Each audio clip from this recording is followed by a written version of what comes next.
Restart.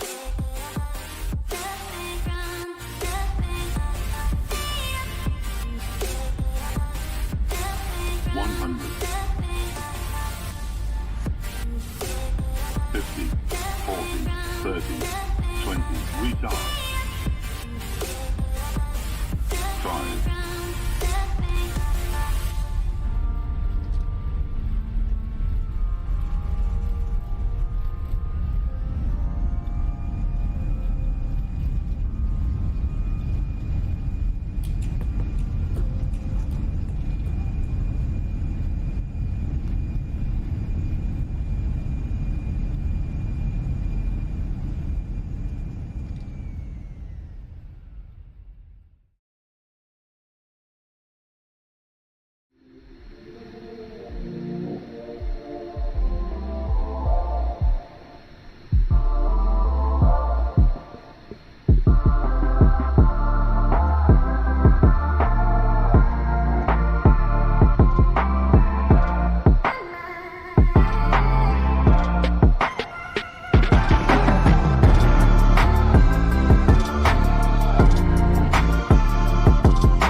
Whoa, what? Wait a minute. What in the hell is going on right here?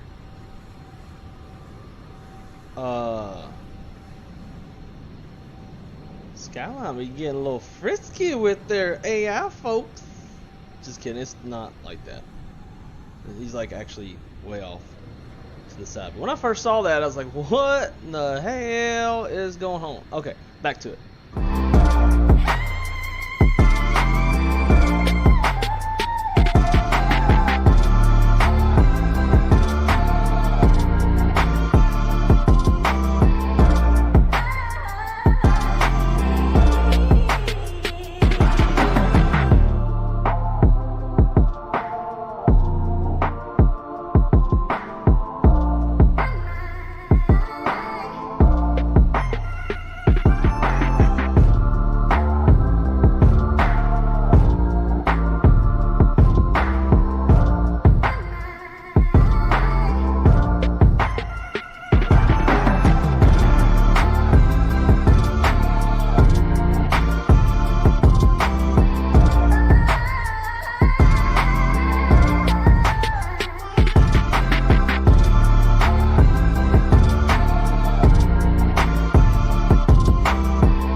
And what is going on, my friends? Welcome to yet another episode of Wrong Side Simulations, bringing the best content from the wrong side of the airplane, the right seat.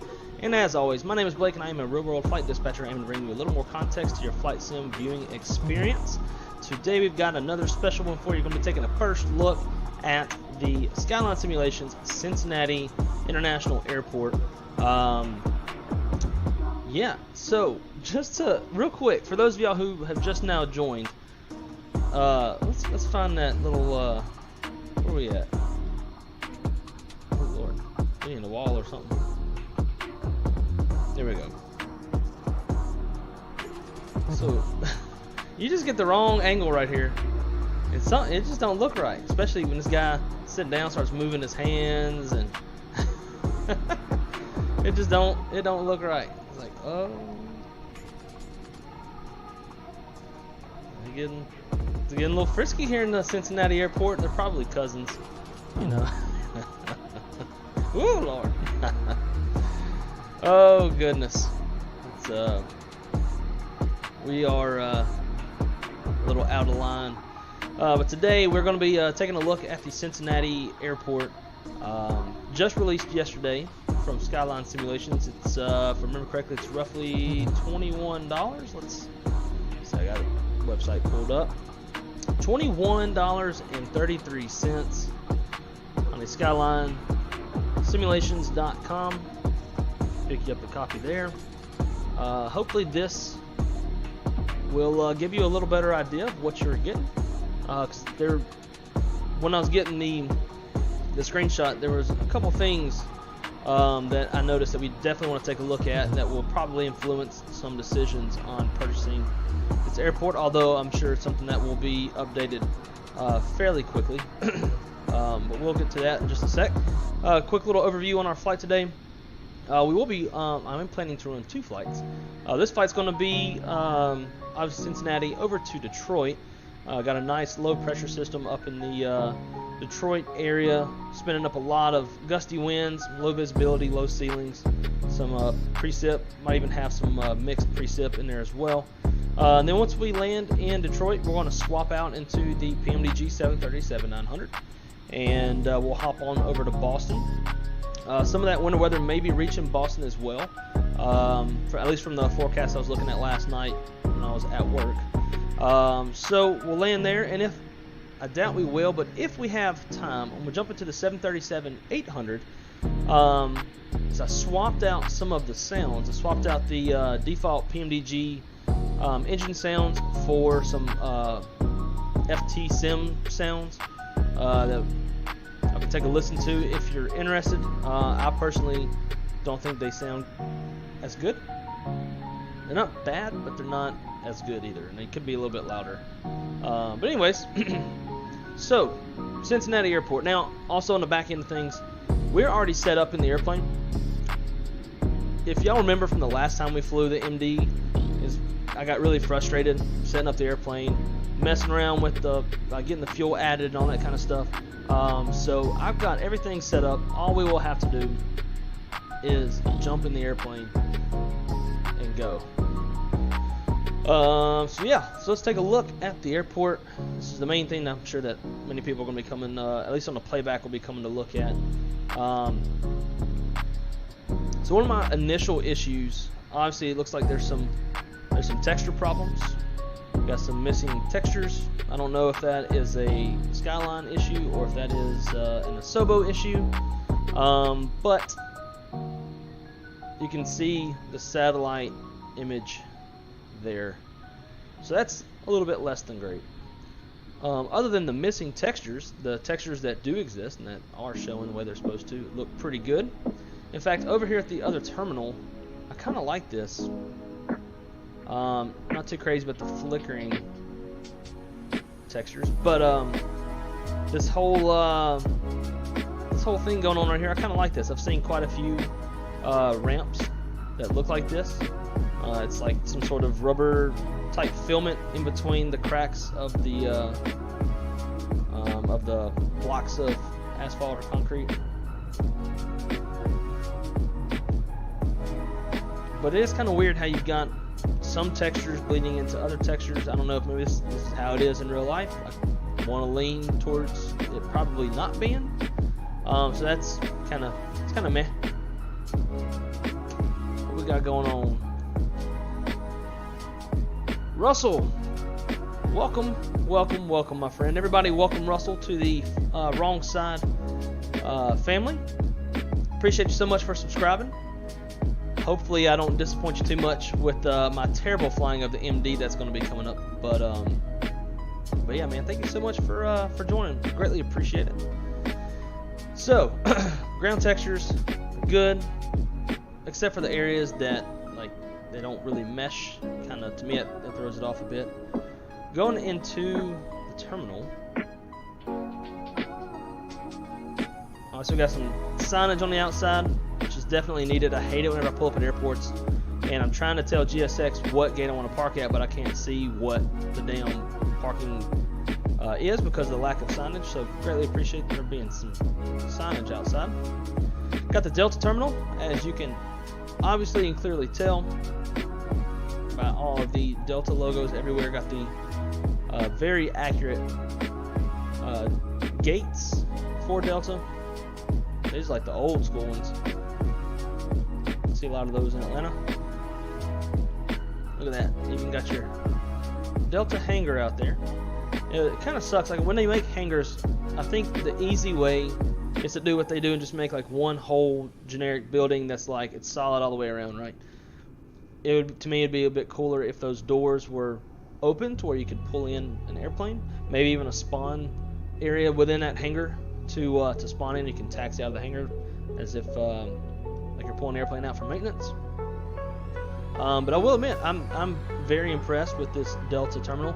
I'm not one, like to me it's not mandatory to have like super ultra realistic, incredibly good looking terminal where everything's reflective and whatnot. I think this is a great great rendition of the Delta terminal. Gives you a good idea. Even got like the accurate gate numbers on there. I think it's really cool. We don't have passengers in here. I don't really care the most about that. The only place I would care to see passengers would be like standing at the window or something, just to give you that immersion. And when you park into the gate and you see someone standing there, kind of feel like there's a little bit of life inside the terminal. As far as people sitting here, like in this seated area, could care less. You're not going to see it from the airplane. Because let's be real, other than like when we're doing these little reviews and stuff, it's not very often that you're actually going to go in, especially if you're not streaming. If you're streaming, you might do it for some cinematic stuff in the beginning, kind of like I was doing there at the beginning of the stream.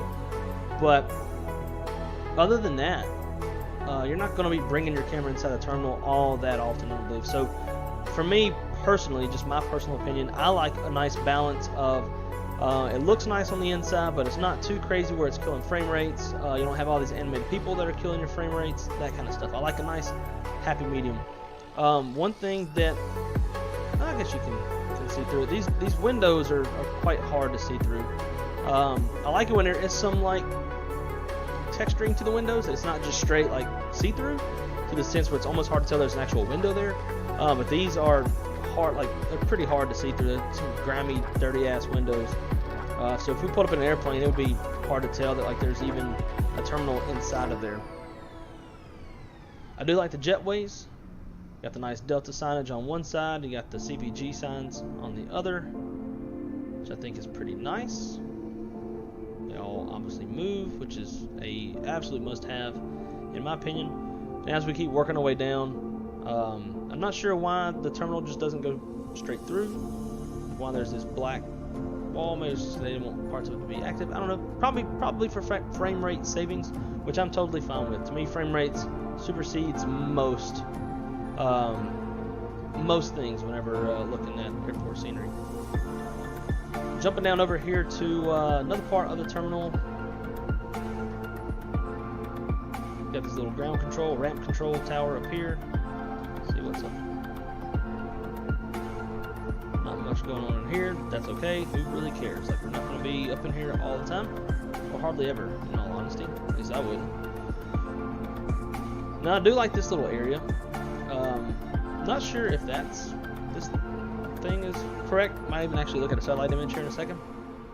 But what I really like about this, you got the animated people standing by the windows, that's my favorite thing about the animated people, is when you're parked on the ramp, you can see the people in the window. That's really cool. Plus, from like a cinematic standpoint, you can park your airplane just like that American ERJ is. And you can have some nice little cinematic shots.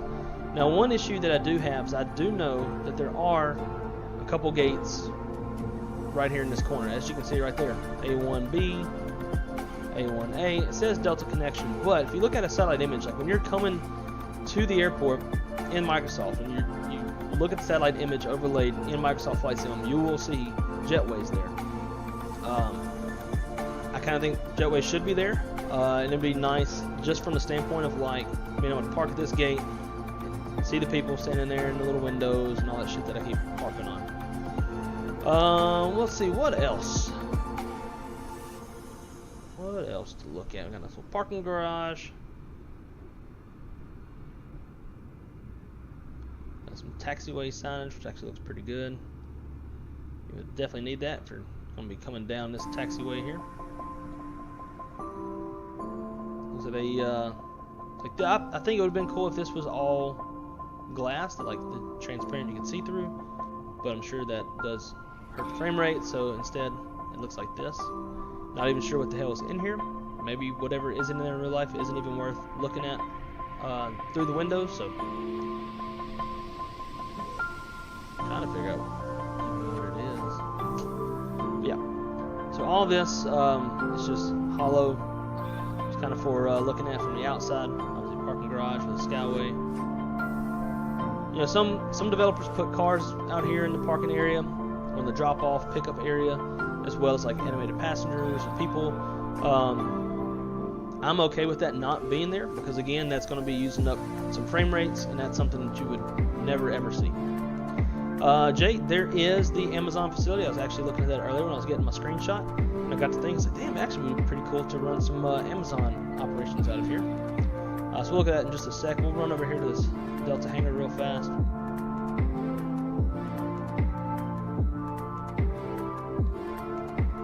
curious to see if there's any night lighting, which we'll take a look at here in a minute. But I do wish that these doors were open and we could park in here and maybe taxi out or tow the airplane out using that's like one of the things I thought was really cool, is using the my pushback toolbar, although not compatible with some airplanes. You can like use that to tow an airplane versus just pushback, and it'd be really cool for some immersion to be able to tow an airplane out of the maintenance hangar, fire it up, and go somewhere. Now coming over to the other terminal, and again, like that, these textures is just, I feel like maybe the whole ramp is supposed to be, I don't know, because obviously there's a taxiway, so maybe may have a different surface for that.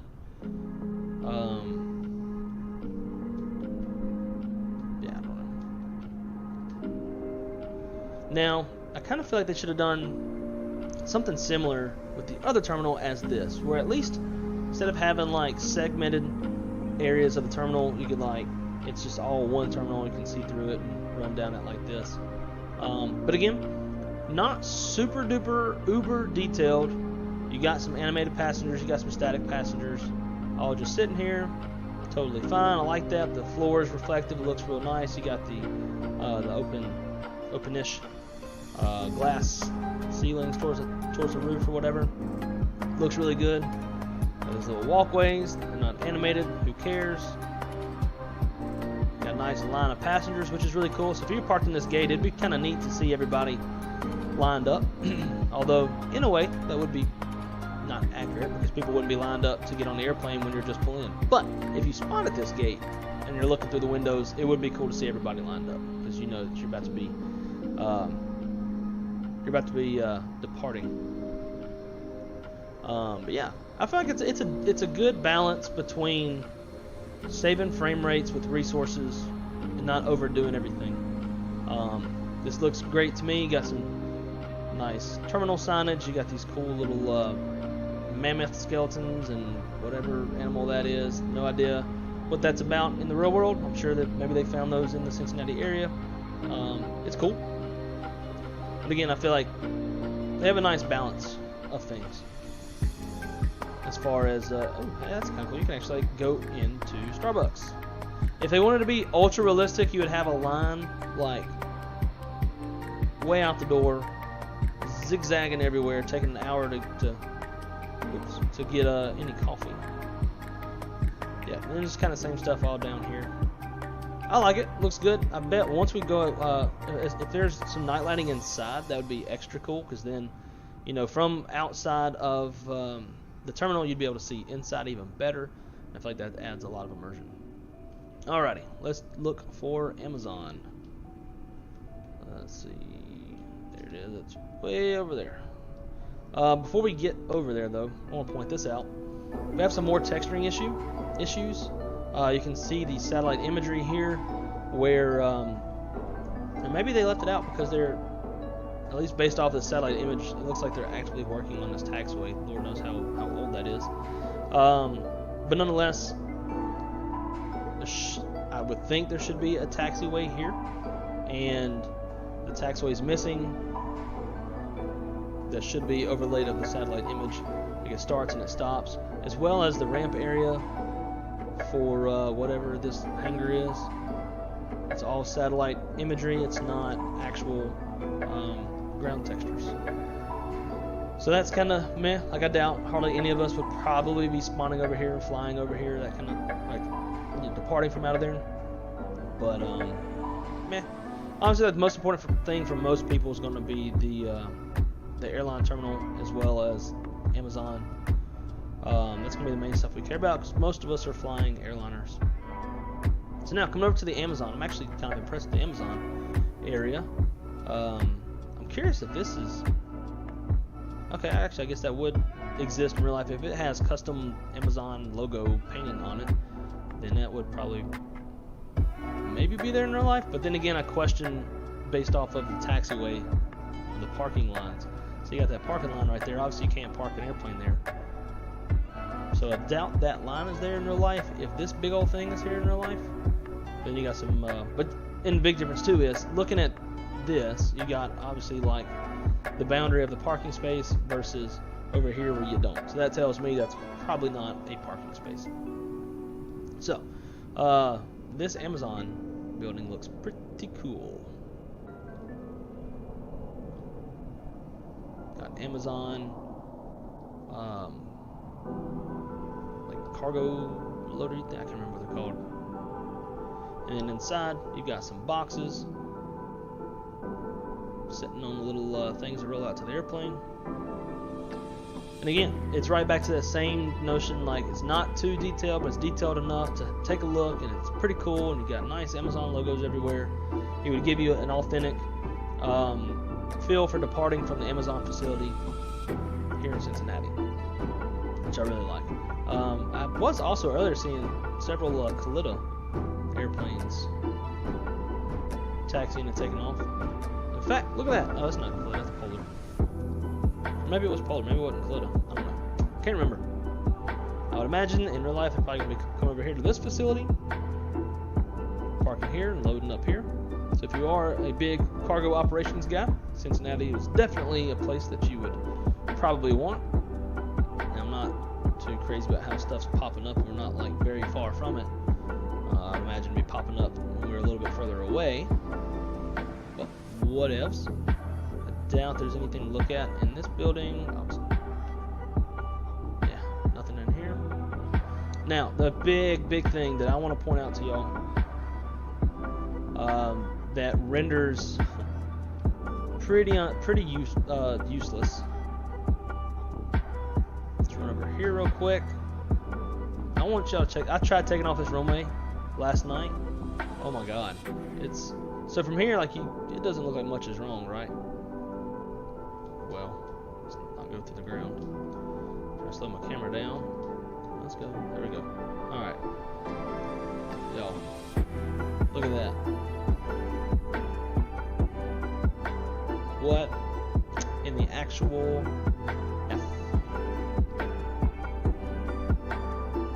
Oh, rocket ship.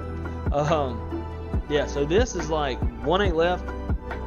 Can't use it at all, not even from the other side. This is basically going off-roading. These bumps are major. I mean, you're just like, there's no way to get airborne there. It's absolutely terrible.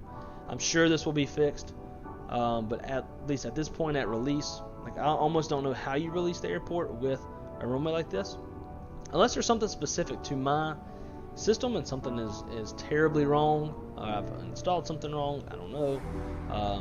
I just did the normal download and dropped it in the community folder. But there definitely seems to be some elevation issues at this airport that might be causing some of the texture issues. Or maybe the textures are higher than, or sorry, the satellite imagery is higher than the textures, therefore you're seeing the satellite imagery and not the textures. But look at that. I mean, that's a curve.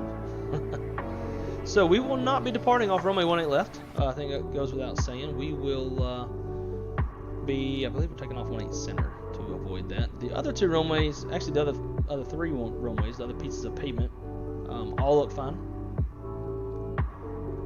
So here's runway 27, and it is nice and smooth. He's just chilling down there, and same with the other runways.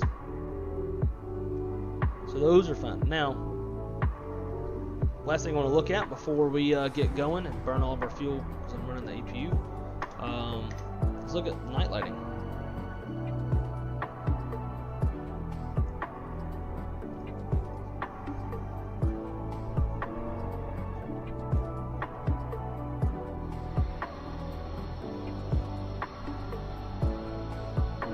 So kind of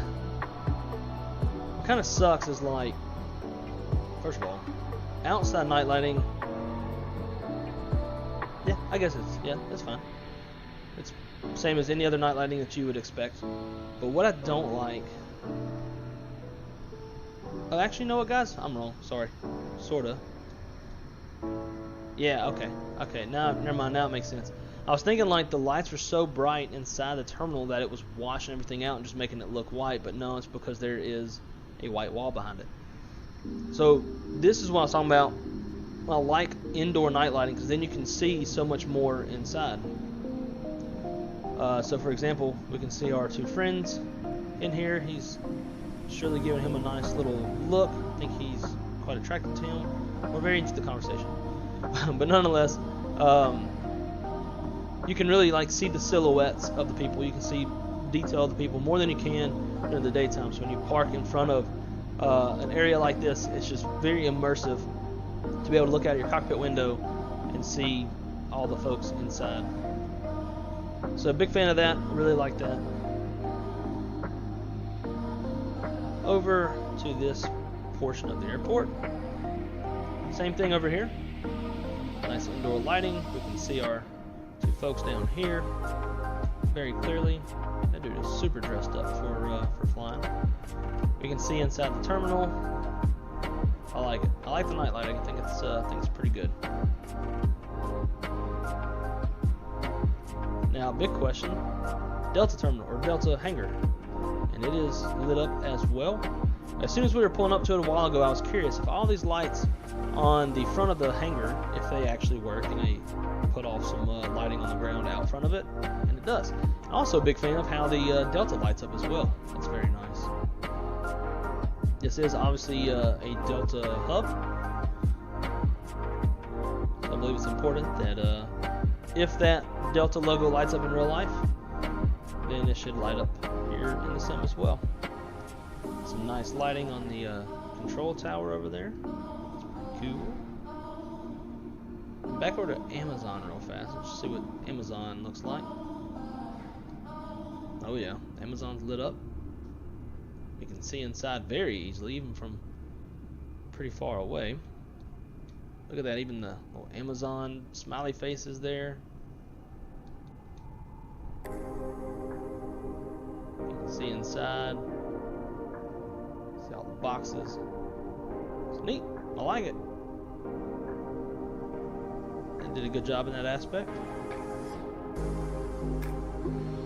Cool. Well, hopefully, if any of y'all are curious and interested in this airport, hopefully this helps you make a more educated decision on your purchase. Set this time back to live.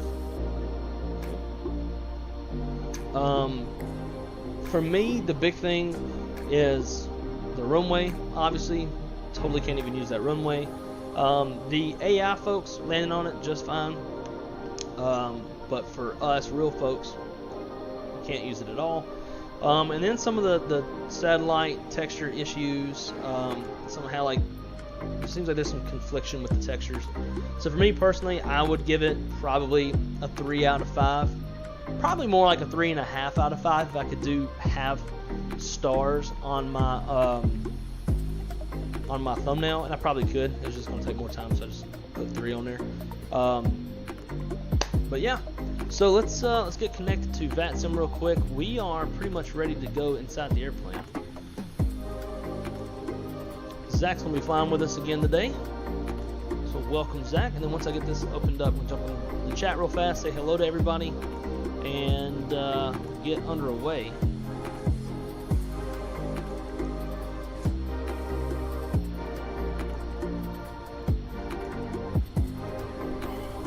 And hopefully my rule sets work for VATSIM. I haven't tested them out yet. DAL 219. We are MD82.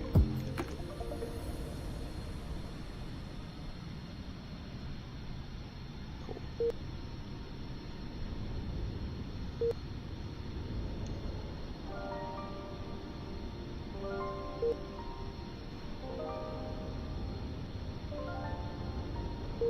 I'm gonna say it. Maybe it's not working.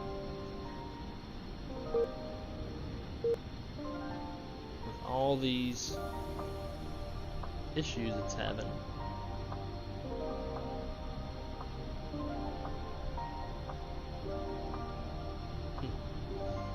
Let's see, map settings.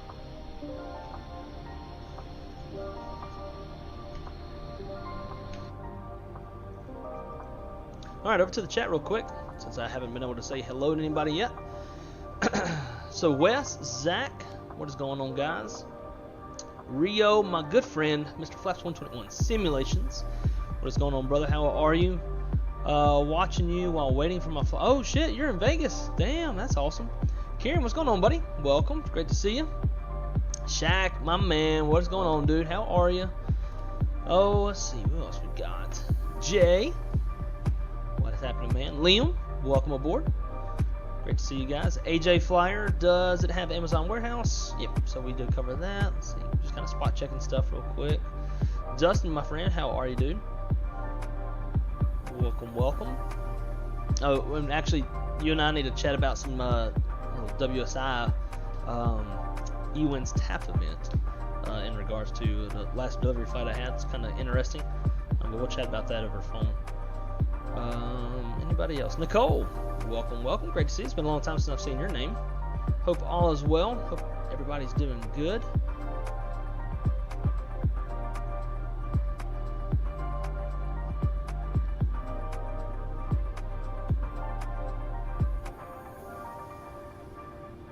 I hit a bump in New Orleans the other night and flipped over. Oh, that sucks. That's the worst. It's just like when you're coming into land and you're just finishing up a flight and like you're ready to get that time and file a PIREP and all that, and then the whole flight's just ruined. All right. Oh well, perfect. So Cincinnati Tower, or actually Cincinnati Approach, was on, and now they're not. And I would honestly prefer that, being that I'm not super proficient in this airplane. Let's see, cockpit ambience. I had it turned off, so why am I still hearing? Oh, there it is. There. I thought I turned off all this stuff.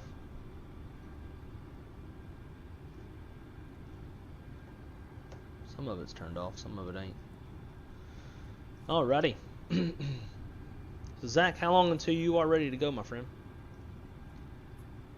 Let's get these aft stairs closed up.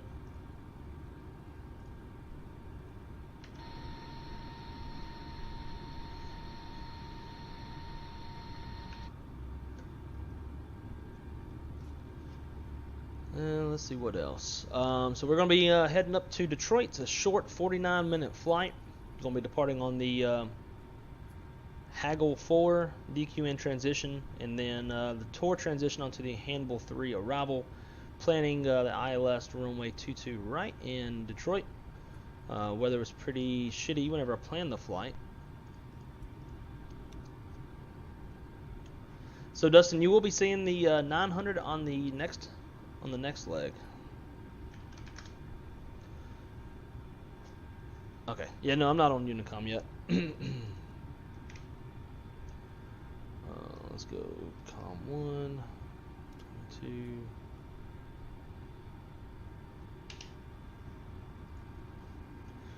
And I probably need to set up buttons. Last time I flew this, I was in the Airbus.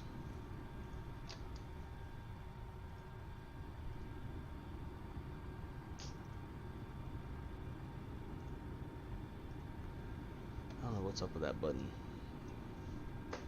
What button can I... Oh, just do this one.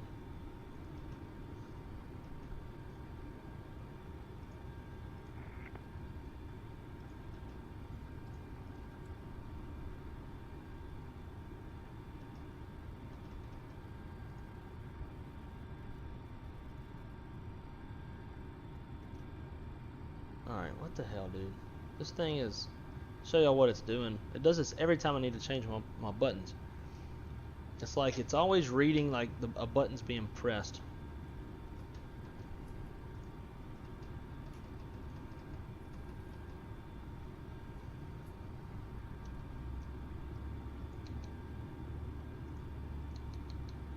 It keeps going to 18 and I'm not pushing 18. Let's try that. Perfect. There we go.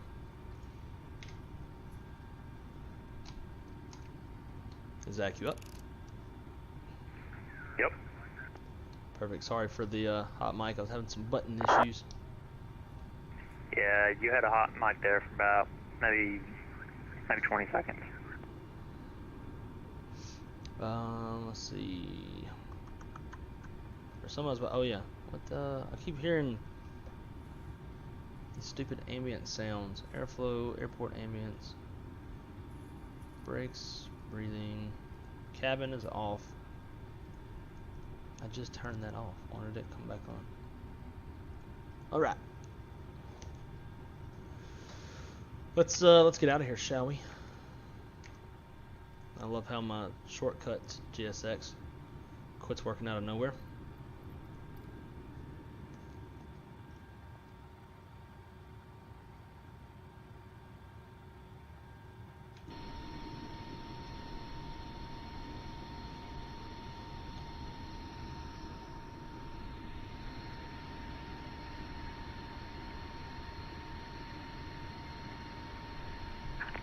Hello, Captain.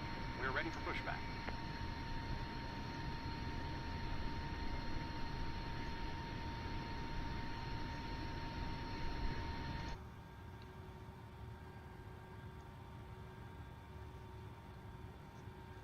Alright, Zach, we'll be getting out of here shortly. Just waiting on GSX to hook up and we'll be pushing out. Departure check Sounds complete. good. Bypass pin inserted.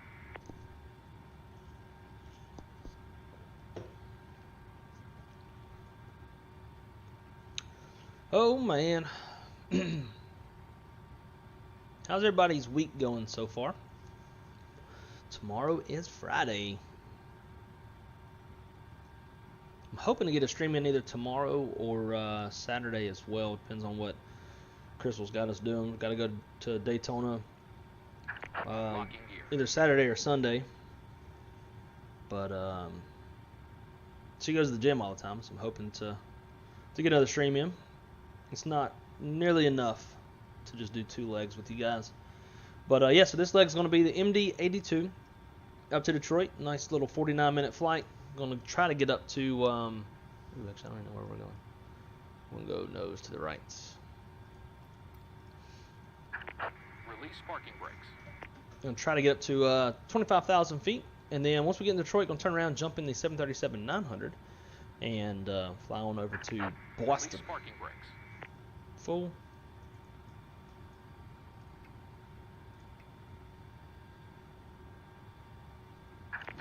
Release parking brakes. There's some chalks out there.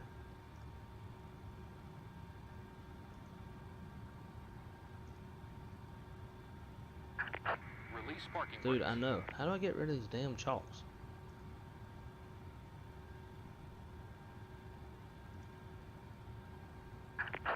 Release parking brakes. I don't see anything that says chalks. Release parking brakes.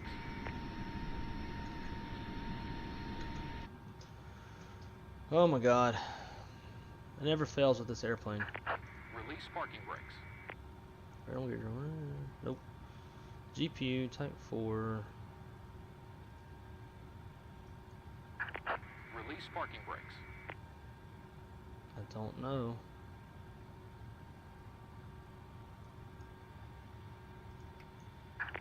Release parking brakes.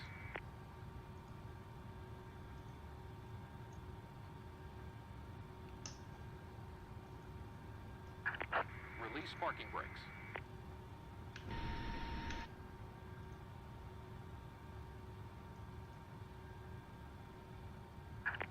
Release parking brakes. Dude. Does anybody know how to get rid of these damn chalks? Release parking brakes. Cause don't ever remember having this issue. I feel like maybe it would be right here, but there's Release parking brakes. nothing right there.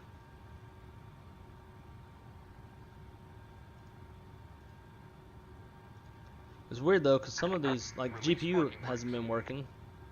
Like it won't let me select. That's selecting that. Release parking brakes. Bro.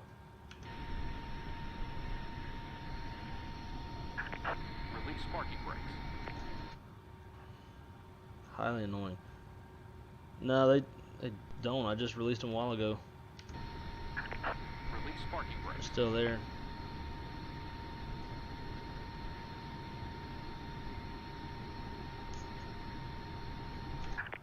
Release parking brakes. I just like did a little test last night to make sure I still remember how to start the damn engines in this thing, and I didn't have this issue. Release parking brakes. Oh my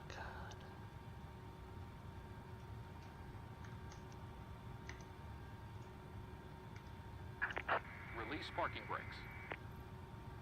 Is it just me, or does it seem like we usually end up doing some sort of like a power back in this airplane every time we fly it? Alright, if you sweet. We're just gonna fire up the engines and what am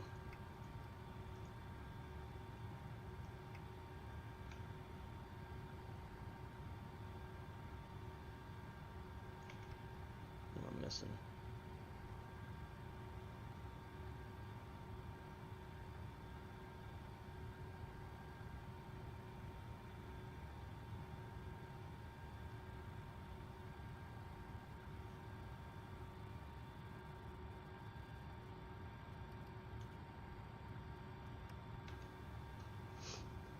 Oh, I bet. Oh.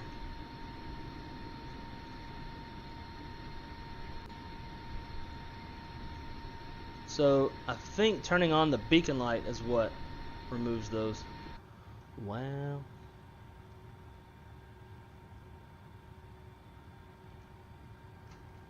But anyways.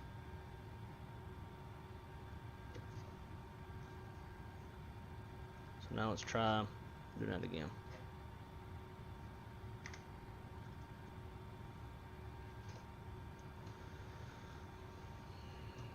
GSX. Oh. Anyways, alright. What in the hell am I missing? I know bleed air's got to be off. I did this so quick and easy last night. No problems. Oh, I know. I already know. Shit. Duh. Do this every time. Alright, let's go.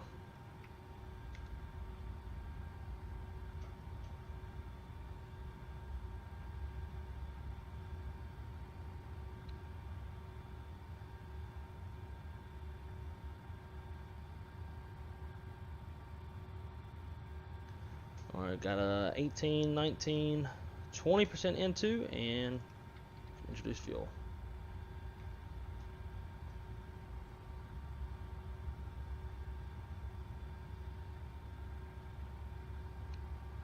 See, I still sort of know what I'm doing a little bit.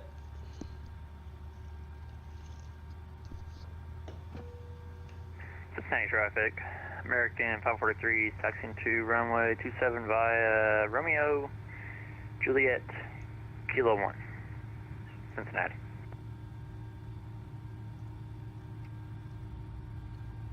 Gotta get out of here and get caught up with him.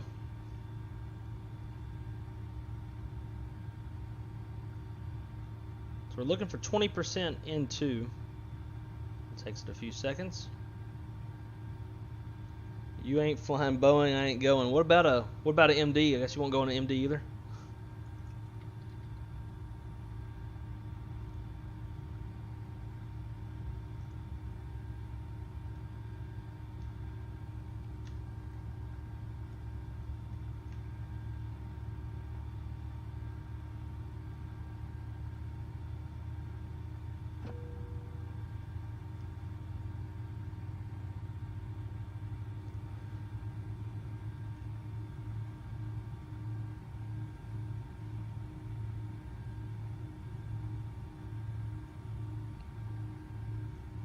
Alrighty. Assuming that's a good start.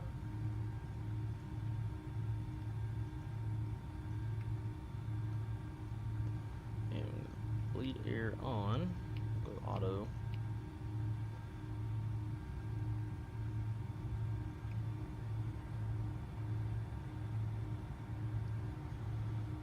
Cool. Let's go. Flaps 15.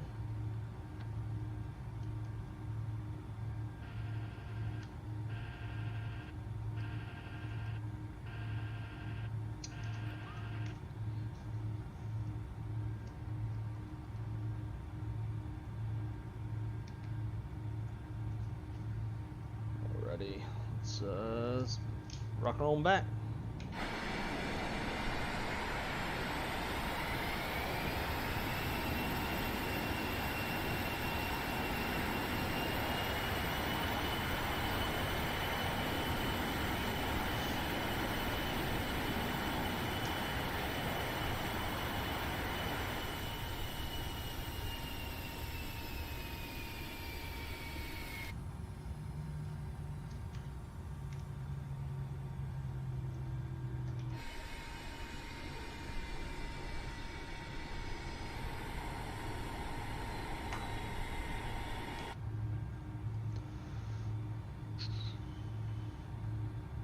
The hell.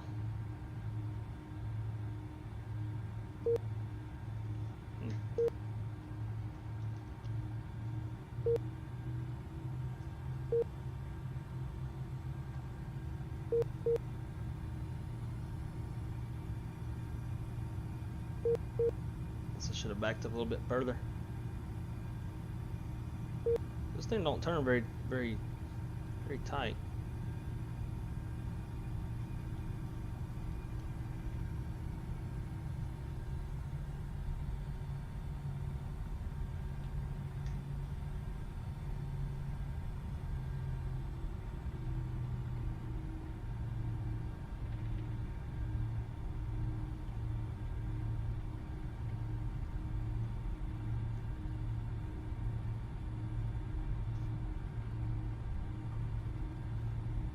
Cincinnati traffic.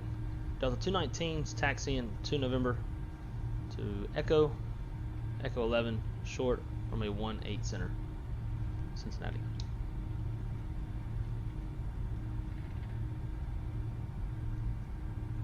So the winds are pretty gusty coming out of here. Let's see what we're currently pulling back up. Cincinnati traffic, American 543 lining up runway 27. We will be departing the airspace to the north, Cincinnati. So currently winds are 230 at 30, gusting 45. Holy shit. Way stronger than originally planned. So let's go performance. It was 230 at 21. 21 knot headwind, 20 knot crosswind. So we'll calculate that. And there goes. That's, I was like, FedEx. Who is that? That's Amazon.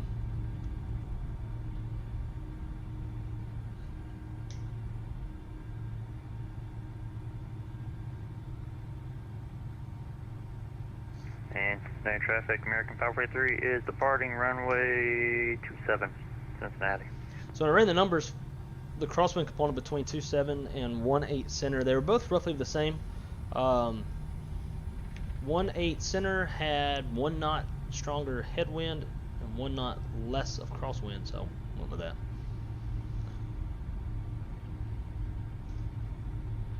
I don't give a shit what they're doing in real life. Mathematically, 1.8 center is just slightly better.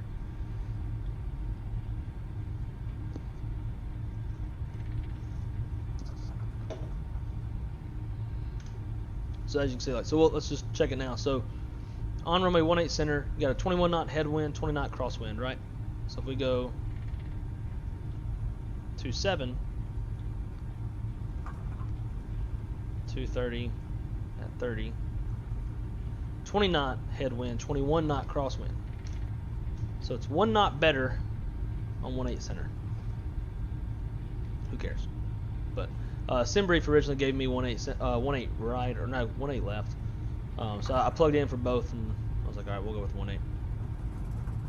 Out of step, I'll be on the network flying from Aspen. Actually, I don't know either one of those. I know Aspen, but I don't know SDL or BBJ. Or even flying Aspen to SDL into American BBJ. 543 is clear runway 27 and departing the airspace to the north. Final call, Cincinnati. But even like taxiing, I'm going to get a lot of right rudder input to fight these gusty winds. Nice stream, buddy. Looks great minus the winds, right? This is probably going to be a sketchy takeoff.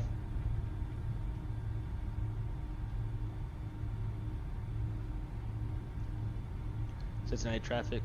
Delta 219 is departing off runway 18 center, exiting the airspace to the north. Cincinnati. Alrighty. Let's go get these lights on. Have fun once those wheels come off the ground. Oh, you know I will. I got this. False. I do not have this.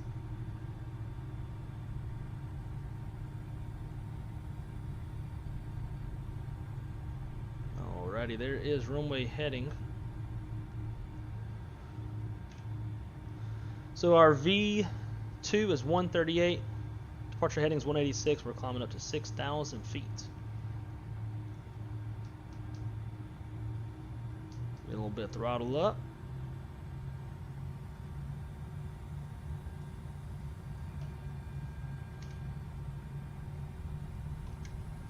Here we go. God help us. Takeoff thrust set. Thank you. We're gonna go both. Hands on the stick this time. Knots, cross 8 knots. Oof.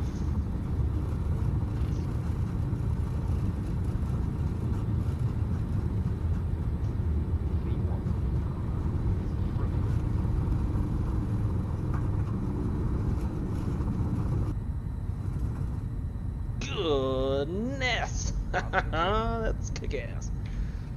I was ready to gear up. That is freaking awesome. Gear up, lights out.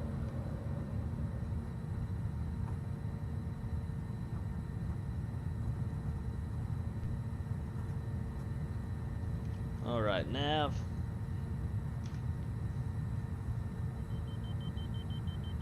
Enter marker.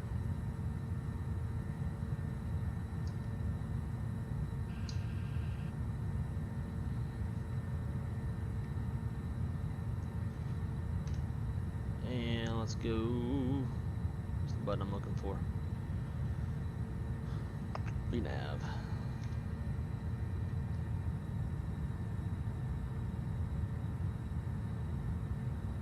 Let's accelerate. Cincinnati traffic. Delta 219 is clear of runway 18 center, exiting the airspace to the north.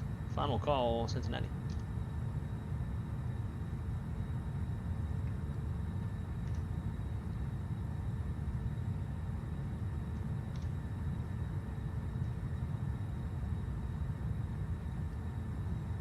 Man, this is kicking my ass.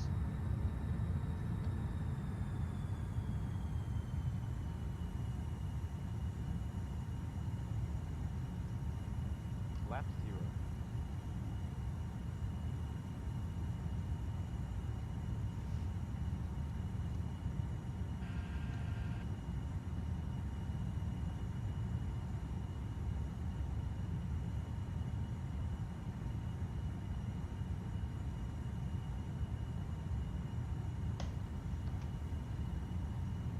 Slats up. Slats retracted.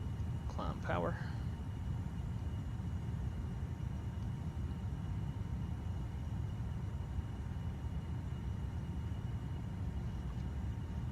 Not sure if there's a constraint right here. No.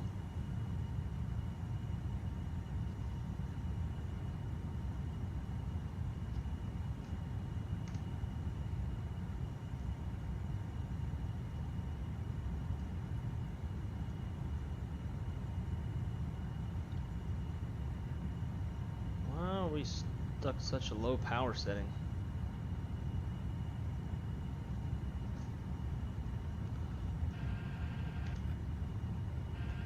Gears up, flaps retracted.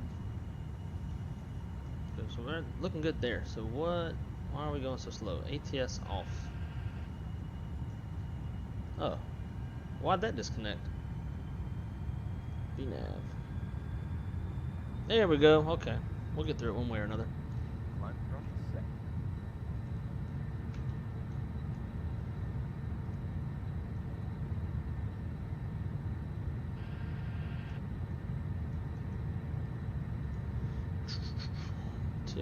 Tilt it up a bit. We are going to be looking at some weather once we get closer. I don't believe it's convective though. I think it's just...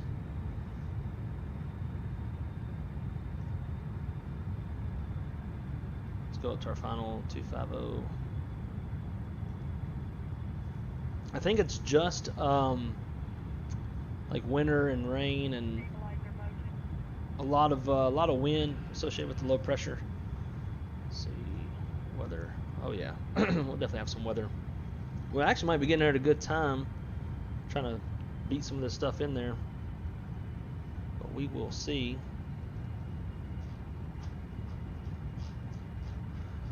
Sweet. We'll go back to the one camera.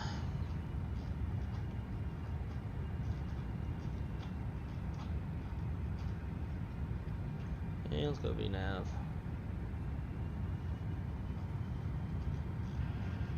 Yeah, not super proficient with this airplane, but we're figuring it out as we go.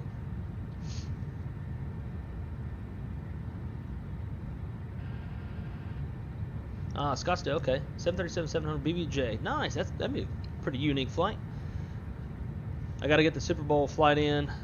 Gotta get the first touchdown. There you go. Nice. Yeah, I know the past few days, and it's going to continue through the Super Bowl, actually until after the Super Bowl, but there's some ATC initiatives out there due to Super Bowl volume.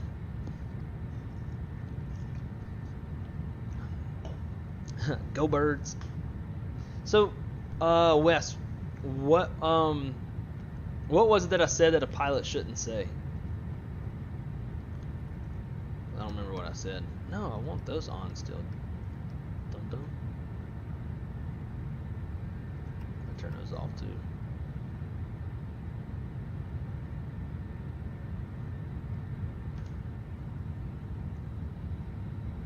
Pretty day out there today.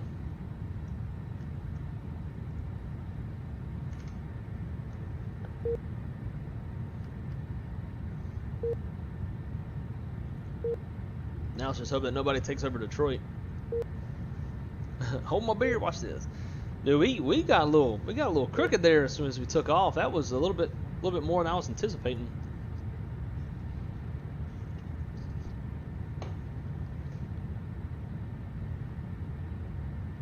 I mean, Zach, I could probably help you out with that. All right, there's 10,000 feet. Those lights up.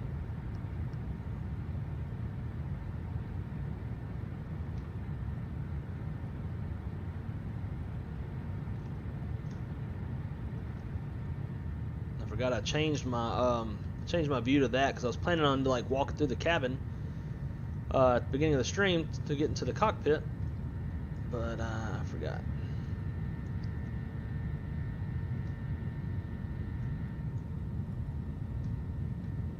Try to get in like a good spot where you can see both the wing and the engine, maybe.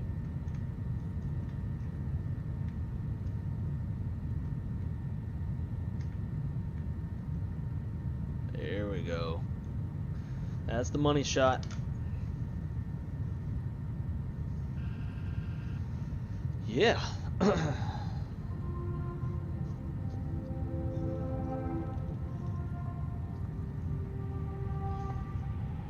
So I think Celsius just came out with a new flavor called Sparkling Lemon Lime. Tastes like Sprite. It's good. It's not my favorite. It's good. Are any of y'all big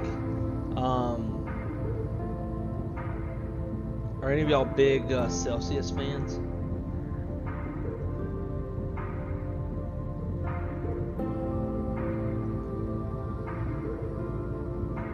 And Zach, it's kind of weird. I'm not seeing you on. Oh, I see a little Shakadak. Where you let's see. It says you're climbing. Boston to Detroit.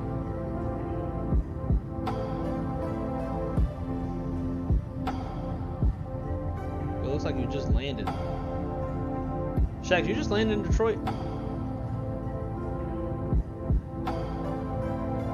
If you're still around when we land, you can fly back to Boston with us. In the oh, you can find that 73900. Nice. Zach, yeah, I don't see you on Volanta for some reason.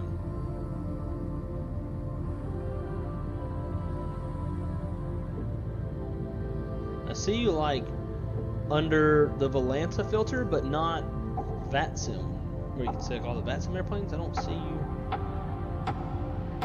in there. Oh yeah, somebody's already flying 747 out of the DHL facility in Cincinnati.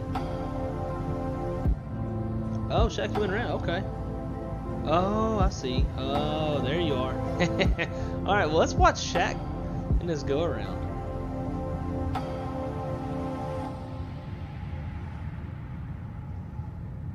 There he is. Let's see how he does getting it back on the ground.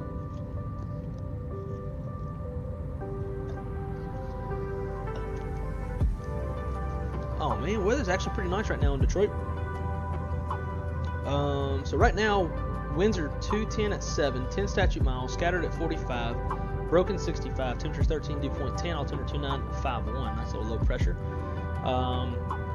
Look at the past few hours. Whenever I initially was looking at Detroit, it was 3 miles, light rain, mist, broken at 400.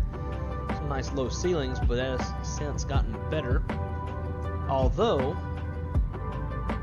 when this stuff makes its way, because this is a low pressure, right? So you got this nice counterclockwise rotation, and it's going to be moving to the northeast.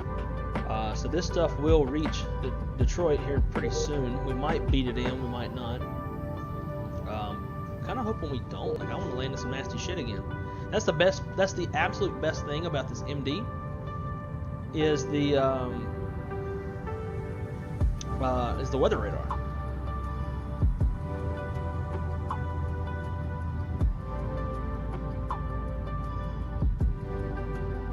I'll be surprised if we even make it up to 25,000 feet.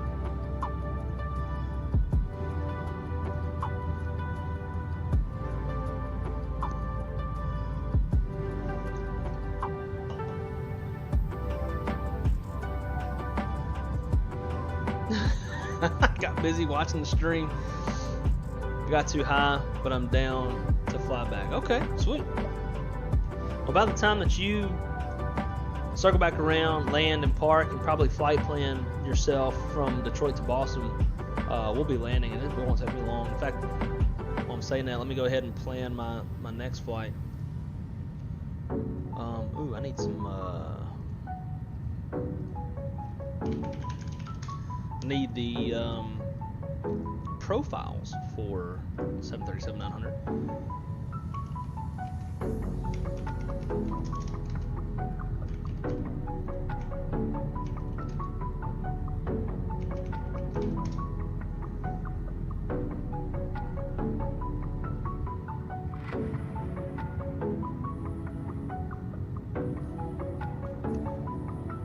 Oh man, I'm gonna screw this name up.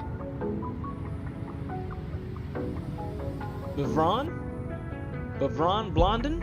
I don't know if that's how you say your name, but welcome to the Wrong Side channel, my friend. Thank you for subscribing. Hopefully I can entertain you with my lack of knowledge on the MD. Not a pro at this airplane, although getting better with the more reps. Our next flight is going to be Detroit to Boston in the 737-900. I am far more proficient in that airplane. So hopefully I can provide a little bit better content with that one. But man, nonetheless, thanks for joining. Everybody, welcome Bavon. I don't know how you say that. Correct me in the chat, but welcome to the Wrong Side channel, my friend. We are happy to have you. Thanks so much for coming to hang out with us. Let's see, NG profiles.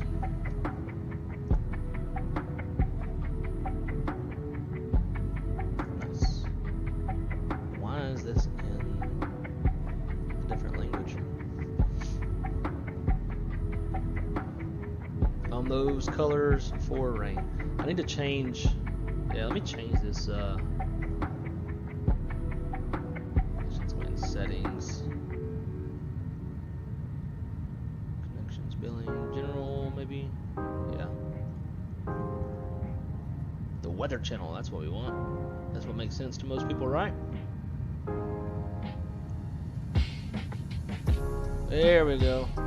Now we can see a little bit more what we're dealing with between winter weather and not winter weather. It's probably just rain. I don't think it's gonna be too convective, if at all. Dustin, what do you know? Is it convective at all? Ah, I see. We got a BY. Okay, Byron. Shit. Yeah, the font that I have in that little alert is terrible. I need to change it. It looks like a V. So my apologies. But Byron, welcome, my friend. Thank you so much for subscribing. Make sure to hit the notification bell. Now a little bit of background on myself. I am a manager of flight dispatch at a U.S. carrier. With that, I'm usually relatively busy with work stuff. So my streaming schedule is not the most consistent in the world. So make sure you hit that notification bell so that you are alerted every time I go live. Also, I have a Discord channel. So if you ever want to reach out to me directly, feel free to reach out to me there. Also have notifications set up there as well for when I go live. Link is in the description below for that. Also, guys, anybody who is interested in the Cincinnati airport that we just took a look at, the link for that airport is in the description below. Show in folder.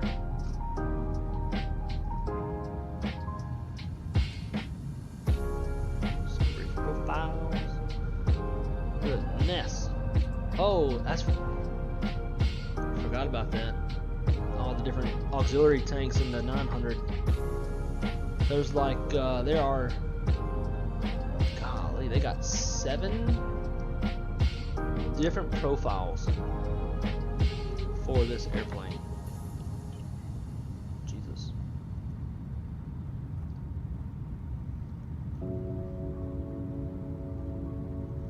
Two aux tanks economy, 2 aux tanks first. That's what we're going to want. That one.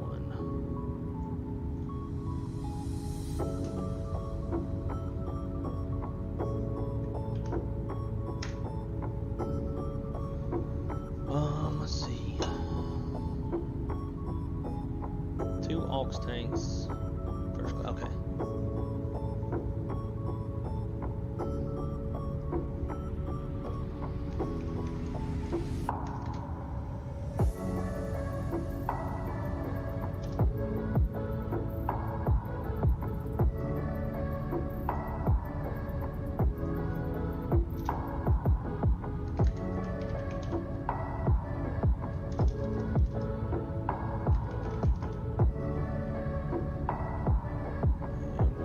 This, and then we'll plan a flight with it.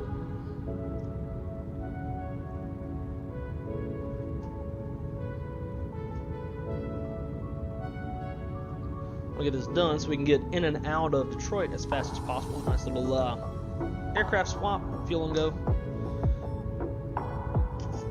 Let's see, BAL. 219. Let's go 220. That's confusing. I think like an A220. Let's do 218. Let's see, Detroit, Boston. Boston's weather, not bad at all. Winds 120 at 10. 10 statute miles. Feet 4,700. Overcast 8,000. Temperature 6. Dew point 1. Altimeter 3019. It's currently 2100 Z. At 0200 Zulu, they are forecasting 6 miles, light rain showers, mist, overcast 2,000, wind shear. But we will get there far before that. That kind of sucks. I like to get into that squirrely weather. So we do not need an alternate. Go there. Gonna fly CI 40, I guess. Now we'll slow her down. 120. Departing runway 21 right, arrival 27. 10 minutes on the gas for below the line, above the line. Let's go 15 minutes. Get nice and heavy with 174 passengers. Let's see what that gives us on the altitude.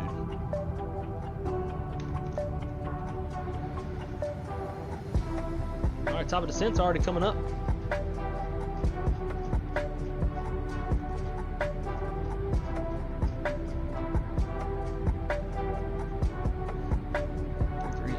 That's perfect. Alright. Let's see. We need to start setting up for the arrival. And let's tilt this radar down.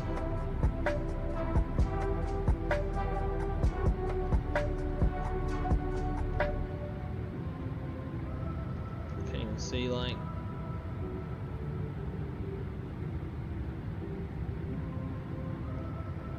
how far down. There's no like little notch to indicate.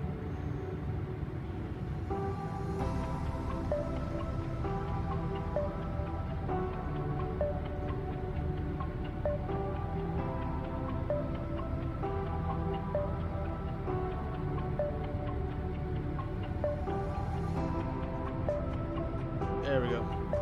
-2. I was messing with the right one apparently. -1 on that one. That's fine. All right, let's program the ILS. Definitely gonna need that.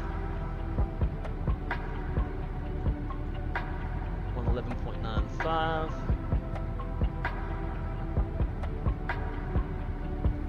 Course heading of 216.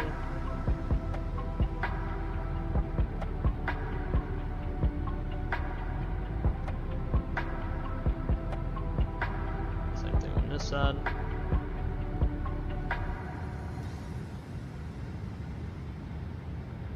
Cool.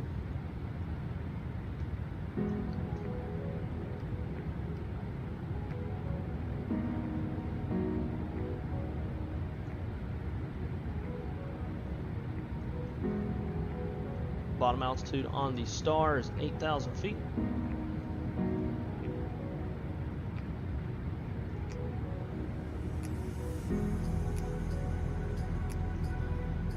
Thousands armed.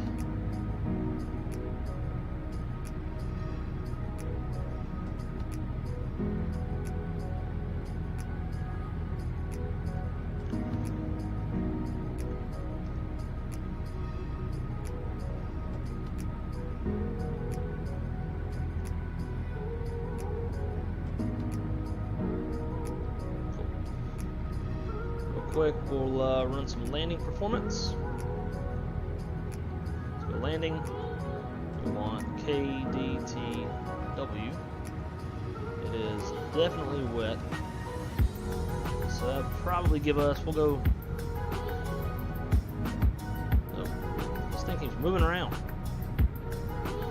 We'll just go with good, to be a little more restrictive.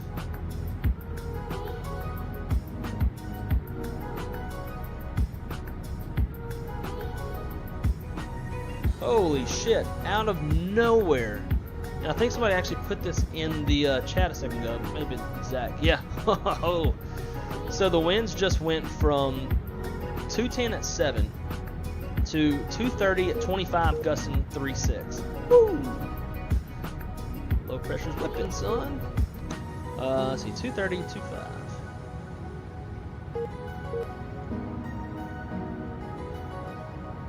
Temperature is 13.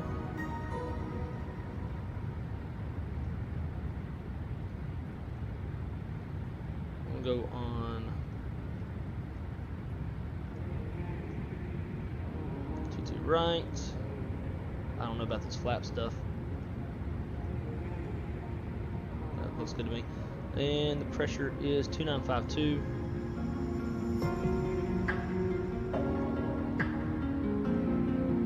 Perfect. Reversers, yes. Auto brake.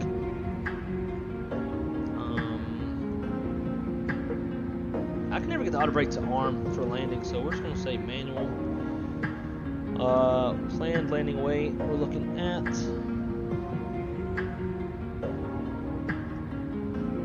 flights.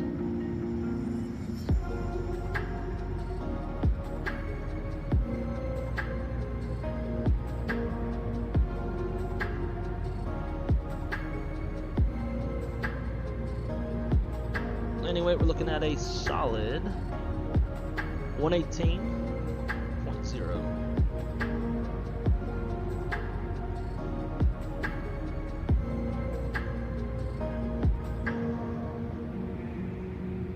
Alright, so actual landing distance, we're looking at almost 3,800 feet. Factory landing distance is 44.35. And the flap's 40. We got 133. So that's what we'll set. Be one tree. Oh shit. This airplane never started coming down. I thought it'd come down on its own. Go down. Damn you.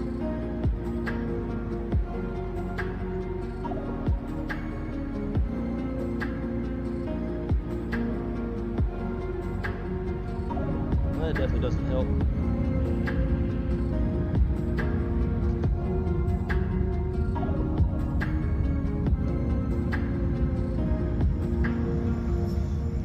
Sweet. So much better with the radar colors. Yeah, no joke. Don't see much in the way of convection, just low level wind shear. Roger that. Good to know. Just post something in your Discord. Copy that. I'll look at that in a little bit. Departing off Aspen in a few minutes if you want to watch on the lens. Oh shit, I forgot about Shaq. Actually, he's on approach now.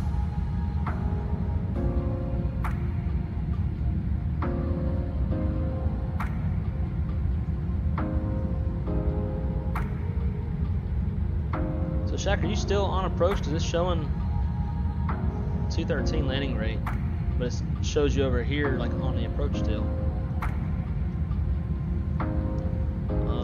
Let's see, Dustin land 21 left, not 21 right. Right is the shortest runway, so we're landing 22 right. I may have accidentally said 21, but we're landing. Like, what did I put in here? Now you got me questioning. I didn't mean to hit that. Stupid. The breathing camera movements makes it hard. 22 right. There we go.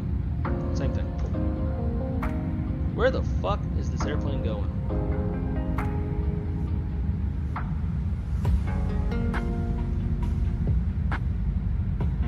Nav track. They didn't miss a handle. Correct.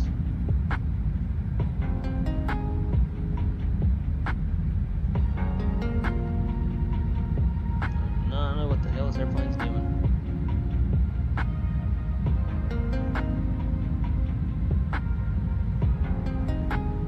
Task saturation, son.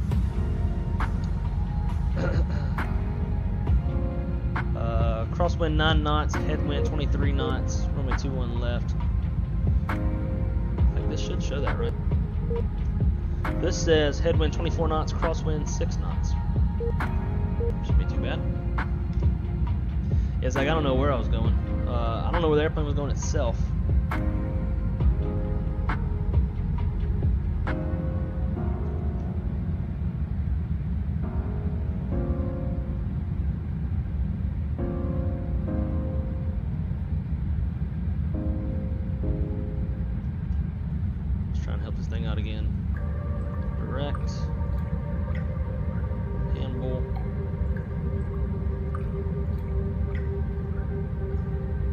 whatever.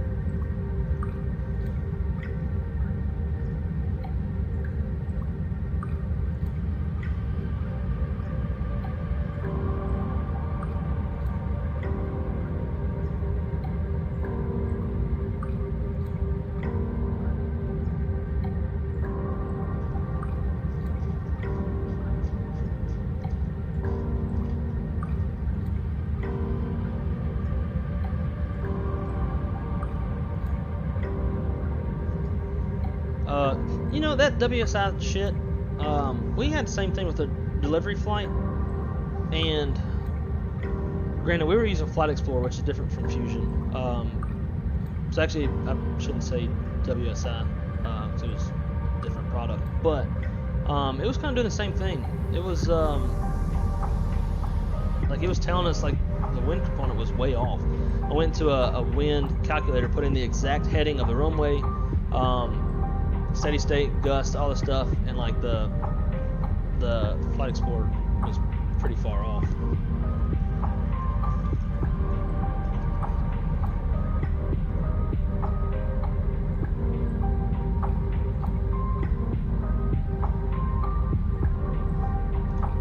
Airplane's struggling.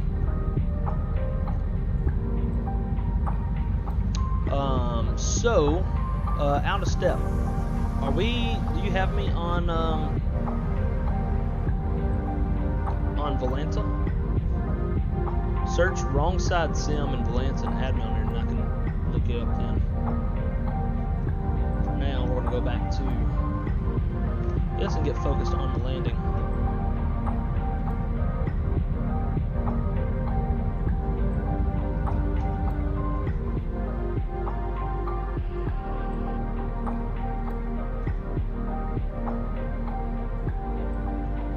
Right now we're a little bit low on the glide path, so just kind of waiting on this to come down.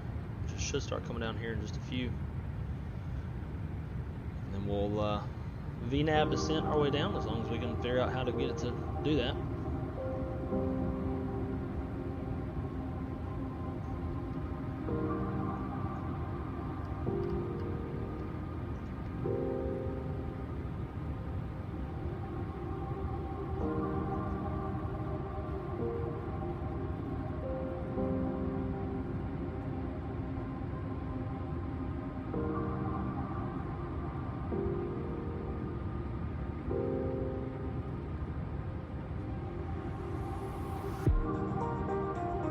Start drawing some of that weather.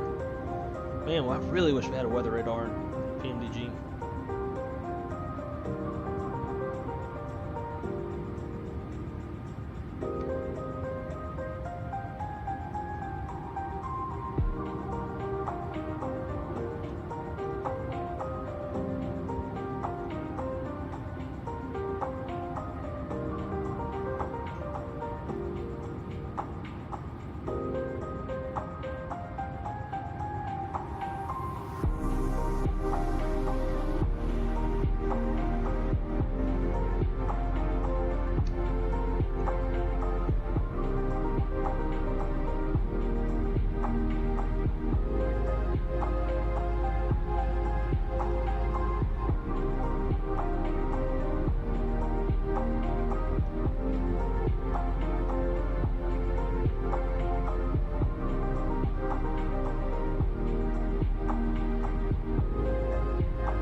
Supposed to be below 15,000 feet of Prowler, but yet, how far out from Prowler are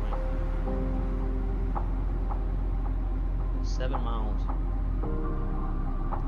There it is. All right.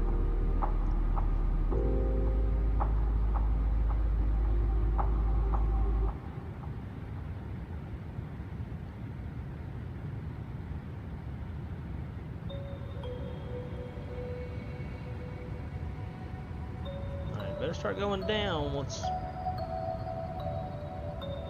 There we go. There we go. All right, cool. We're rocking and rolling.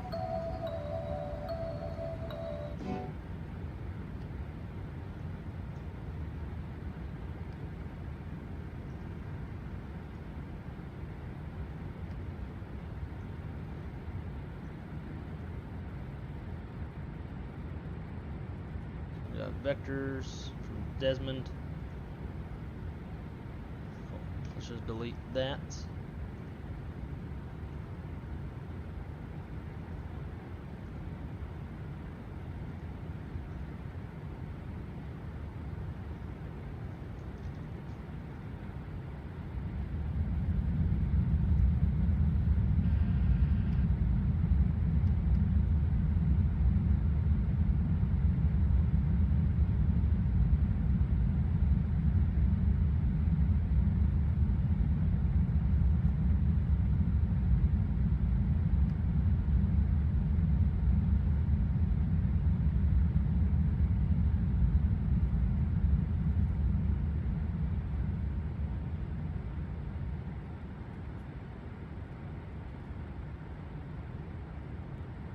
Cool.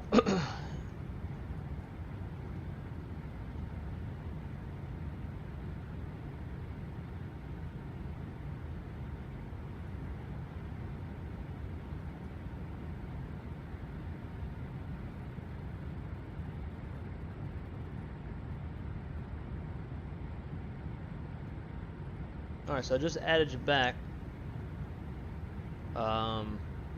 But I did make a note of what your name is on here. What's your name on Volanta? Aviator Short intent. traffic, American 543 is on a 11-mile final for runway 22 right.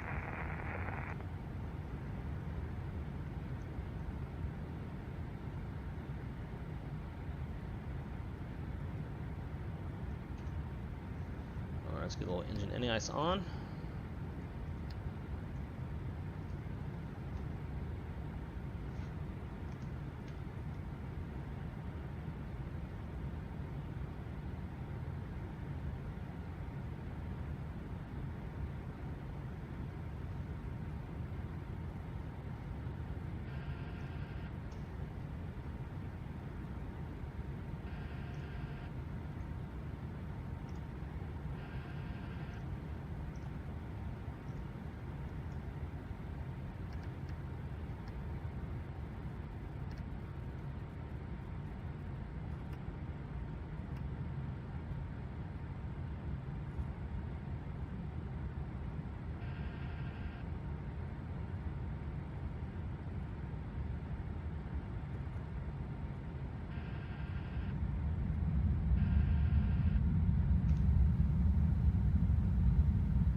Okay, kind of thought so. Oh, I see you now. It's a cool screenshot you got on that 7.3.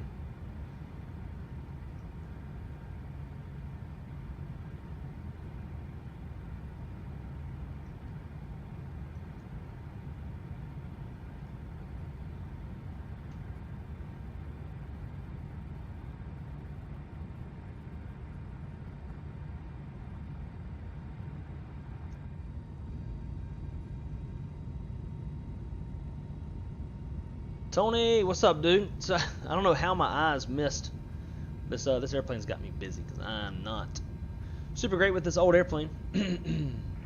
Short traffic, American 543 is on a 5-mile final for 22 right. Detroit. But Tony, thank you, sir. Appreciate it.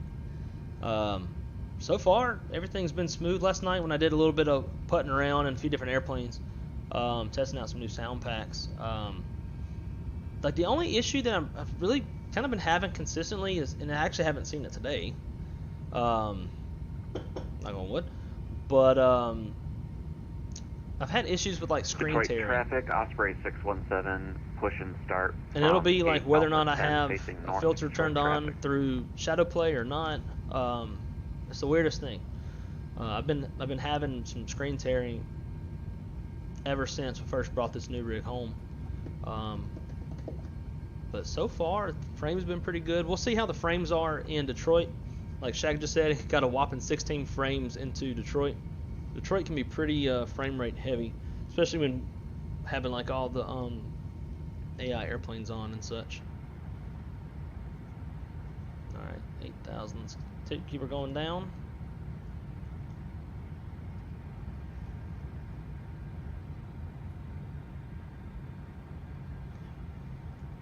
All right, so for the initial approach fix, at Valley we're looking at 6,000. Leave 5.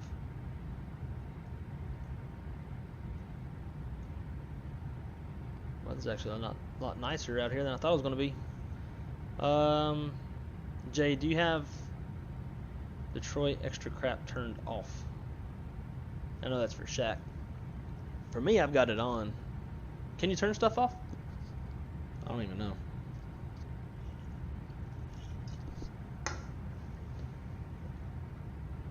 Fusion the crosswind calculator I went to seems to be pretty close to headwind 23 knots, crosswind 9 knots. The online one I used was 23 and 49. 8. I gotcha. Okay. Yeah, and the one that I use like online gives you the specifics down to the decimal like that as well.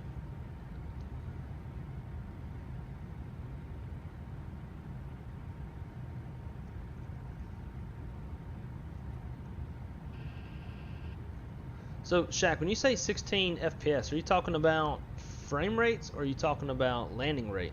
I thought you were talking about frame rates. You got a big old stutter or something.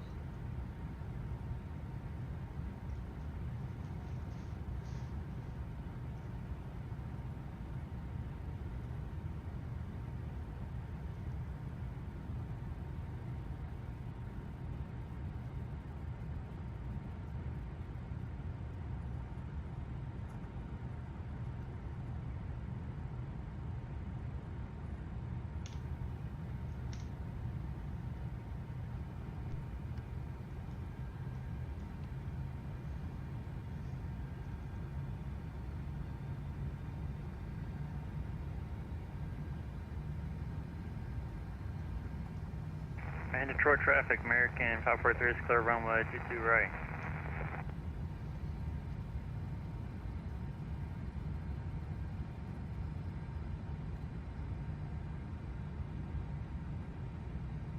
Ah, yeah, that's what I was afraid of.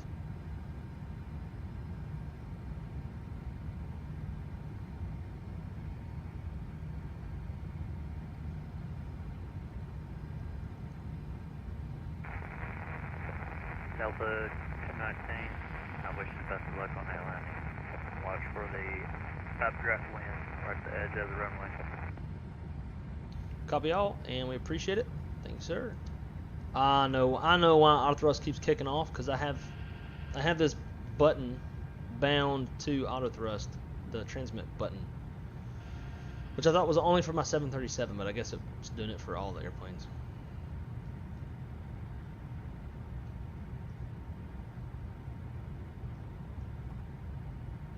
Well, that's great.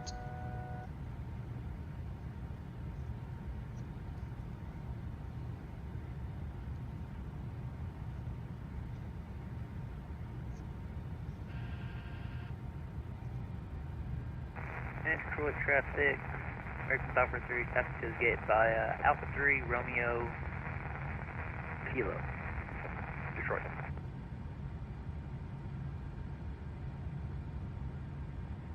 Got to pee.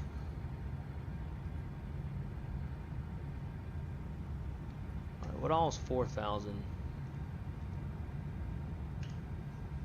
Let's go direct. I'll shorten this up. This is way too elongated.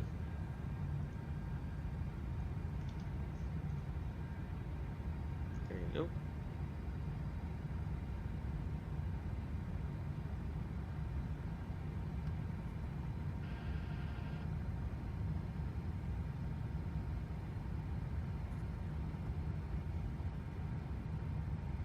Now I don't want to transmit, because every time I go transmit, I'm going to disconnect the auto thrust, which also kicks off VNAV. We'll just call for when we get on actual final Detroit traffic, Osprey 617 taxiing to 21 right, the uniform Foxtrot Golf, Victor Mike, Detroit.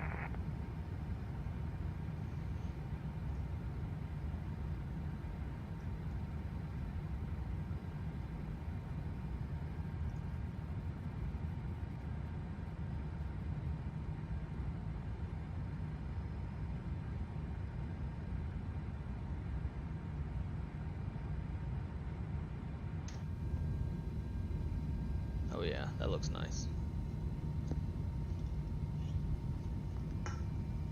I would want proof of inevitability. Yeah, I would too. I was already looking.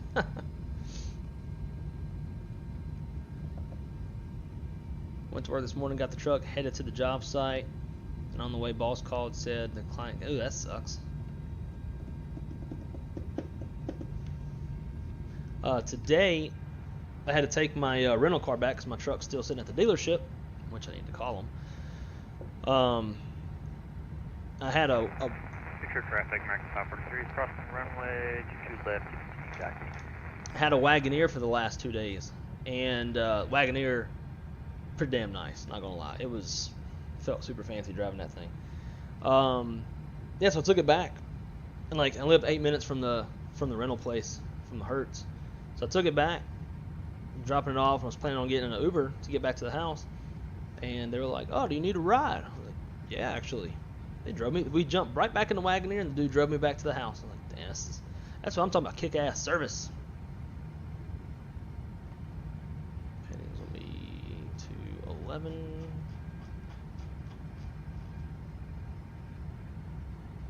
This is easier.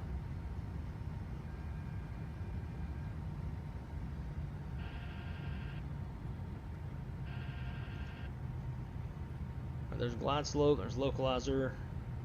ILS, looking good, I think. Never know in this airplane. And missed approach altitude is 4,000 feet, so that's already set. Looking good.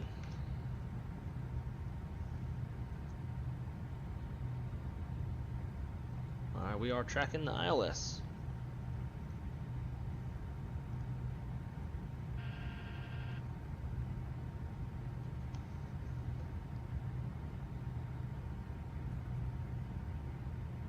Still like a good 15 miles out or so.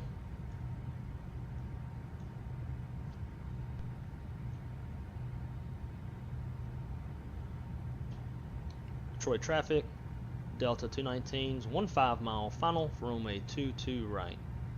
Detroit.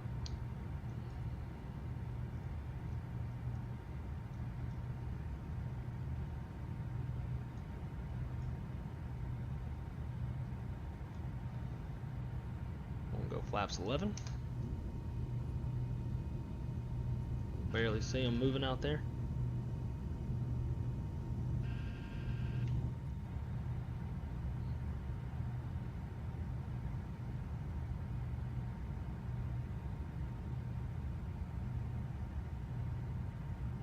Alright, this should be a fun landing.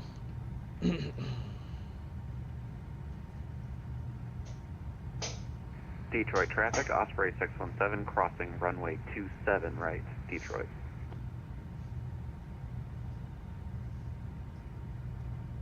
I'm gonna go flaps 15. Get her down. Arm spoilers. Let's see if we can get the auto brake to arm. Doubt it. Gear down. We'll go minimum. Yeah, see, I don't know why. It never arms.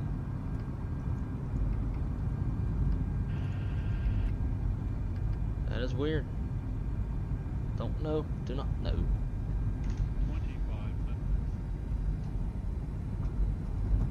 And we are crabbing hard. I don't know about hard, but we're nice little crab going. All right, so our VREF's gonna be 133, and that is with the 10 knots added.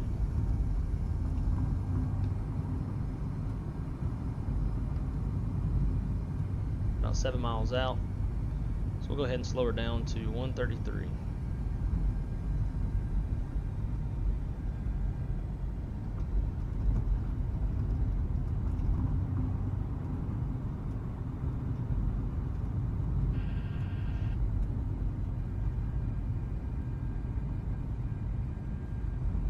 Flaps 25.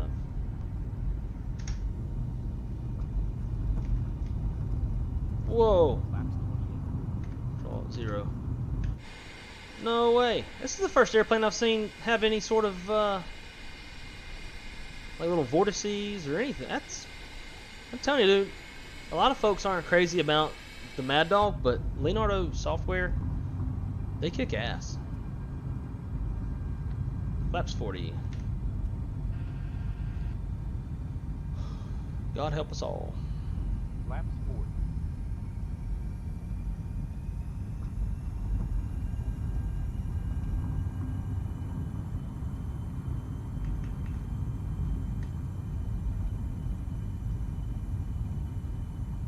I don't remember how to set minimums on this airplane.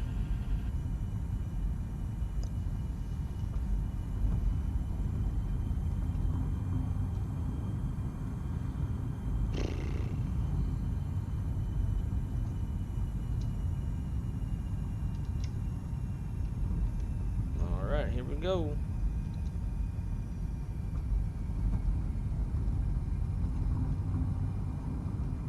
We are hand flying.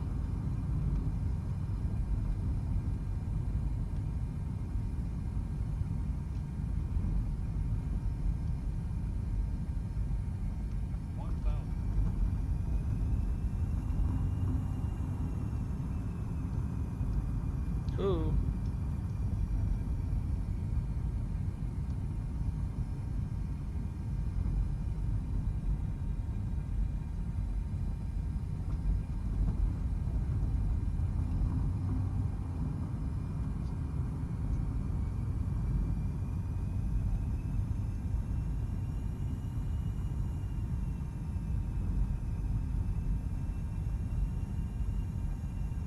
Detroit traffic, Osprey 617, lining up runway 21 right, Detroit traffic.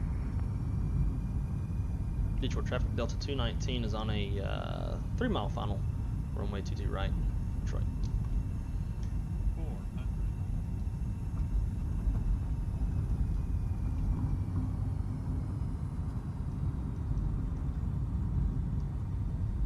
300.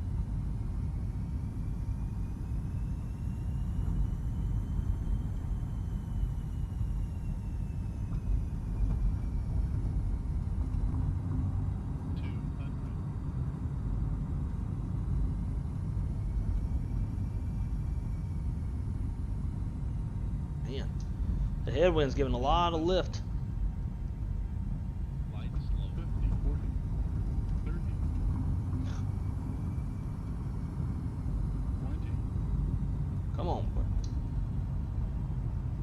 Detroit traffic, Osprey 617 taking off runway 21 right for the Zetter 3 departure, Detroit.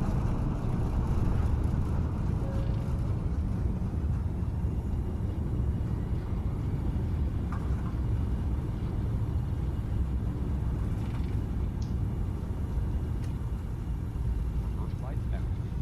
Whew, there's like no, I didn't hear any jip whiz call outs. I thought I was still like a good, like 30, 40 feet off the ground.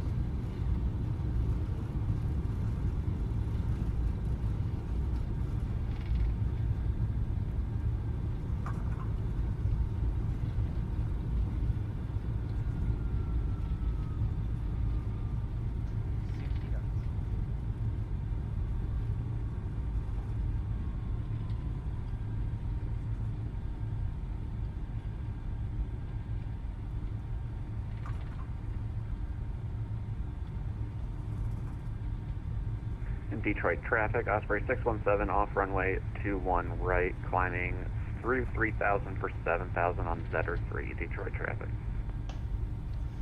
Detroit traffic, Delta 219 is cleared runway 22 right, Detroit. Alrighty.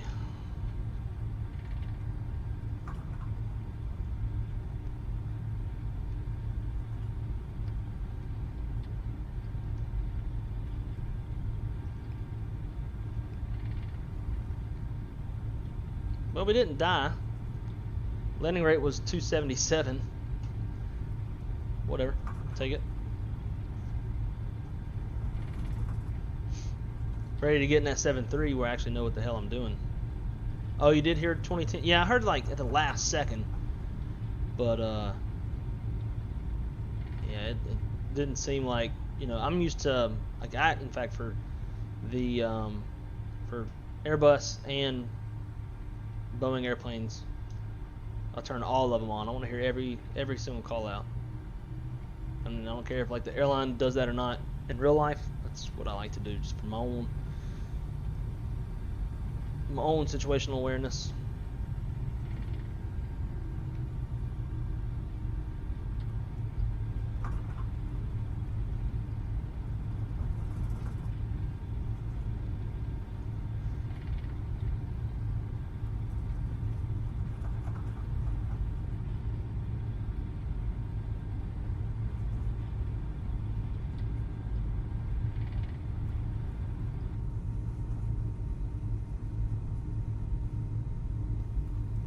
Nice and smooth looking. Love it.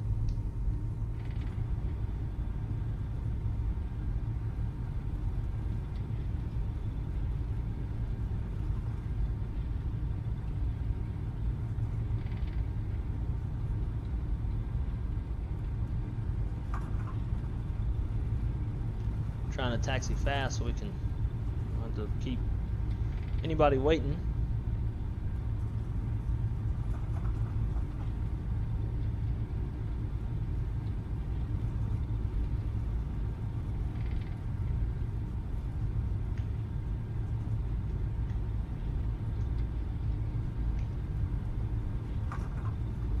That looks like a hauling ass once you zoom out. Oh wow, those are actually clickable. Interesting. That's how you check the compass in this airplane, is they have little mirrors. They put the compass behind the pilots.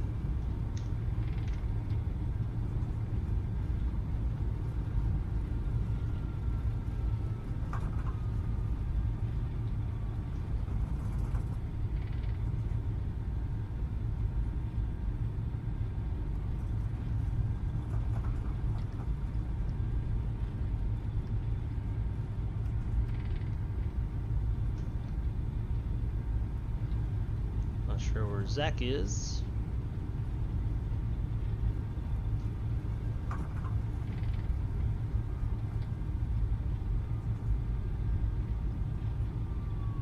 We'll just pull up next to one of these gates over here. Wrong button. What gate is this? Bravo 11.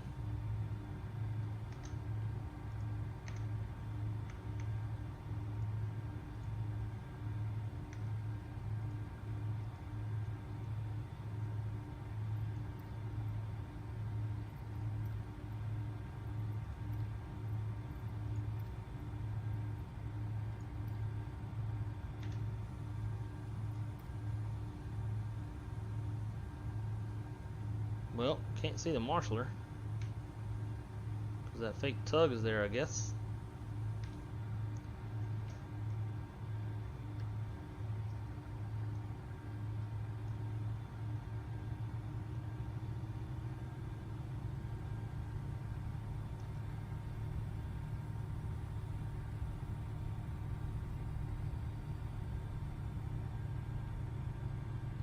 Just barely make out those wands. Sorta. Could. Now you can't. There we go.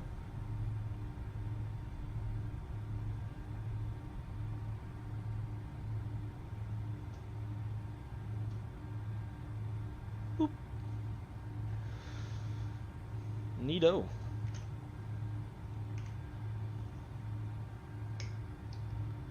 APU. Cool. Oh, wrong button. Can't.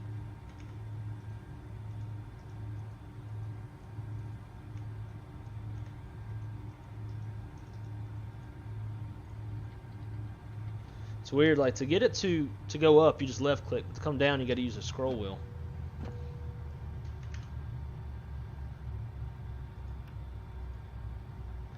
Neat. Oh.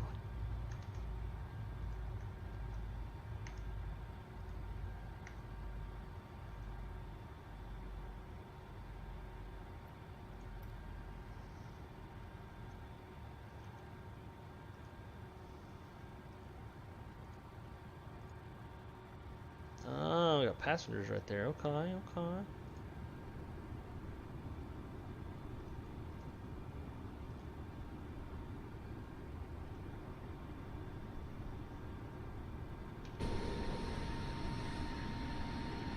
Damn, what the hell? Nice. A little 838 there. And I use the word little loosely.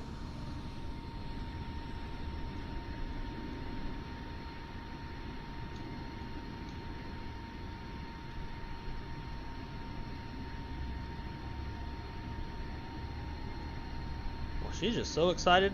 Look at her. Ooh, I'm just so happy. I'm so happy to be here. Cool, cool, cool. Alright, well, give me 1 sec. I'm going to go pee real fast. And then, after that, we'll get set up for our PMDG flight. And Brandon, yes sir, actually I flew this airplane just for you because I know for a little while you've been wanting to see this airplane again, so I did this one just for you. I've been watching for your name in the chat. But we got the playback. You didn't miss anything super special. The takeoff you should definitely watch. As soon as we were off the ground, I mean we were sideways. It was gnarly. So I'm gonna go use the bathroom real quick, and then we're gonna jump to the 737-900 and head on to Boston with Zach and Shaq. Oh, look at that, Zach and Shaq. Zach Shaq attack. All right, guys, give me 1 sec. Be right back.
Well, who's ready for leg number 2? I'm going to be heading over to Boston. We do have Boston Center online. Hell, by the time we get to Boston, probably have tower and approach and all that shit too. So, that'd be cool. Right. Need to get going. Let's do our passengers and shit. Next. Yep. Yep.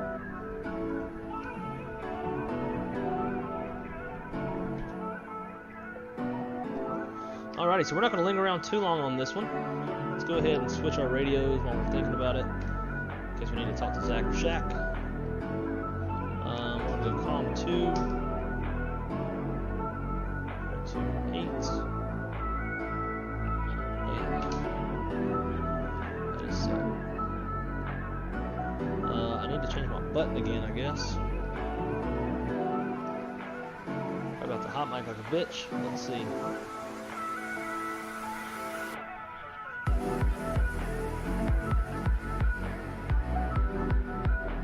Perfect. There we go. That's working. Cool. Here we go. Actually, let me get my seat locked into place.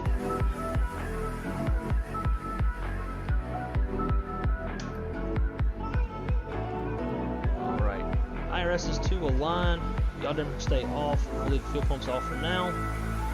Coming down this pedestal. All that's good. Emergency lights armed. Seatbelt sign will turn on. Even though we don't have our fuel on yet, but I don't care because I'll forget about it. Window heats. Pitot heat can stay off. Hydraulics stay off. And the rest of the shit is good. Set this to 33. That'll work. So from the time that we parked a second ago till now, weather went to absolute shit. At least in the sim. See what it is in real life. Yeah. The weather is still the same as it was when we landed in the METARs, but yet somehow in the sim it like went to reduced visibility and whatever. But yeah, that's the sim for you. I think the weather's a bit behind, clearly. We'll get that out of our face. So we're going to do a quick and easy load of our fuel and our payload. Fuel, we're going to be looking at a total of 14.7.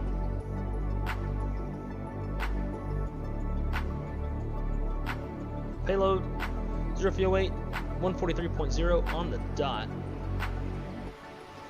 We're flying with a full boat. I think that is go. So that door's open as it needs to be.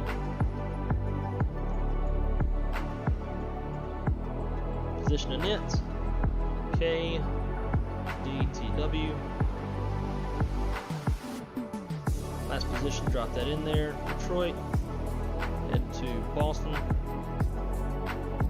We are Delta Airlines 218 on this one.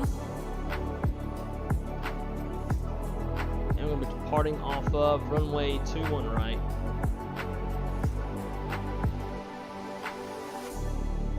Routing, we're going to be on the Howie 3 departure, Lincoln transition.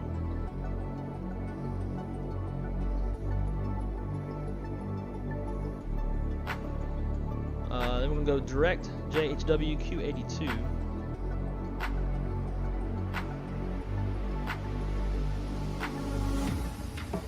to Pont.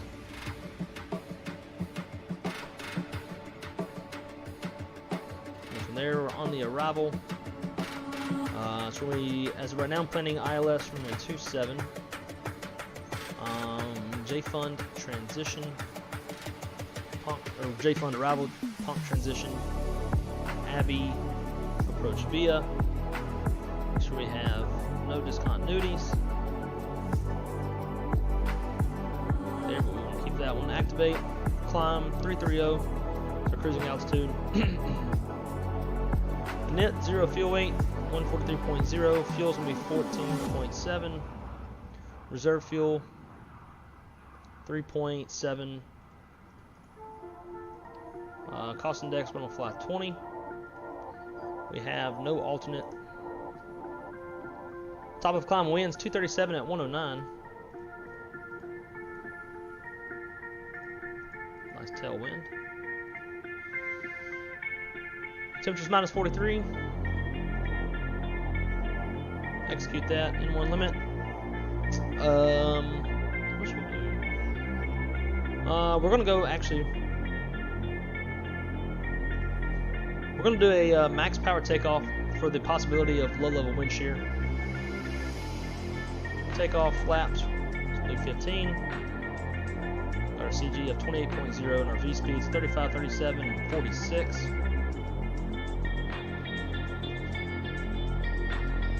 146 is in there. Our departure heading is 216.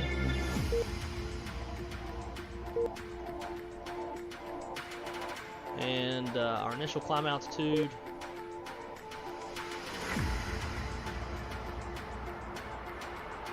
looking at 17,000.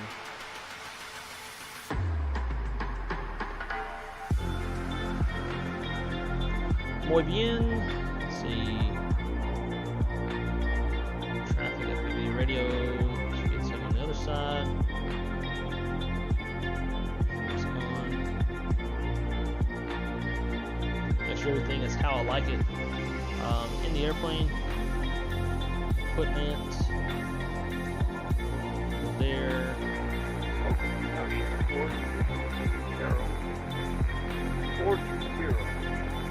Taxi from Runway Park. Heading left via taxiway Golf Bravo. Over.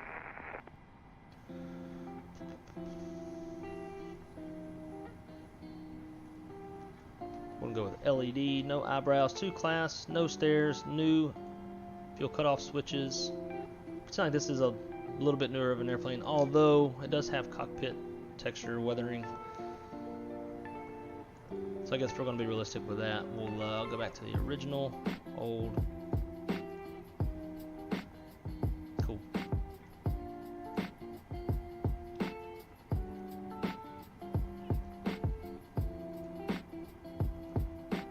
Range rings. 5,000 feet. Altitude separation, 40 miles out. I think everything else should be good. Flight controls and brake temp indicators, definitely want that. Option simulation.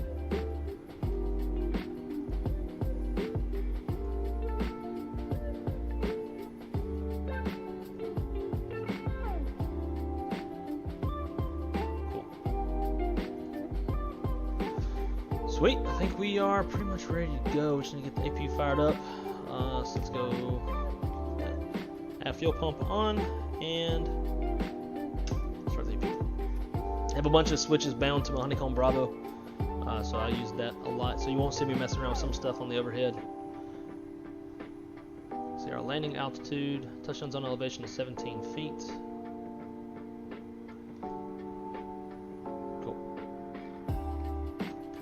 Here, let's go FMC and legs.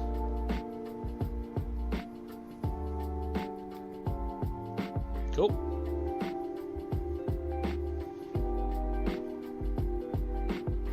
Second shack. How y'all looking on getting out of here? I'm ready to go. I'm not seeing Shaq though. Roger that. We may have lost him. So Brandon, the MD80 was it was good. I fumbled around a little bit. There were some issues I was having, like trying to get out of the gate. I forgot when you turn on the beacon light, that removes the chocks. So initially I was having a hard time, like, I said, why can't I remove the chocks? So there was that. We got that figured out finally. Little bit of a tad a bit of a hassle on the startup. I forgot to turn on those little pneumatic levers down on the center pedestal. Got those up, started. After that, everything was relatively fine. I didn't have nearly as hard of a problem as I did on the last stream. Nearly as hard. Let's see, no center fuel. Get those pumps on. Hydraulics on. I'm gonna text Shaq real quick, see how he's looking if he's going to join or not.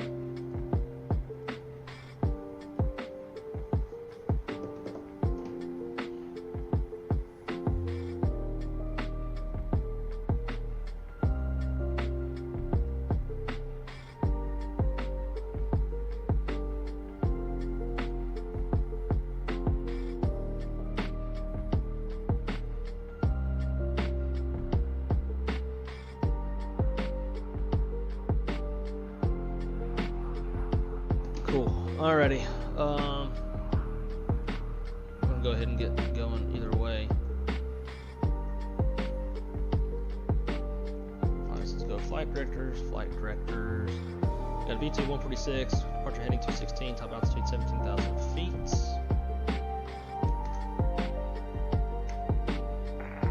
Oakland County Airport, Aero 420, runway 27 left. Straight out to flight.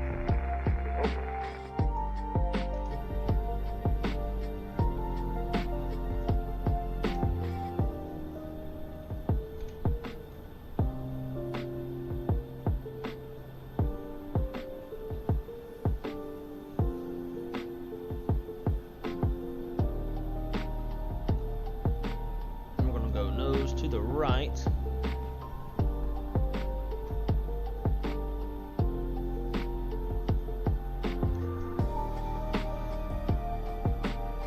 Uneventful was good. Yeah, it was relatively uneventful. The takeoff was a little gnarly. The landing was hard and firm.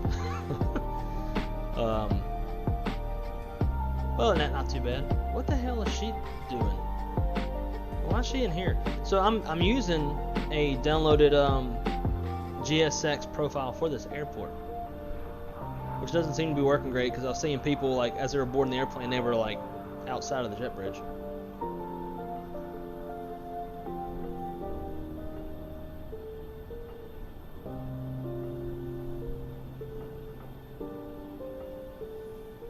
This chick just looks kind of special. We want to go. I want to say nose right.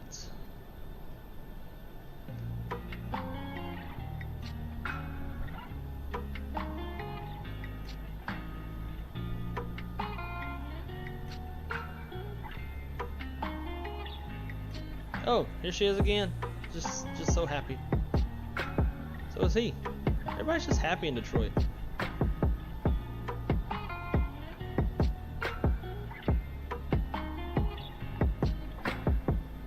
Yeah, look at that. Damn.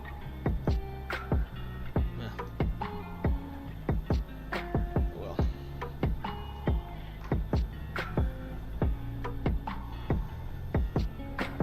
Detroit traffic, Delta 218, pushing back Bravo 11, nose to the north. Detroit.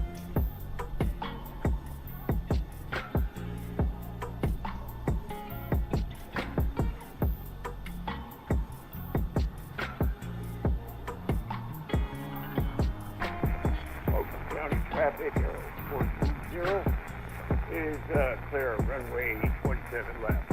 Last train.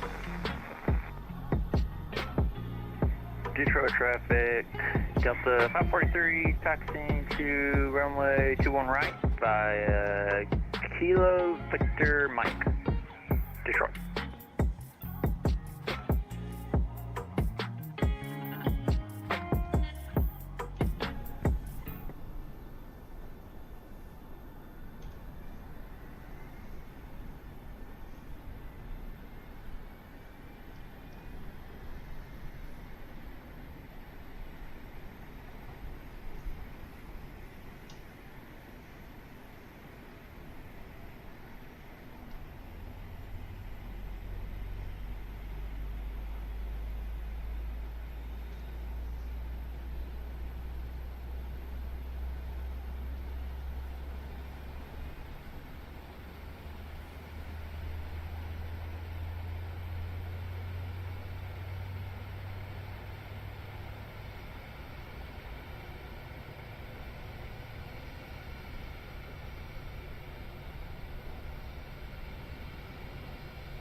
But start that second engine.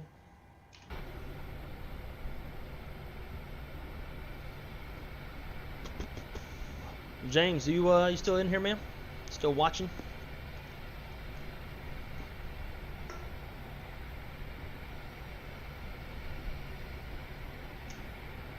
Detroit traffic, Delta 543 is crossing runway 9 left to continue taxi.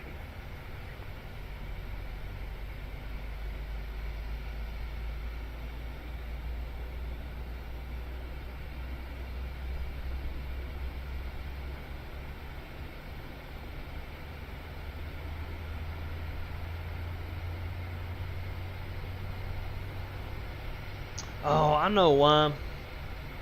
I don't have a GSX profile for this airplane. That's why that's messed up.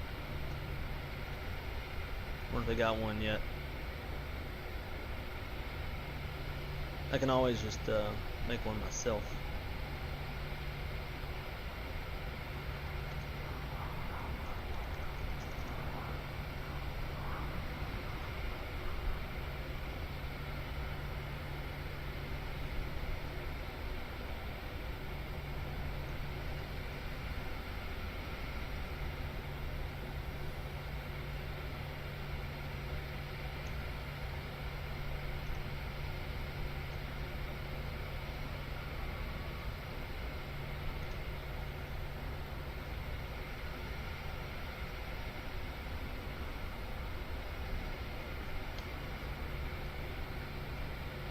Flaps coming out. Flaps and slats.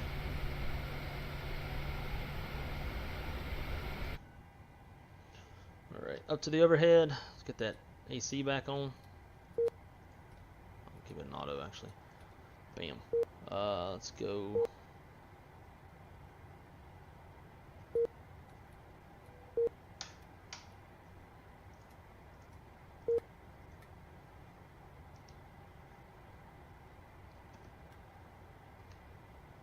Set and take off trim quite a bit lower. Cool.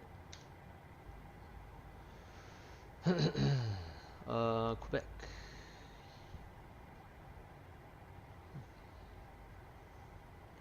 Detroit traffic, Delta 218 taxi in to runway. Where are we going? 2 and right via Quebec, uniform, Golf. Hotel, Mike 6, Detroit.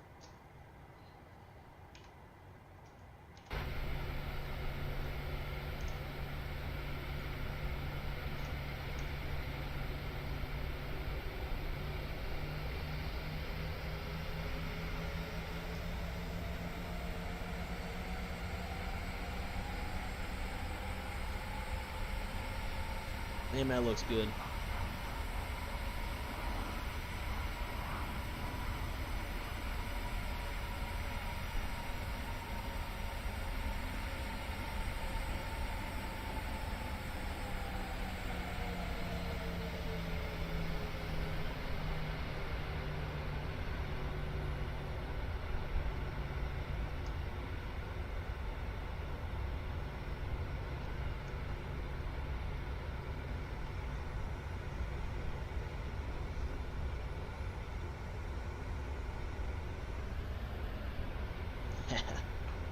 God, I wish this thing had a better camera system.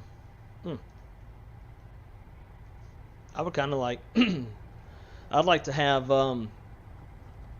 like the old FSX camera where you could like make 2 windows. So that way, like, I could still see inside of the cockpit and what I'm doing. But,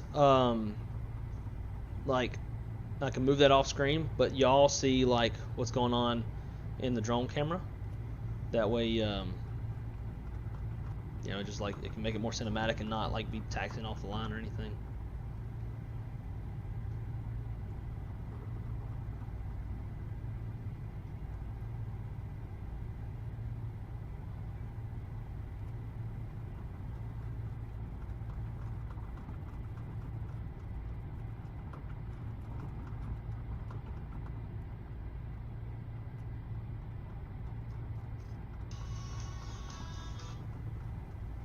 Crystal calling.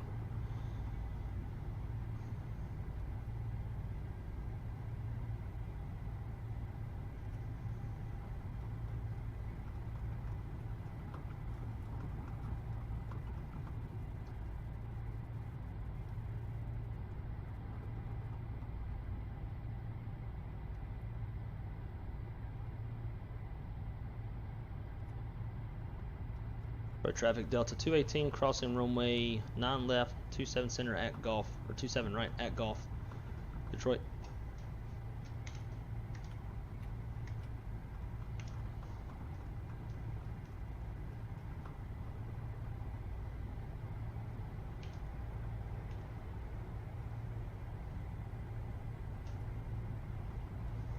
I think the sounds are kind of low.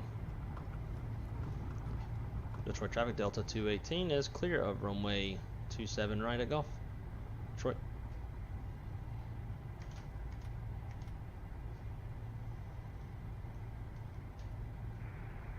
And Detroit traffic, Delta 543 is lining up runway 21 right. We'll be departing the airspace to the east, Detroit.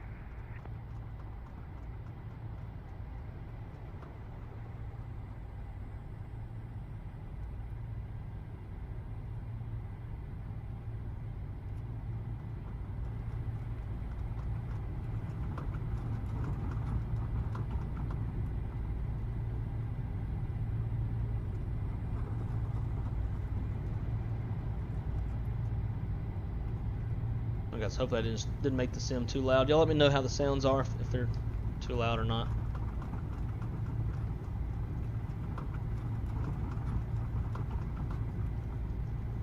Flight controls check. Full left, full right, neutral, full up, full down, neutral rudder, full left, full right, and neutral flight control check complete.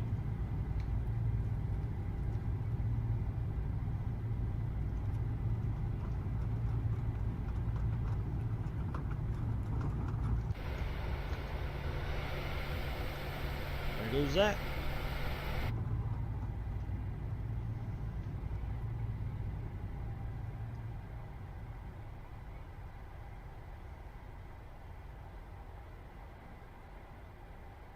I'm gonna wait right here, give him a little bit of spacing.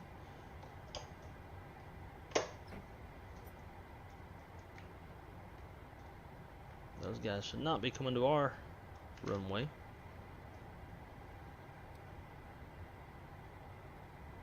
And Detroit traffic, Delta 543 is clear of runway 21 right. We are departing the airspace to the east.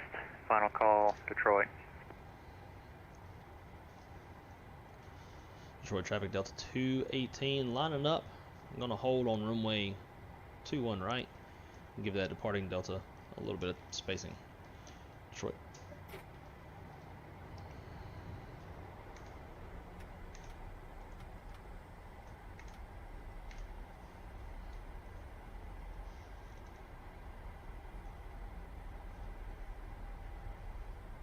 Alrighty, looks like we're clear on the approach. Clear down the runway.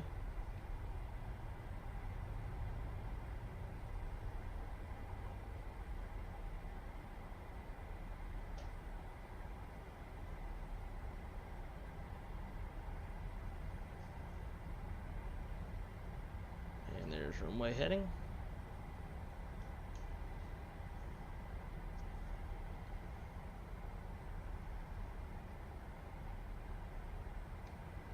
Alright, here we go. Detroit traffic Delta 218 is departing off runway 21 right, Detroit. And Toga. Airspeed's alive. There's been alarm. 80 knots.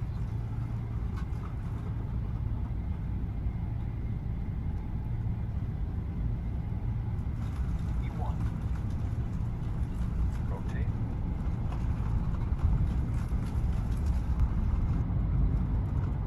Positive rate of climb. Gear up.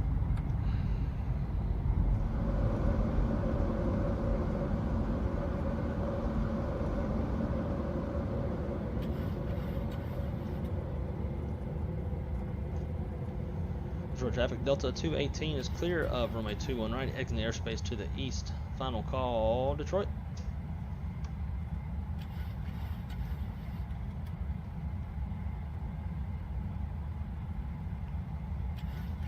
Alright, let's go LNAV, VNAV,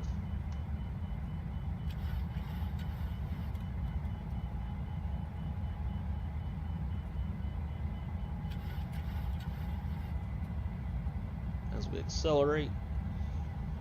Flaps 5.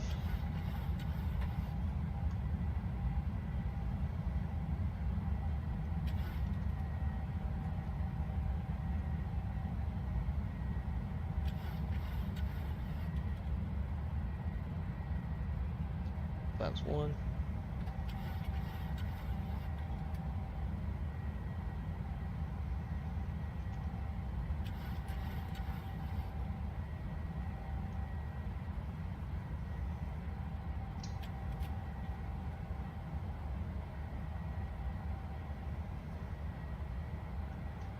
And flaps up.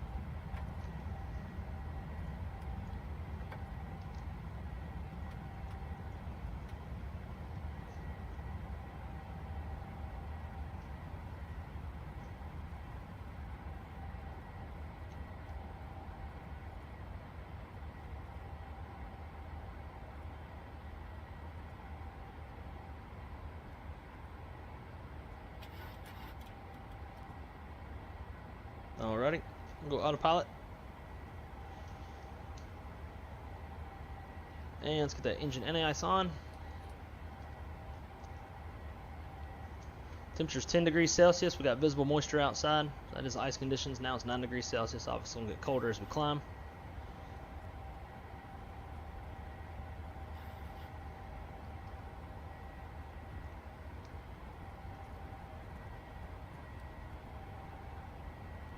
See Zach out there is about a good 15 miles ahead of us. And actually might be 20 miles.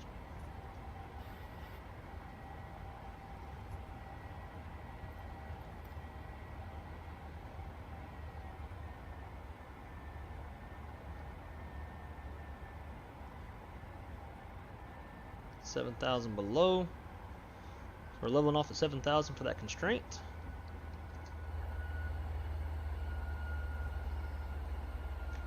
Take a look at this cabin, guys. Pretty nice. Whoever did this did a pretty good job.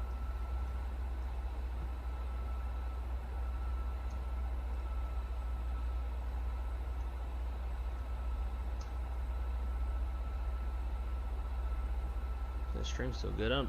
This always freaks me out, makes me think my internet dropped. I wouldn't be surprised if it did.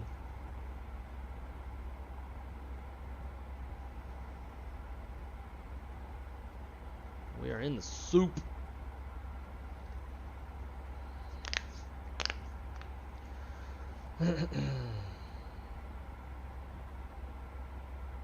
Does it feel like a tank? No, it feels just like any other one, in all honesty. Although we're not super heavy with fuel. We're only carrying like, I don't know, what was it, like 15,000 pounds or something.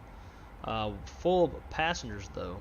But this thing is capable, with the 2 auxiliary tanks, it's capable up to like 56,000 pounds of gas. So maybe then it would feel a bit more like a tank, but currently, no. Yet.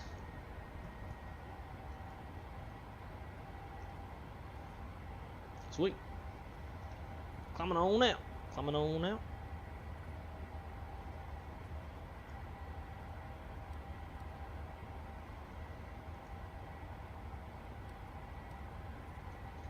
Alright guys, give me a second. I'm going to call the girlfriend back real quick. Be right back with y'all.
Alright. I'll tell you what, sun is awful pretty on them clouds there. Awful pretty. Guys, if you haven't already, please smash that likety like button. Definitely helps the algorithm. And who knows, maybe if we can get up to 20, 25 likes, maybe I'll take a shot for every 5 likes. Because I ain't got to work tomorrow, so, you know, I can drink now. Sure enough. Let's get this thing climbing back up to where it's supposed to be. Take her up to 33.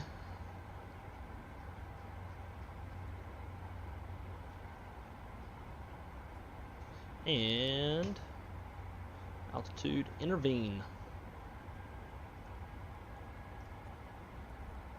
Then we'll go ahead and hit standard, just so we don't have to come back and do it.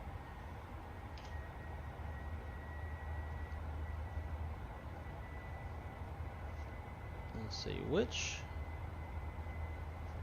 I don't know which wing I want to look at right now. But real quick though, let's just show y'all this. Lots of weather en route, although I'm sure the tops are low. This time of year, this type of weather, tops will be pretty low. But we've got a bunch of this stuff in and around Boston. So that's going to make for possibly a good time. I don't think the winds will be as gnarly as it was down and around this low pressure system, but yeah. Let's see what's the current weather in Boston. Nah, not shit. Still 150 at 7, 10 statute miles, few at 3,700, overcast 6,000, temperature 6, dew point -2, altimeter 30, 12.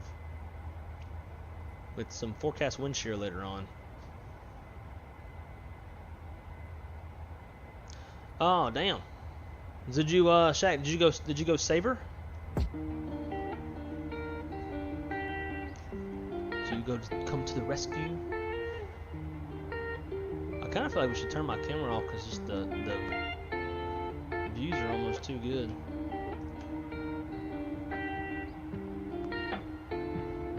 Like I like the look of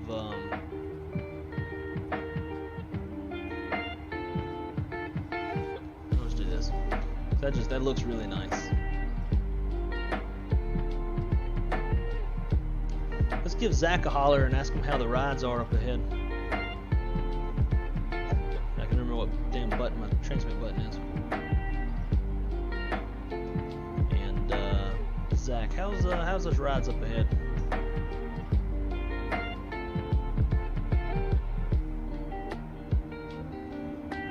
Dude, did he step away?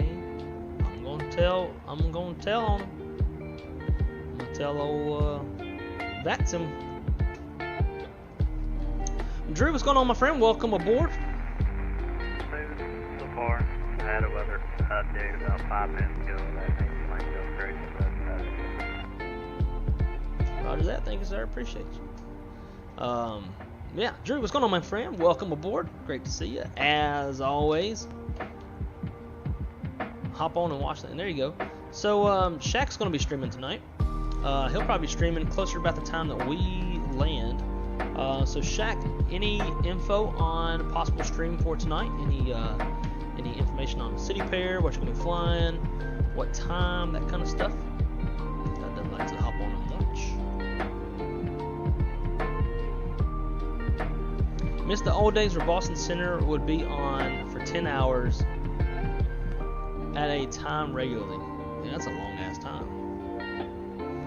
I honestly wouldn't really blame them for not being on that long. I couldn't do it.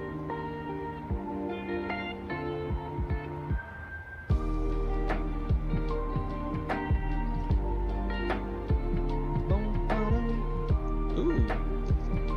So Aviation Geek, I'm looking at the picture you sent me.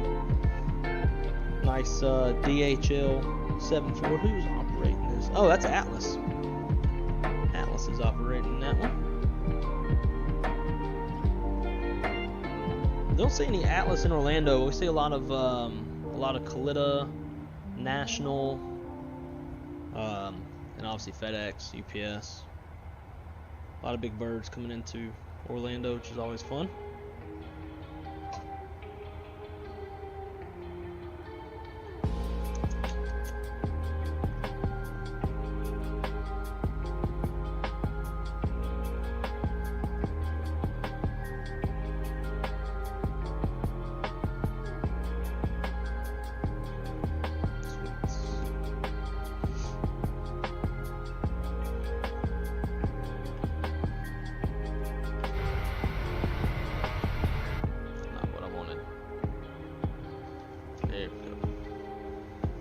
rain shower down there. I just love it. We can actually see rain shafts, rainbows. Like, it's kind of cool. I don't really care that much about rainbow, but it's pretty neat. And now we could only get tornadoes, very accurately depicted hurricanes.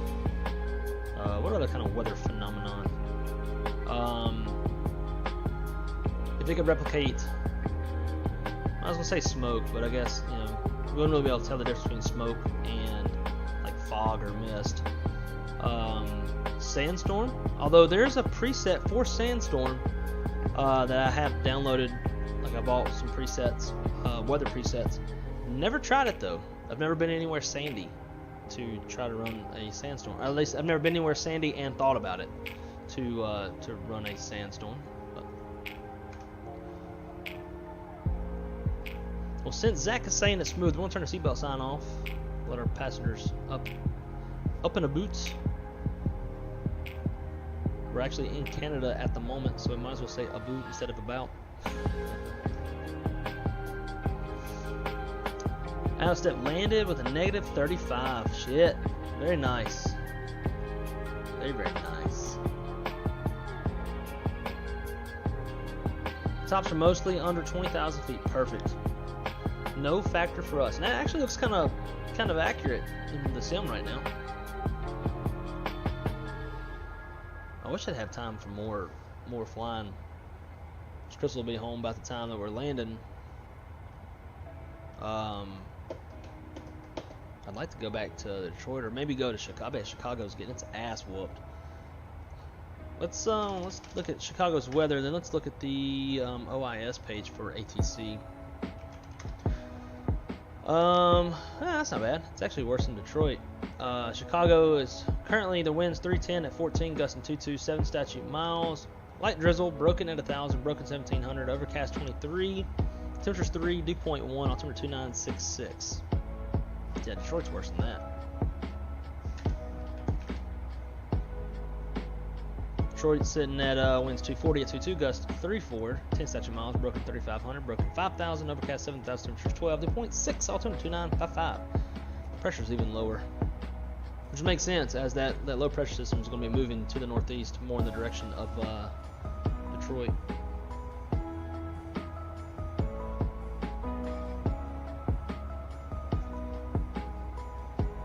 It's on its way to Chicago.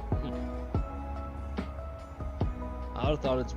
When I looked at forecast last night, it had it like, even though it counter rotates or counterclockwise rotates, the overall movement of the system itself is to the northeast, like northeast.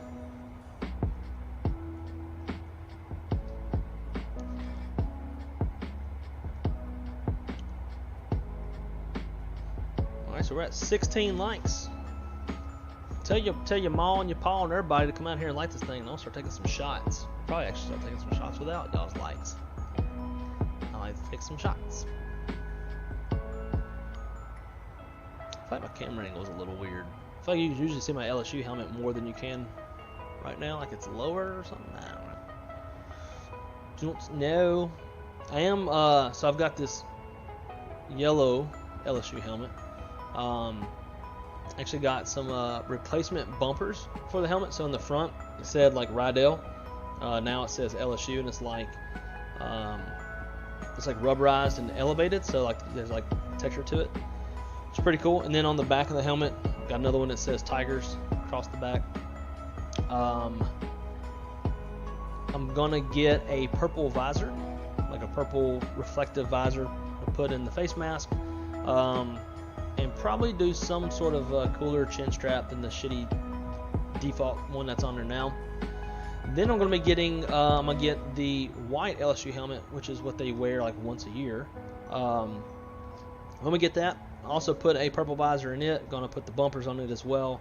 And I don't know, maybe I'll do a different, maybe I'll do yellow on the visor for that one. Byron, are you an LSU fan by chance? If so, we're gonna be good friends, real good friends. But yeah, we'll get the white one. Maybe put a yellow visor on that one. Put the bumpers as well. and probably a different chin strap. I think that'd be pretty cool. Now there's like a special edition, like all like purple LSU helmet, but I don't know if I'd be willing to spend the money. I was drunk when I bought that one and spent $600 on it. And it's only $600 because it's signed by Clyde Edwards-Helaire, our 2019 national champion running back. But what I'm kind of irritated about now is, like, I would really like the Speedflex helmet, which is just a much cooler looking helmet, but the helmet itself is $600. I honestly, I mean, it's cool to have the signature on the one I have, but I would rather have the Speedflex helmet without the signature if I was going to spend that much money on it. Now, we'll say that helmet was supposed to be like $750, but it was like third, fourth quarter of the game, and a lot of people weren't buying these helmets at the Citrus Bowl, so they knocked the price down, which was cool. But hindsight 2020, shouldn't have spent. I can buy just a regular like Rydell helmet without a signature for like $125, and I spent $600 on that one. Ouch! Fuck you, Jay. You're just being a troll. Hell yeah! So Byron, are you from Louisiana by chance? Just kicked the shit out of my rudder. Thought I took some skin off my toe. I'm originally from Monroe, Louisiana, so I was also born an LSU fan, and Jay's just trying to push my buttons. Oh damn. Oh, these dogs are hungry. All right, guys, give me 1 sec. I'm gonna go feed the dogs. Probably grab some sort of alcoholic beverage, and I'll be right back.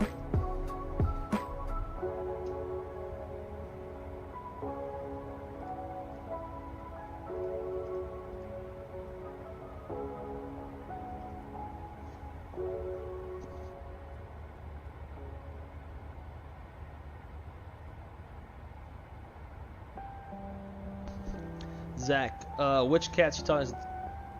What? I'm assuming wildcats. Which cats? There's a bunch of cats out there. Same with tigers. There's a bunch of damn tigers too. Tigers and Bengals and Bengals and tigers. Then you got like Auburn, who are fucking confusing with their Warhawks and tigers. Like, what is that?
Sorry it took so long. Had to make the bed real quick and wash a couple of my dishes so I don't get yelled at whenever the old girlfriend gets to the house. Just let the dogs out. Once they eat, they gotta shit. So, anywho's, I have to go let them back in here in a minute. Oh wow, born in Shreveport, lived in New Orleans. Nice. Okay. Awesome. Yeah, so you're right down the road from where I'm from. Where'd So when did you move to New Orleans?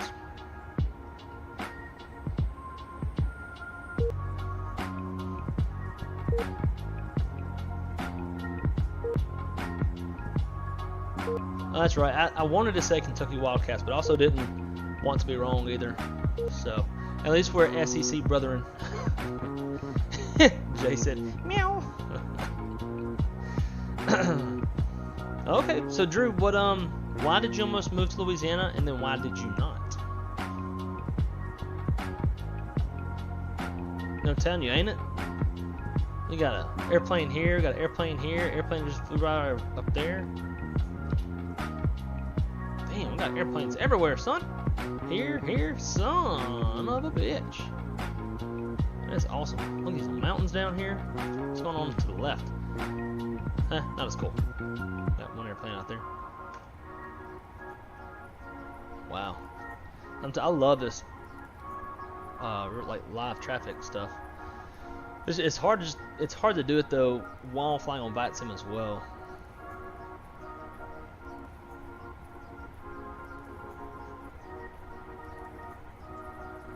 Yeah, let's just enjoy the views.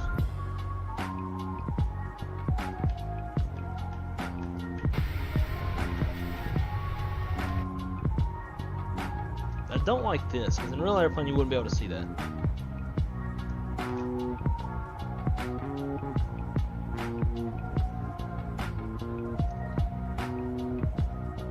Set him down a little bit. Maybe we can get us a good external view.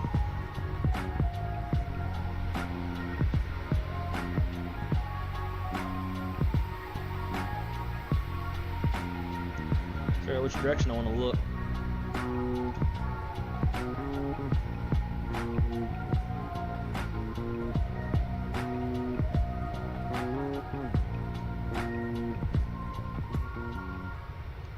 There's daggum airplanes everywhere. It looks so real. They definitely nailed the whole contrail thing.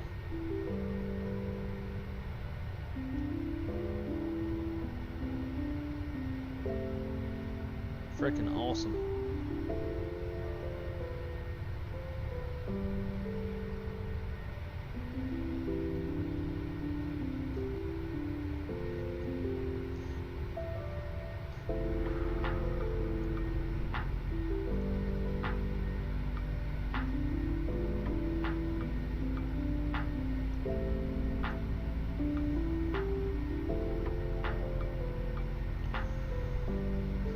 Second grade, okay. So I was curious just because if you were there through high school, like what high school you would have gone to and all that.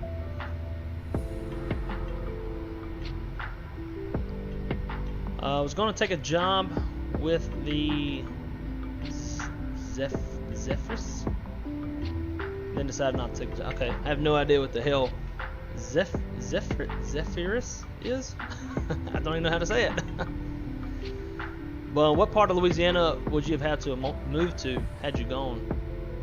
And Jay, yep, still using PXST. My subscription should be running out like within the next several days. I will be probably purchasing a year-long data plan, in all honesty. Good evening. I picked up the Dash 900 and flew Turkish Airlines Adana Bodrum. Pretty badass, even though I own the entire NG lineup. I should get back to some VSW. Yeah, so, and that's the thing, like, so obviously Southwest doesn't fly the 900. And I had a talk with the guys at Virtual Southwest and asked them, was like, hey, like, how do y'all feel about letting people fly the 900 even though they don't fly it in real life? Everybody's going to have a shiny new 900 and they're going to want to fly it, and that might be a good way to get more people, more pilots to apply with our virtual airline.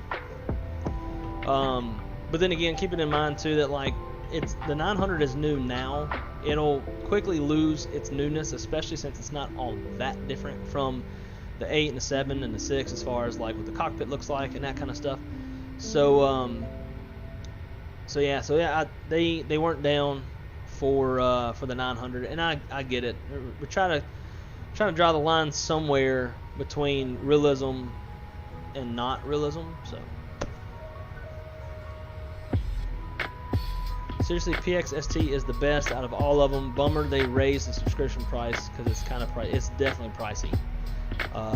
Yeah, I had a feeling I knew it was going to happen because they sent an email about it, but yeah, it still sucks. Oh, okay. Oh, wow. So I take it you're going to be playing for him, Drew?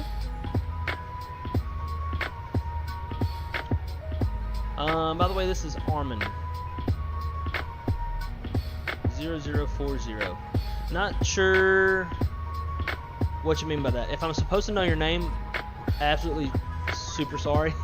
I see so many different names roll through the chat that I have a hard time pinning names unless I like consistently see them over and over again with every stream. But yeah, so do I know you? I feel like shit saying that. Like I'm supposed to know you. And I'm terrible with names too. I'm more of like a face type person.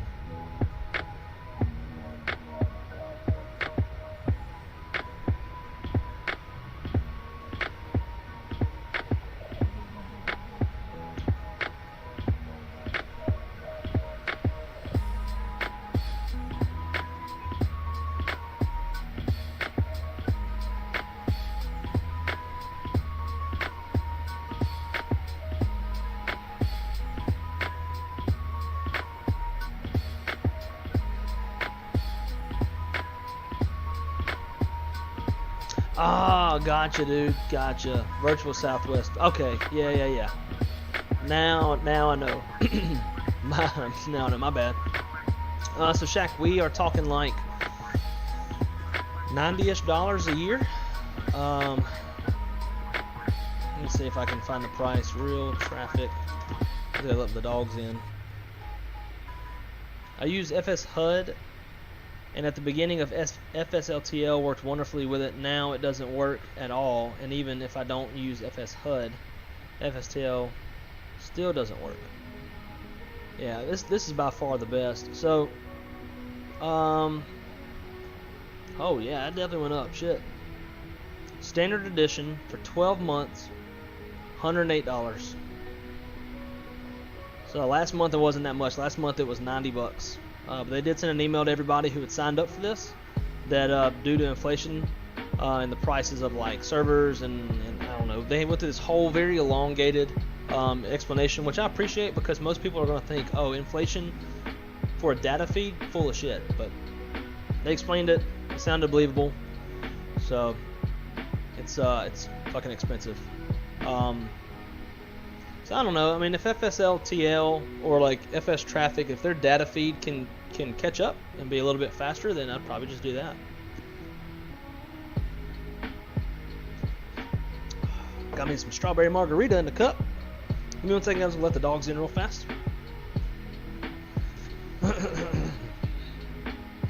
Yeah, they're sitting at the door waiting to come in. Well, one's at the door, one's laying in the dirt, and the other one's just sniffing around.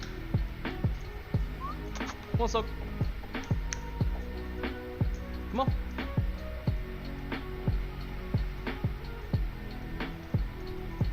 Good boy.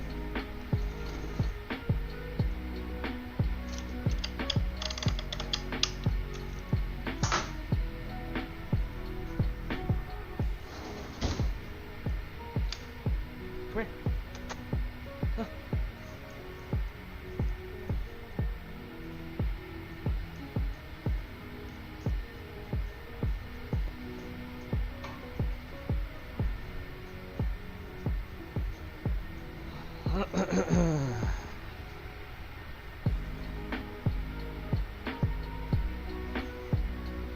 I guess while I'm up, I'll show y'all what I was talking about with the bumpers on the helmet.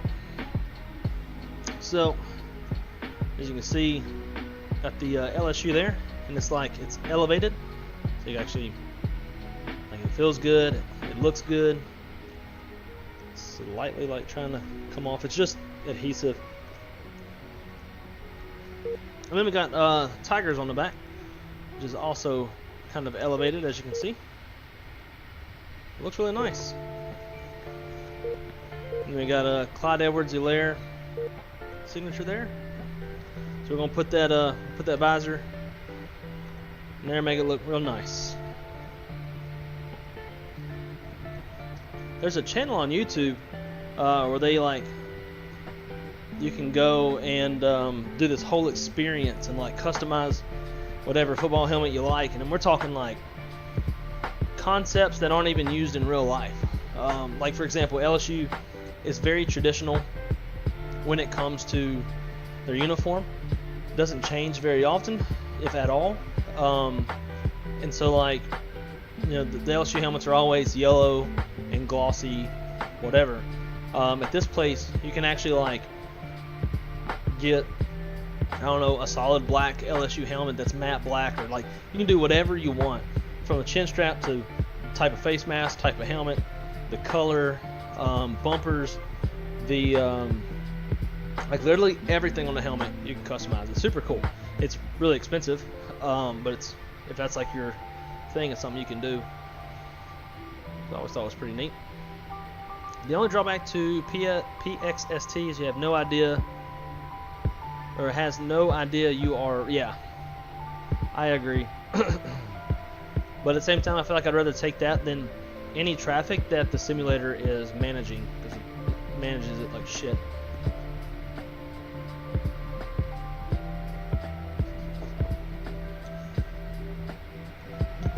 Yeah, my first 2 years of high school, California. Last 2 years of high school in Florida. Oh, we're out in Florida. I live in Orlando now. I've moved all over as a kid with my dad. My dad's job, but Louisiana is always home with the family. That's awesome. Was your dad in the military? Because obviously you got Barksdale Air Force Base in the Shreveport area, which is actually where I was based at when I was in the Air Force. But now I live in Orlando, working as a dispatch manager for Major Part 121 scheduled air carrier. I think it's getting too dark. We're gonna have to add some light. Although that looks ominous. That's cool. Yeah. Oh wait, shit. Make it where y'all can like see it the way that I see it. Look at that. That's mean looking. I hope these pictures are saving right. Earlier it wasn't saving right. Let's take a look, see. What in the fuck? Did y'all see that? Wow, that was wild. We were like sideways now. That was a hell of a wind update.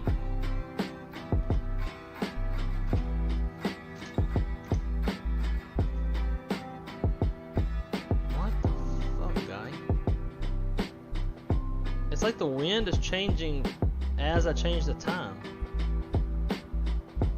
Like, is it remembering historical weather?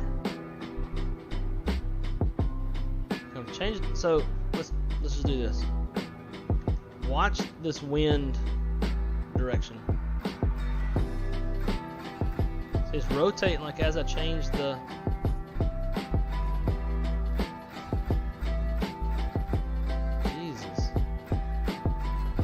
It shouldn't be like that. We're just casually throwing people around in the back. That's less than great.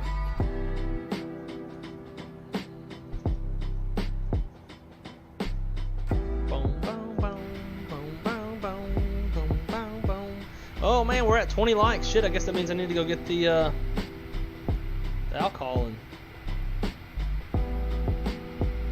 get a few shots going, eh? Those pictures did save correctly, fortunately.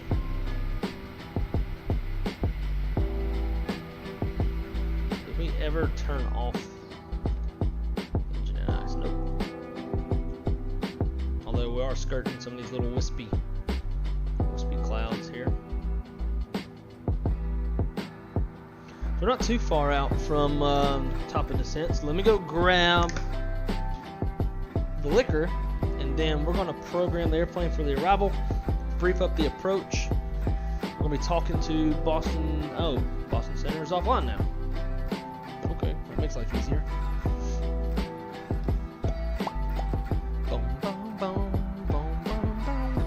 I need one of them little pouring things. Somebody was talking about that the last time we were doing this. Trash stinks.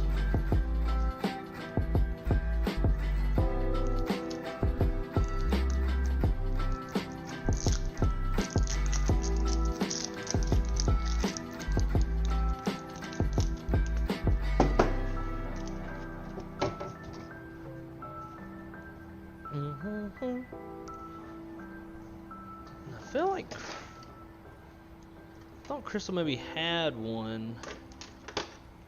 I guess not. That's a wine. These are all wine stoppers.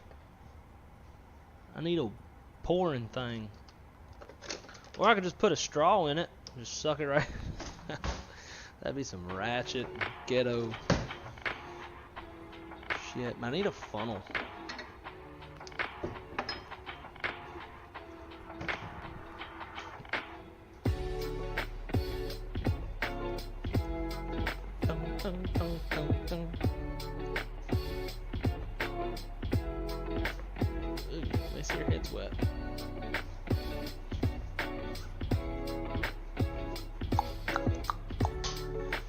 Yes. So again, guys, for those of y'all who have not been in the previous streams, a lot of times once we get to about 20 or so likes, for every 5 likes, I take a shot. Now this stuff is absolutely delicious. It's even better in coffee.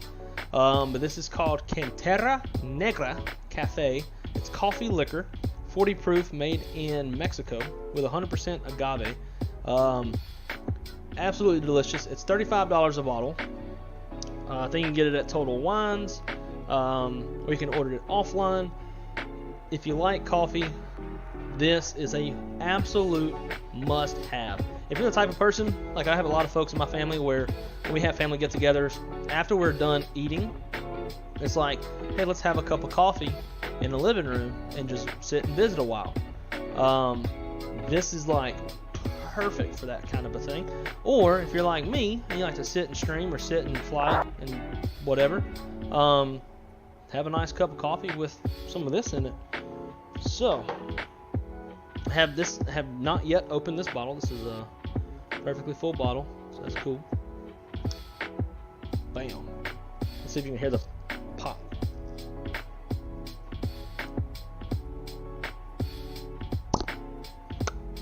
Hit the mic, so it might sound like shit. Alrighty.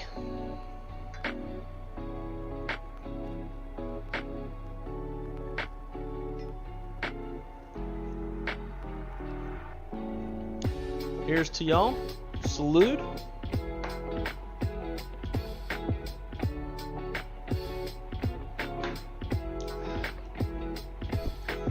So we're at what, 21 likes, so that's gonna be 4 shots.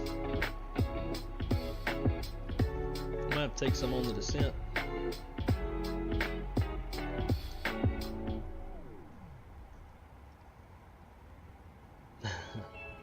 Dustin, I'm gonna try to stream some tomorrow.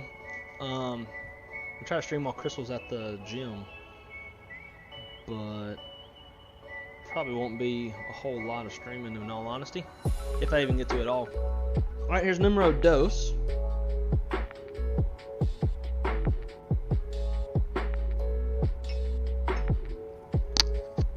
Sorry, I gotta make sure I can lick this thing because it'll run down the bottle. So this shot we'll dedicate to my dad. My dad just had a minor heart attack the other day. He's doing good. Spent a couple days in the hospital. They put a stent into the collapsed vein. He is fine now. He's at the house, resting up. We'll be back to work on Monday morning. So here's to my dad, and hopefully better health down the road. No more heart attacks.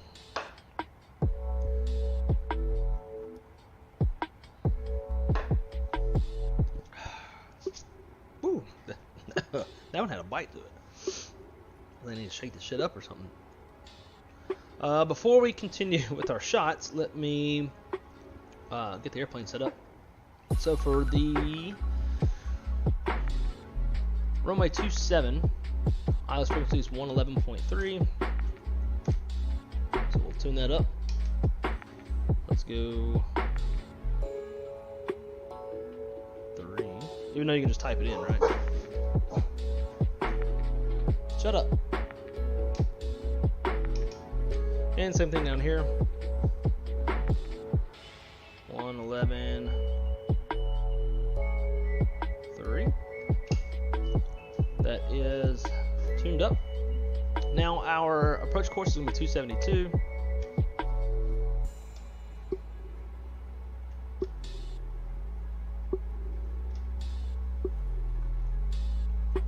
That is set. We'll go ahead and put in the heading of 272 in here as well, because we need to go around. It should be easy to hit. Heading select. Right. Bottom altitude on the star. Yeesh. Star like literally goes all sorts of directions. Alright, fuck that. Let's do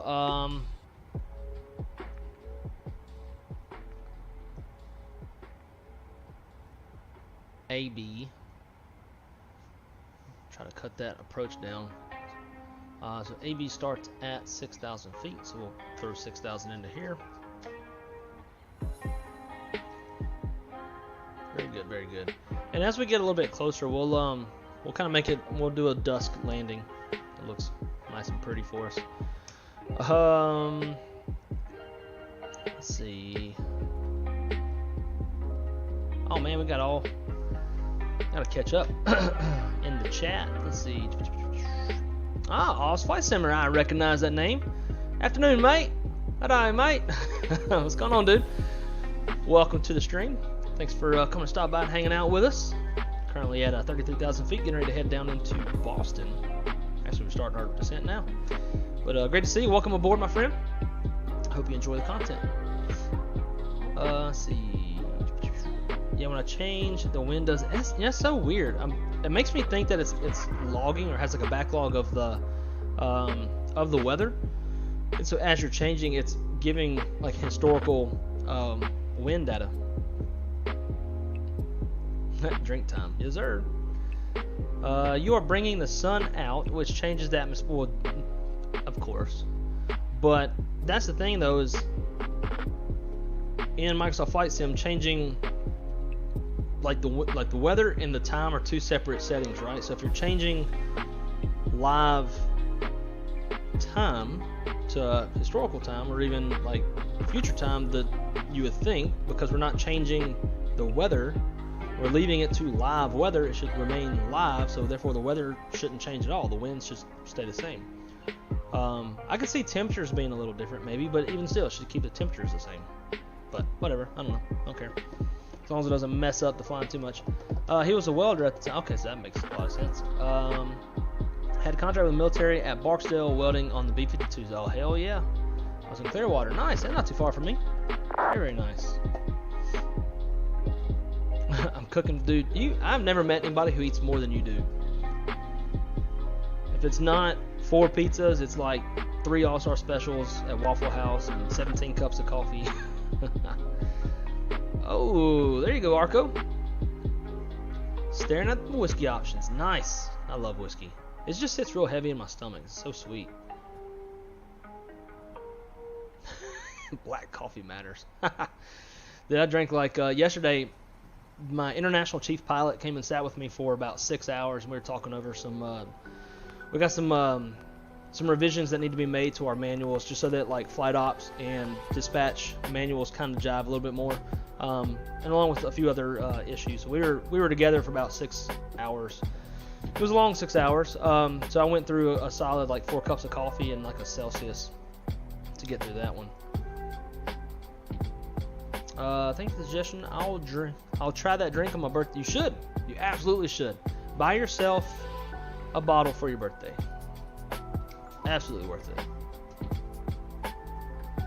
You need some Buffalo Trace bourbon cream. Ooh, never heard of that. That sounds very interesting. What the hell is that? And Harrium West traffic, November 284 Hotel Yankee. That almost sounds like Zach, but it ain't him. Left base. I don't drink for coffee, 29. just give me the bottle. There you go. The bottle's pretty good. Pretty good. Bob Lee Swagger, that's kind of a cool name. Captain Whitaker from the movie Flight up here. Yeah, minus the cocaine, right? I'm just trying to ease my nerves. So when I gotta fly this airplane upside down. Yeah, shout out to Pops. Yeah, he's doing fine though. He honestly, I think what really did it is him and my mom about 6 weeks ago started a pretty rough and rowdy diet. And it's one of those kind of diets where they ship a lot of the food to you, so it's a lot of processed food, which obviously is not good for you, even though it's low in calories and all that stuff.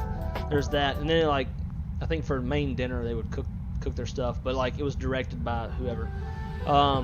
So the fact that all the food was processed, and then like, I mean, my we're from Louisiana, right? So like, hello, TARA, got us an RA. Oh, we're good.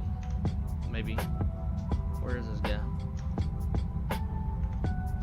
Oh my lords, who you be? And Harrium traffic, November 284 Hotel Yankees on 3 mile final from like 29 Hotel. Climb? He's higher than me. Why would I want to climb? Well, I guess he's on his way down. I don't know. That don't make any sense to me.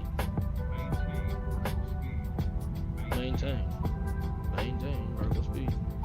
Yeah, that doesn't make sense to me. I would assume because he's higher, he climb, and because I'm lower, I descend to maximize separation. But I reckon not. That's kind of cool looking though.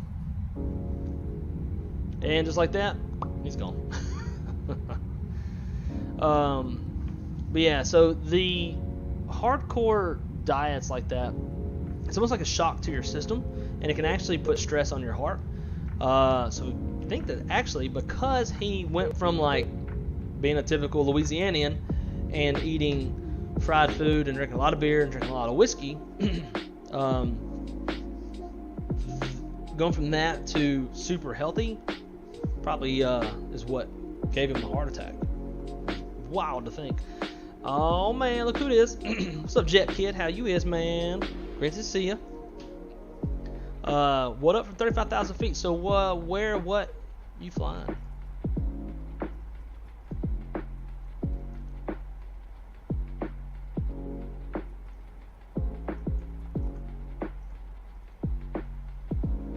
All right.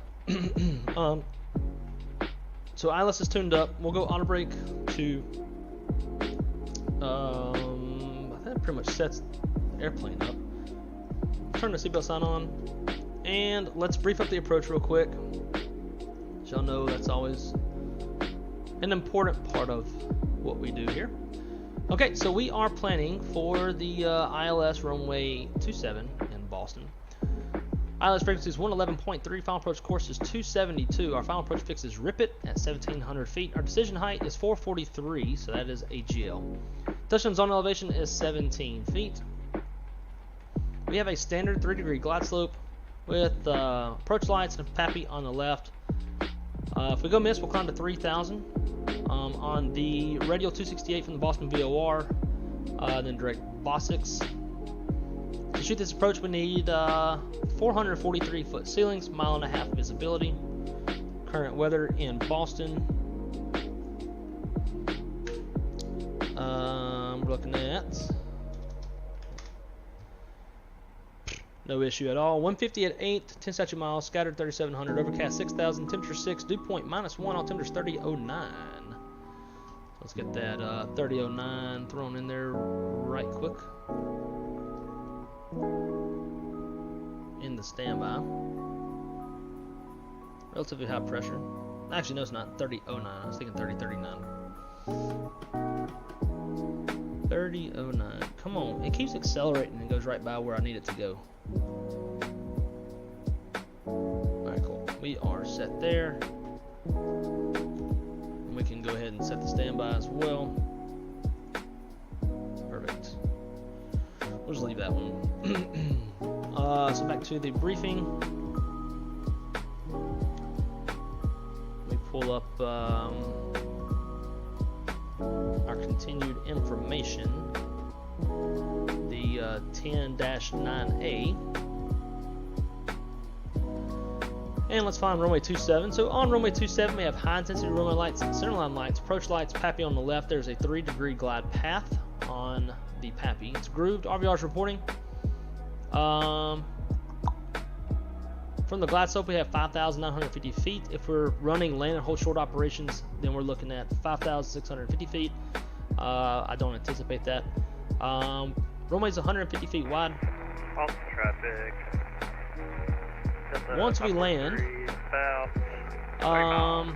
hopefully we're off by Echo, and it's gonna be a right-hand turn off. We'll immediately cross runway. What is this? 4 right. Keep on going. 4 left to the ramp. It's gonna be a right seat landing. ILS is set up. Auto brake level 2. It's gonna be a flaps 30 landing. So with that,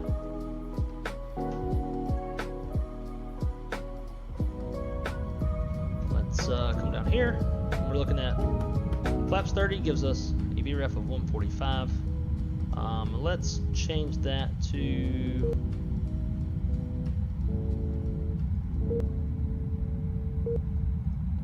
let's go 150. What's the winds again? 150 at 8. Yeah, we'll go 150. Perfect. 272, so you can see it all cross checks with the data in the FMS. Very nice. This stuff looks kind of ugly. So landing brief is complete. If y'all have any questions, throw it in the chat. Tell you what, since we have such a cool dude, Mr.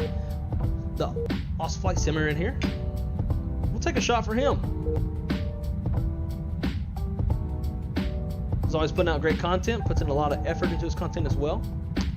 Great dude. So, here's to you, my friend.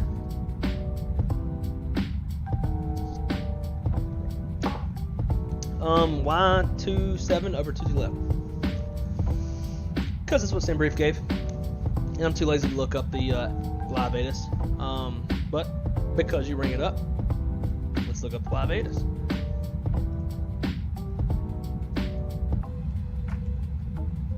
Boston. Alright, let's see. Current live ATIS info X-ray as of 2254 Zulu. Obviously we're in a different time right now, so that'd be different. Winds are 178, 6 miles, same old weather we were just talking about. ILS runway 22 left, departing 22 right.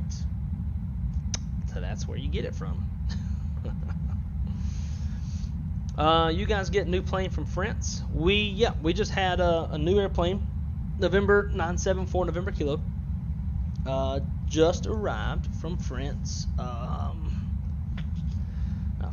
5 or 6 days ago. We won't get another one from from France for a little while. In fact, speaking of delivery flights, my boss was talking about. So as of right now, there's two of us that from the operation control center side of the process. There's two of us that run everything, myself and Susan. They're actually talking about. There's some stuff that we could help out with. Stuff I can't really talk about, but there's some things that we can help out with physically in person. So they are actually talking about sending us, either myself or Susan, for every international delivery flight from France. So I'm gonna have to get my passport renewed here pretty quick if that's the case. Our next one's not for almost a month and a half, 2 months, so I got some time. But they're talking about sending us to France for every single delivery flight. So that'll be pretty interesting. I don't know if I really want to fly on an airplane that much. That's like a 10.5-hour flight time between the two flights.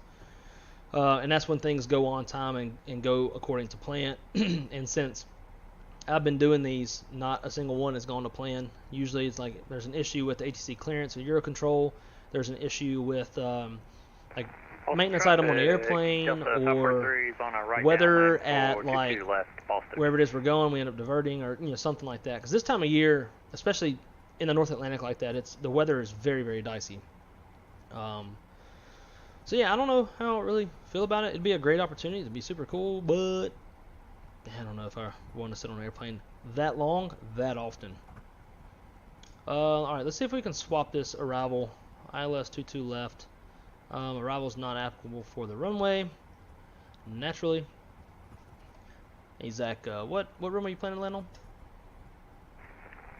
Land on 22 left. Of course you're ahead of the game. Shit.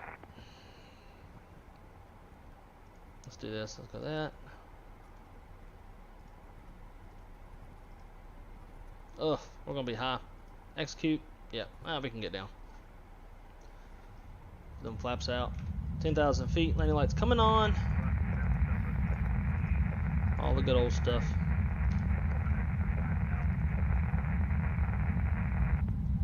All right, 22 left.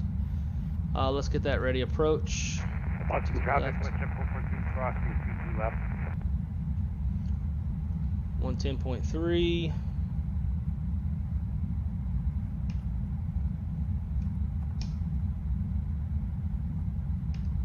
Perfect. Final approach course is 215.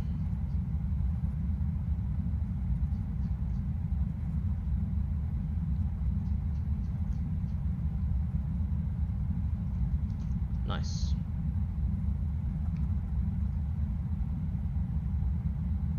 A little bit high, but we should be able to catch up by the time we get to that initial approach fix. So I won't show this one just so I'll make this quicker. But to brief this approach, planning on the ILS runway 22 left. Final approach, or correction, the frequency is 110.3. Final approach course is 215 degrees. Final approach fix is Vocus at 1,700 feet. Decision height is 200 feet off the ground. Decision or touchdown zone elevation is 16 feet. Standard 3-degree glide slope. Approach lights, Pappy on the right. If we go miss, we'll climb 3,000. 219 radio off the Boston BOR, direct Winnie. And to shoot this approach, we need 200-foot sailings, 3/4 mile visibility.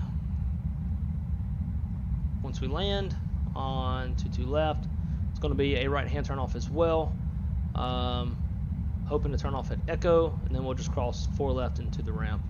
Any questions? Throw it into the chats.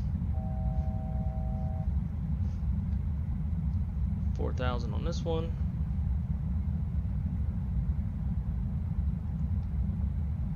And engine has to come off. Austin traffic, Delta 543. Turning right base for 22 left, Boston. Sweet. So here's what I'm going to do. Westjet 442, taxing across 22 right. Is there anybody on 22 right?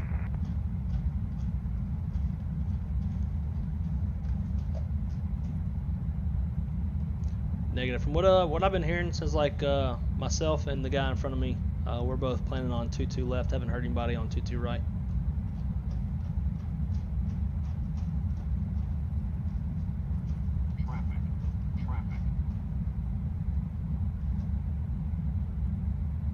Alright, let's go heading mode. Let's give Zach a little bit of spacing. 22 left, opposite runway heading. We're looking at 35. Boston traffic, United 352. We are 4 miles from Patrick Waypoint. It's getting set up for the base, or for the downwind runway 22 left, ILS approaching Boston.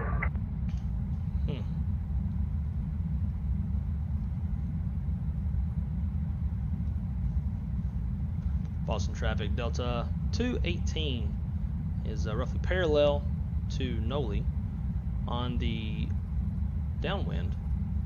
We'll call base Boston.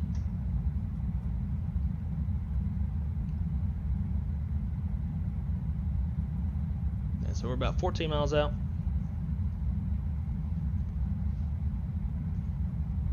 Perfect. So just kind of rounding off the, kind of getting parallel to the runway, and they're going to swing it back around. That's going to help give Zach a little bit more time. Delta 543 on this frequency.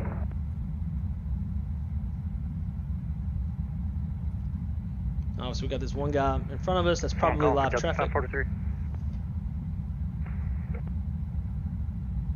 Oh yeah, we need one more shot. Shit. What's our likes at now? Radio check. 555. One more shot, and this Radio is check. for all you guys. 555. And to the growth of the Wrong Side channel. Radio check. It's only as good as it is because of you.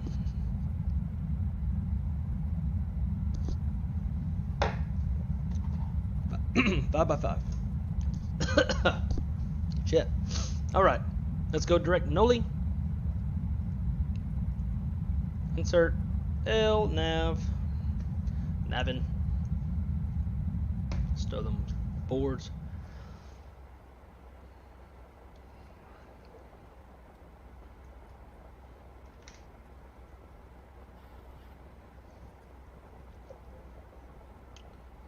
Big up to Susan.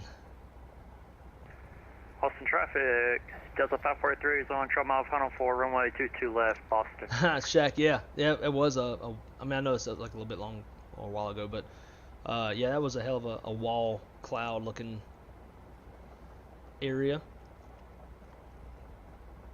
Dustin would think winds would support 22 left more and watch out for those clouds. Dustin, dude, I'm telling you, man, when you come in here to the chat and you put all this stuff in here and like you correct me on the runways and stuff, it pisses me off because it makes me realize every time how badass of of a dispatcher you would be. Like, you absolutely 2013. need to go for Delta 19. What is your plan right now? Are you gonna set up for ILS-22 left, or what are you gonna do? Yeah, we're just about to turn final for 22 left. About to call out of here in just a sec. Yeah, we're about to turn final 22 left, so what do you want to do? I'm currently 19 DME from 22 left. How far are you out? 7 miles from Noli transition at 4,000. Roger that. All right, tell you what, I'm gonna spin a circle and you can go direct Noli, and I'll let you go ahead of me. Awesome, thank you. United 352. All right, heading mode. Traffic, Delta 543, it's about a 9-mile final for runway 22 left, Boston.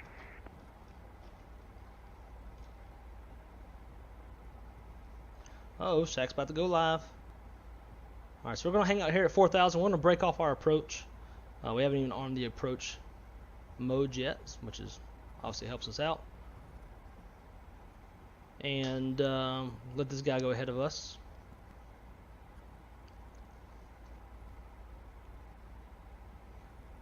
Boston traffic, Delta 219. We're on a 295 heading to break off of the 22 left approach course. We'll fly a circle and we'll rejoin the approach. Awesome. It's busy.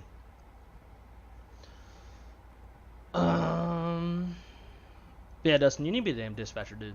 Shit. You're not even a licensed dispatcher, and you'd probably do better than most that currently have right now. At least the new guys, anyway. Let's see. Butter luck mode activated. I like that. Go to ATL with a standby ticket, and you'll get it same day. I don't know what that means.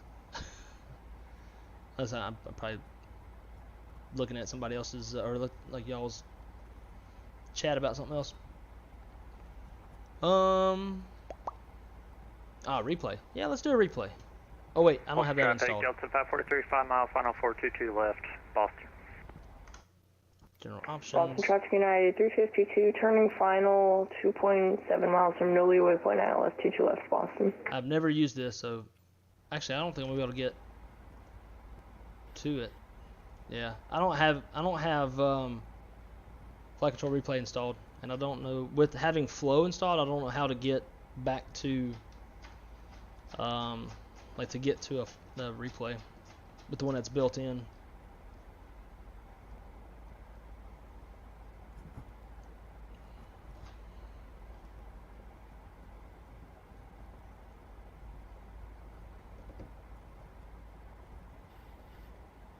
Oh, I see what you're saying. Go to Atlanta with a standby ticket and you'll get...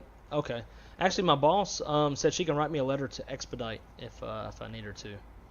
So I'll probably go that route.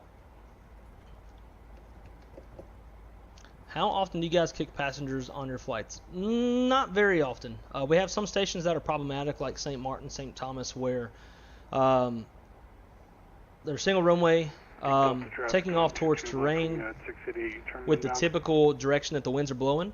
So there we might kick some if we're having to carry a lot of gas down to like Guayaquil or Lima, Guayaquil, Ecuador, Lima, Peru. We might have to do it some there as well if passengers are bringing a lot of bags, which they typically do. But it's not very often. Like, we can take off with a 321, 228 passengers, 5 flight attendants, and 2 pilots out of LaGuardia with no issue. Lots of extra gas, alternate the whole thing, and we're having no issues. Now let's go direct. Let's just do this. Noli executes, and let's go nav.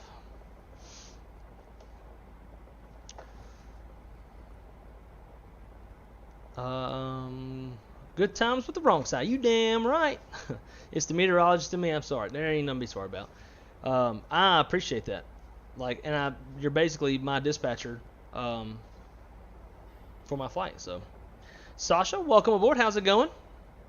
Thanks for coming to hang out here with us on the Wrong Side Simulations channel. We're slowly working our way into Boston. Runway 22 left. It's pretty busy. We're on flight sim, or VAT sim, rather.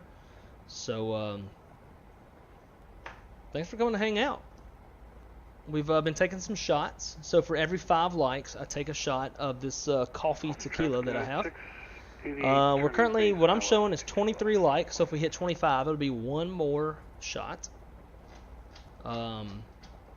So yeah, welcome aboard. Like the stream if you want to see another shot.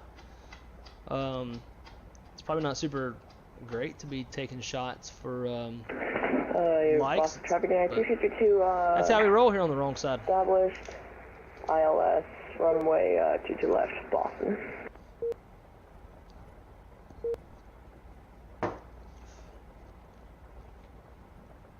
Boston traffic, Delta 218. We'll be joining the final. We are 9 miles from Noli. We'll call once we're established, Boston.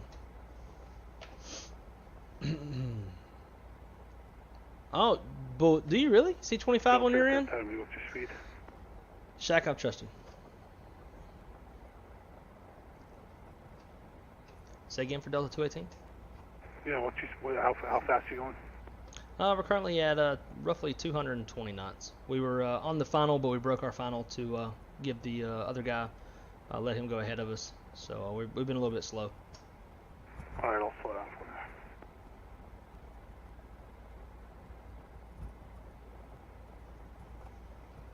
All right, let's do this. Let's go direct Wayne.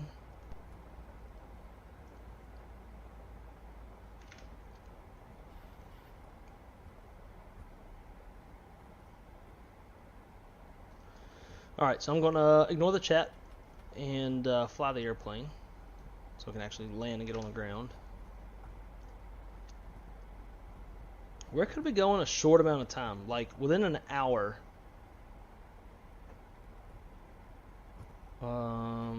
Maybe Boston LaGuardia? Or something like that. I don't know what Delta flies out of Boston. And Boston traffic, Delta Falcon 3 stuck up to the gate via Mike.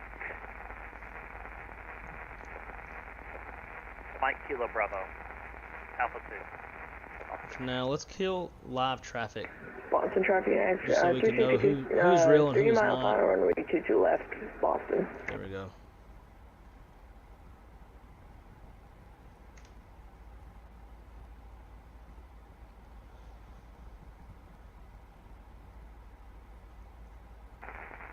Correction on the taxi for Delta Falcon 3, we are taxi to the gate via Mike Bravo, Alpha, Boston.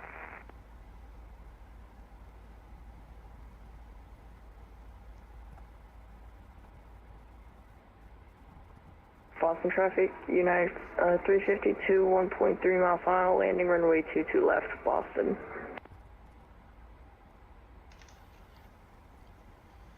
And Boston traffic, Delta 219, we are joining the final, currently 14 miles out, runway 22 left, Boston. Alright. Let's see, 500 miles out, let's go, let's slow her down to, 218, messed up my heading. Slow it down to, let's go 190. Still take a minute to slow it down. And let's go approach. Get that second camera on.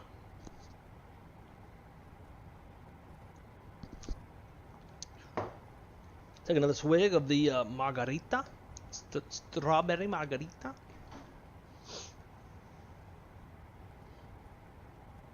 And let's add a little bit of spoiler.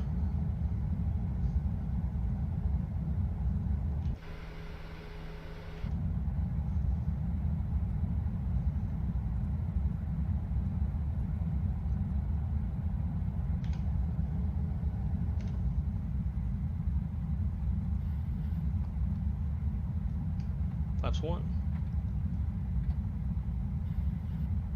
And we'll stow the boards. Get that VLS to go back down. And so for anybody who's new to the channel, just a little bit of a background on myself. I'm a dispatch manager. Boston traffic, United 352, clear runway 22 left on Charlie. Boston. Dispatch manager for a major U.S. carrier here in the States. We fly, our whole fleet is nothing but Airbus, so I can fly the 737 a bit, but my true specialty is the Airbus. So if you like this content so far, I think you'd probably like the Airbus quite a bit more. I run briefings and flows and checklists and all that good stuff.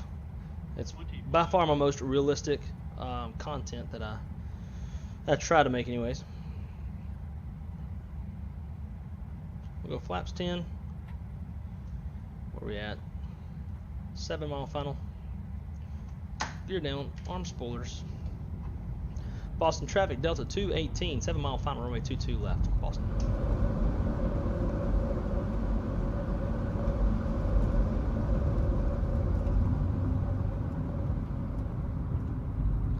I like it whenever there we go. I like it whenever they're not matched up. It's more realistic to me.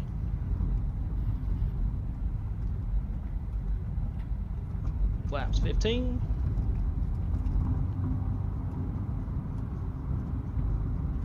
Flaps 25.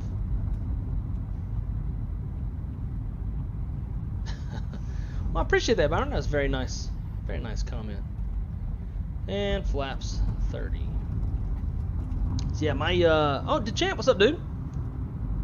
Back at you. Boston traffic. Yeah, my Airbus stuff is far more realistic, far more procedural, SOPs, all that kind of stuff. Flying to Boeing, I'm just a little more like, 362 Boston. I have like my own flows, my own little ways of doing things, but it's not necessarily, whoops, wrong. I wish they would make these switches like they shouldn't put these so close to each other. I do that all the time. When I go to hit wipers, I actually hit engine start switches. Center just got online. Oh, did they really? Can we get on the ground first? Oh, they sure did. 3470. Just in case I need to. That'd be messed up if he messed with me like on this short of a final.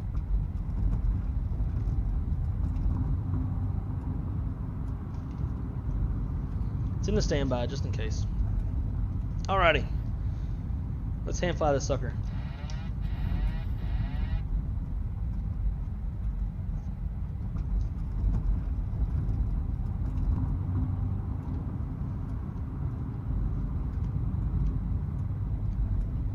Take the bus to DCA.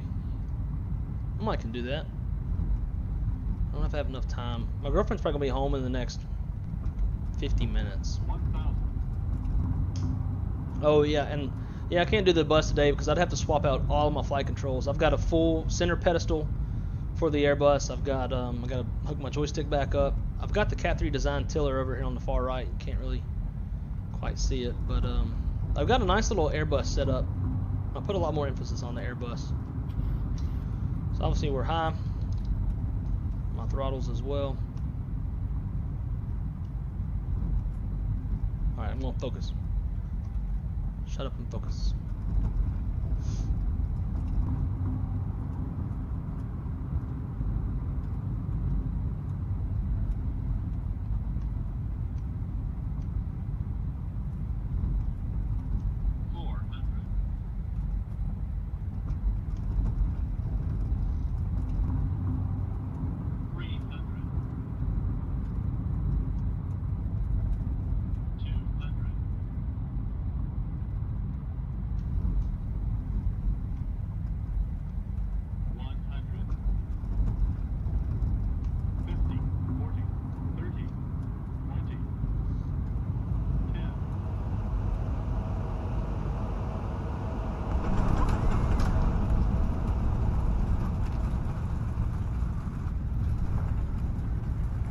Very, very nice.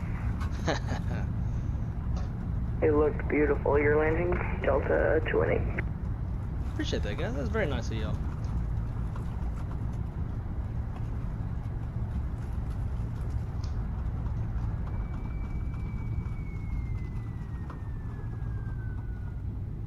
Ugh, I wanted to get off before crossing this runway.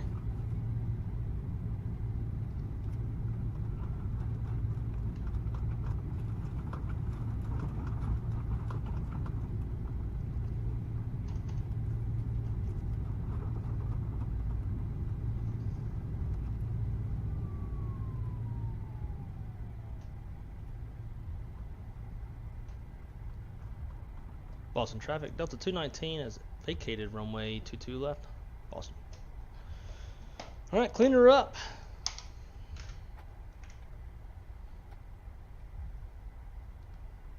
Flight directors are off. Let's get the APU started. Get those lights back on where you can actually see me. And guess we actually won't really be crossing anything, so we'll kill the lights. Clear left and clear right. Oh, actually, maybe will we? This isn't really. This ain't a runway. Oh, it's just the very back end of this runway. I'm not calling that out.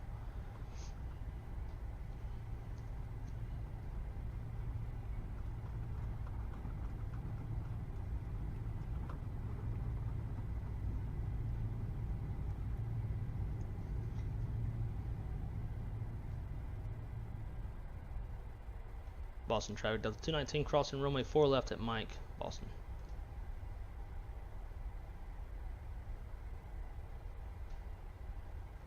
Alright, let's get those lights back on.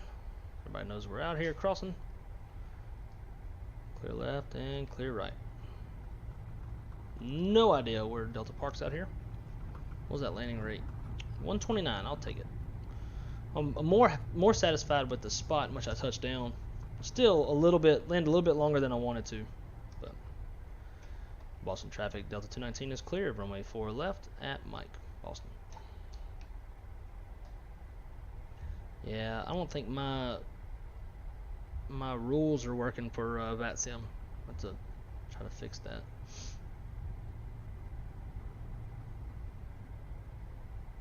Showing all these generic airplanes.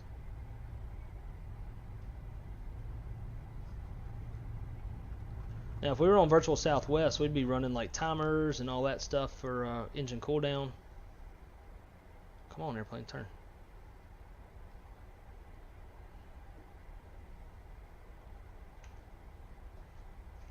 Boston traffic 250 safely parked at San Bravo 24. Hope you have a good night. You have a good night yourself.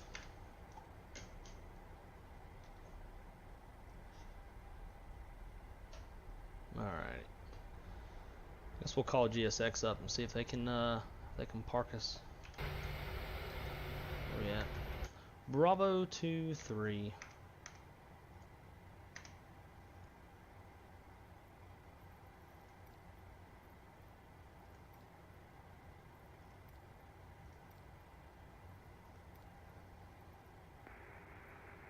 Alright, Runks, as always, great flying with you. I'll get you on the next one. Hey, dude, as always, thanks for flying and making the stream sound a little bit cooler, having some more voices on the frequency. We'll see you on the next one. Anytime. Have a good one. So this is what I love, like being able to see people walking around the terminal from the airplane. That's the most important thing. If we're talking, come on, zoom out. Oh, hang on, guys.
All right, guys. Sorry about that. That was a good friend of mine. He is actually in the process of becoming a dispatcher. He was giving me an update on where he's at in the process, his next steps. He's got 2 more modules to finish, and then he will be off to Dallas to IFOD, Institute of Flight Operations and Dispatch, to do a week of training there, and then take his oral and practical.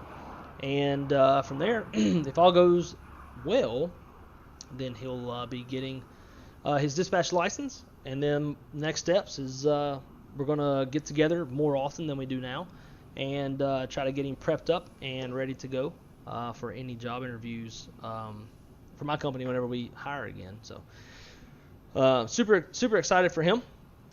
It's been a long time. He's been doing the online course, so he's been doing dispatch classes for like 6 months now. It's been a hot minute. But anyways, let's see. Tell you what, I don't think I'm gonna have enough time to do another one. Whom you gave the router to, having Wi-Fi issues at the hotel now.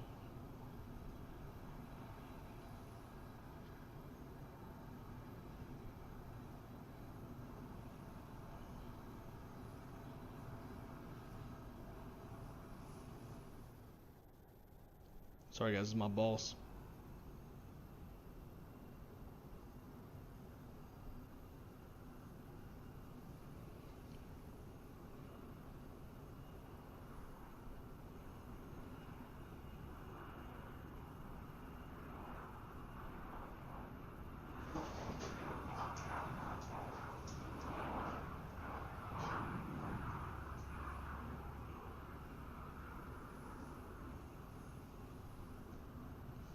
Man, everybody's wanting to hit me up right now. Yeah, I don't think I'm going to have enough time. Crystal will probably be home about the next 30 minutes. I really want to do another one. I want to go down to like LaGuardia or something. Tell you what, I think, so the guy that just called me, he's at the gym where my girlfriend's at. Let me call him real quick. Let me see if, I'm going to get him to ask her how long till she's home. Sometimes she don't get home till 8.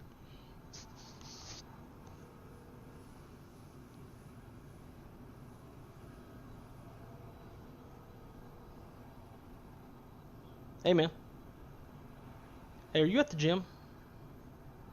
Crystal's still there, right? Can you ask her how long till she's home? I'm trying to see if I can get another flight in on the flight sim stream.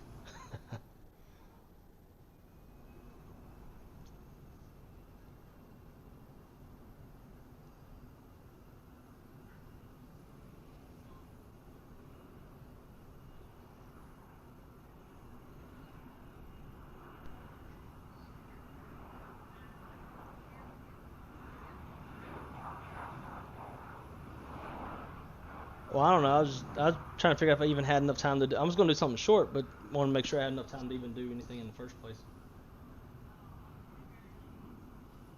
10, so that's 25. Okay, I'm gonna try to hop from Boston down to LaGuardia real quick. All right, love you. Bye bye. All right, let's go. We got the official go ahead from our dispatcher. Crystal. So yeah, we're gonna fly down to LaGuardia. I'm gonna stay off of VATSIM just for the ease of everything, and we're gonna fly fast and quick. So, 3-leg day. What y'all know about that? We don't ever get no 3-leg days around here. Let's go new flights. Let's go Delta Airlines 217 Boston to LaGarbage. Garbage, weather, it's kind of garbage, so we'll leave Boston on as an alternate. Got our 700 in there. We're going to go CI 99.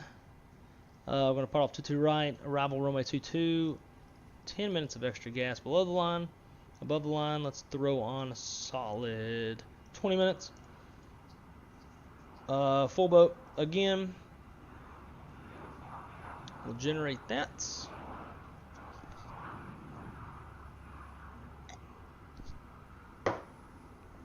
All right, 50 minutes. Good God. It wants me to fly at 16,000 feet. False. We'll fly. What did it say? How many minutes was it? What the fuck did I just say? When I drink, I can't remember nothing. Nothing. I remember how many shots we took. I remember if it was 4 or 5. 50 minutes. Oh yeah, we ain't flying with 16,000 feet. 50 minutes. Let's go. Flight level 240. So if you plan CI 99, you want to fly a little bit lower, a little bit lower than normal, because it's going to have to keep a more shallow climb or a lower climb rate to maintain that faster forward speed. So if you're going CI 99 for a 50-minute flight, 24,000 feet should be fine.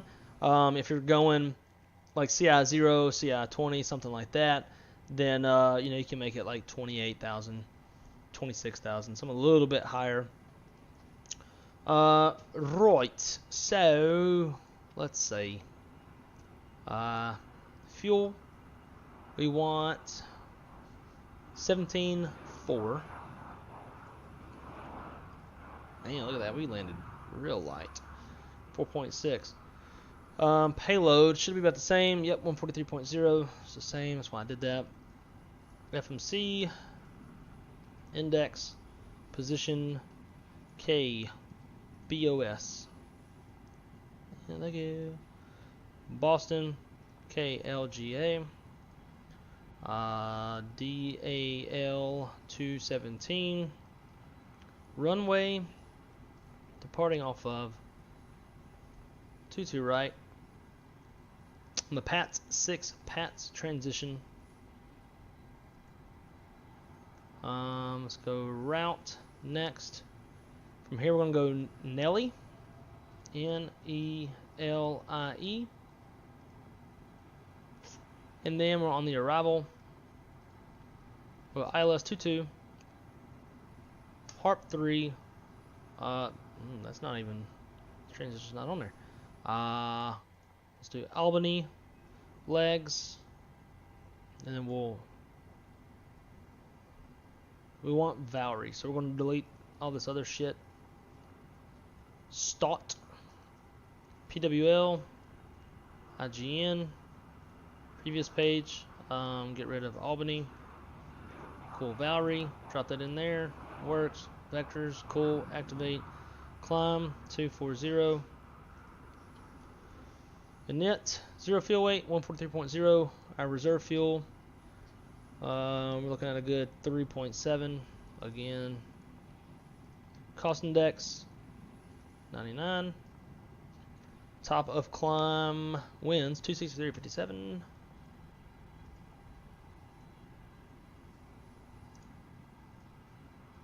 Temperature, minus 28. Execute, M1 limit.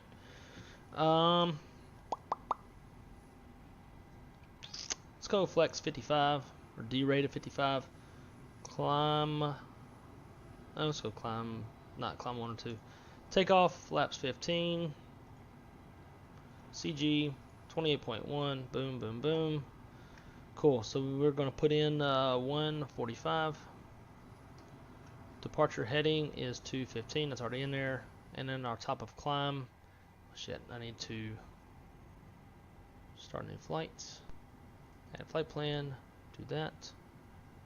Boston LaGuardia is in there now. Cool. For my charts, flight, unload, import this LaGuardia, ILS 22. Sweet. All right, PAT 6 departure. Top altitude 5,000 feet.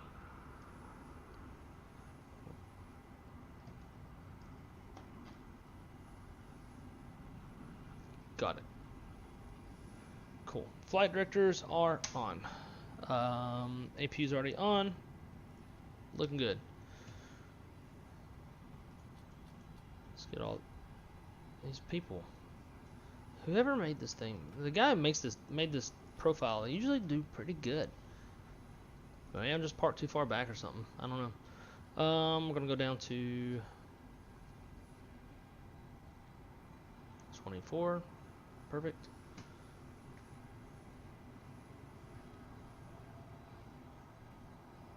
Cool. I think we're pretty much ready to go then.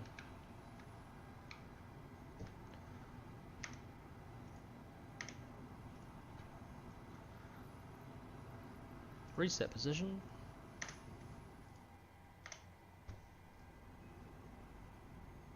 Waiting on Cuddle to restart. While that's doing that, let's get us a cool little view. I ain't gonna lie, this is kind of, look at this. This looks good. This is looking pretty good. Oh, that's right. Yeah, I got off VATSIM. I was about to say, oh shit, I need to touch base with the tower and stuff. Yeah, we're just gonna try to get this flight in. We're gonna move quick and easy and get off VATSIM. What's next?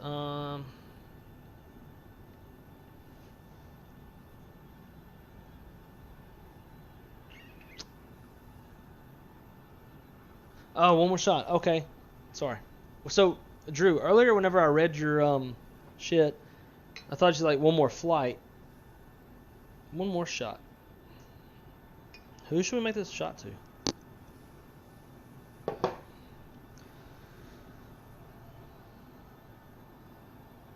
Thinking. Here's to GSX not being a piece of shit sometimes.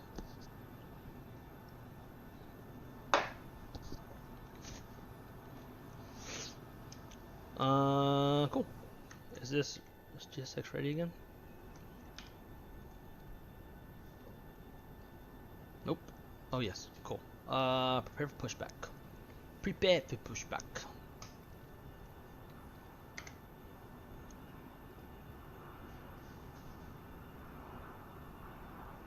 Let's do like a morning. Yeah. I love this sim. I love flying. It's so much fun. I think Chase, dude, what's going on, man? Sorry if you're still here. Sorry just now getting to you. Obviously had phone calls and stuff. Oh, look at you. Weights and football. That's what I did when I was growing up. Welcome aboard, buddy. It's great to see you, as always. Yemen Mall, Airbus A380, do you know it? I actually have never... Nobody's had an A380 or any even slight realistic A380 for any flight sim. So no, I don't. But when 5-by-Wire gets the A380X out, I will become very familiar with it. Being that my airline operates all Airbuses, and Airbus is more of my specialty. I'm pretty sure, as far as the logic of the airplane, I'll very easily be able to understand. I'm sure there'll be some slight differences as far as the buttons and switches go. That'll take a little bit to learn, but overall, once they finally get that airplane into our hands, I should be able to learn it pretty quick. We're going to go in 22 right, so we're going to go face to the north.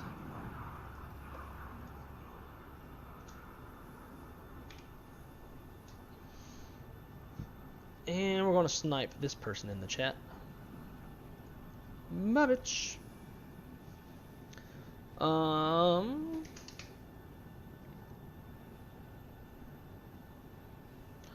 Zach, when you say garbage trip, what do you mean?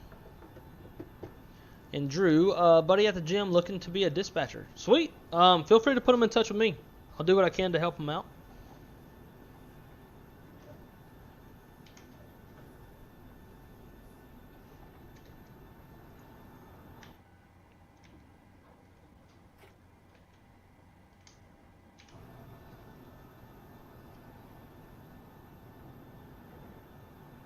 That's actually a pretty good looking shot as well. Damn, I gotta pee again. Gotta break the seal. Oh, I see what you're saying, yeah. As I call it, the shithole. And it's definitely a shithole, but Honestly, Newark has more traffic issues. It has like more holding for traffic volume and such than LaGuardia does. So I'm kind of in favor that Newark's a bigger piece of shit than LaGuardia is. Alrighty, let's start them engines, shall we?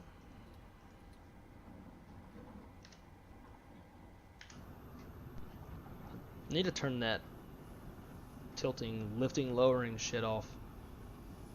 Not a big fan of that.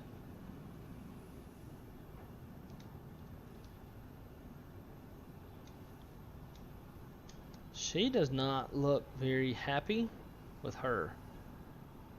She's like just fucking staring her down, ready to fight. It's like, did you steal my boyfriend Chad? I think Shaq's streaming right now. When we get airborne, we want to turn his stream on.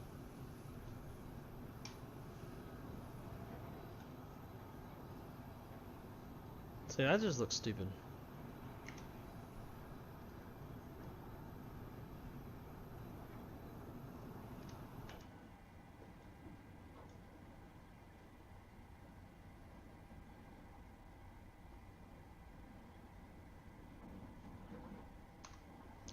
I don't even know what all that sound is.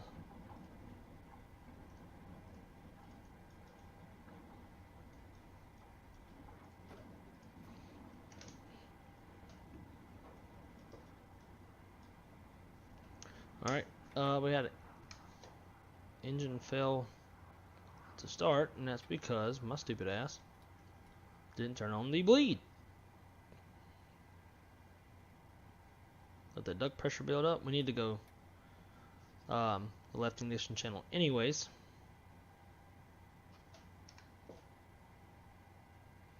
There we go. So that's what happens when I try to give y'all cinematic views. Since I'm not in the cockpit watching to see what's going on, I never see what's happening. So when I talk about I've got stuff bound, I've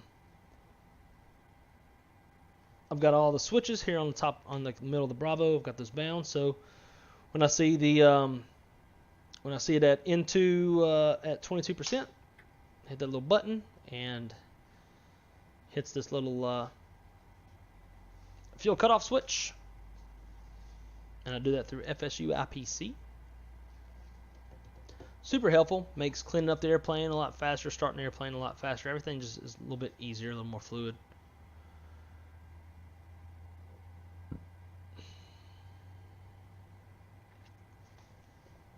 Now you asked who we should do a shot for. I meant him for asking Crystal if there was time for another leg. I got it. Bros helping bros. Damn right.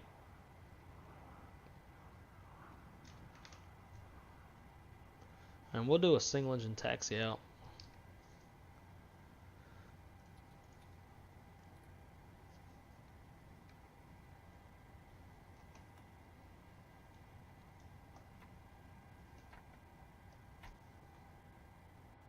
Perfect. And trim down.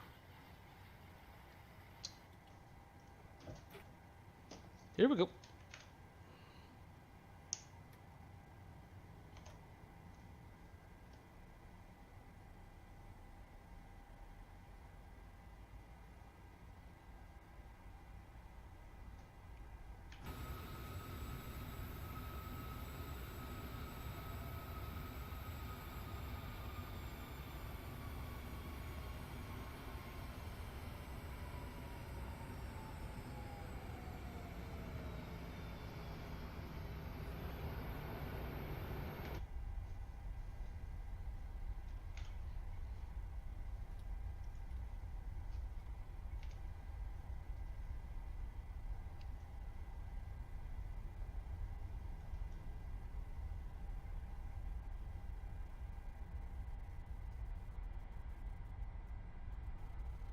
Looking for that 22% into 21 and 22.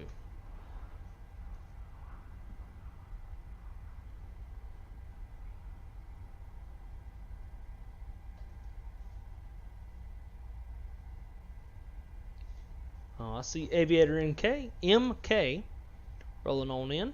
Another one of the Valanta friends. Who else is this we got? Oh, hang on a minute. That's wrong. Showing Zach is still like in Western Massachusetts on Volanta for some reason. That's odd.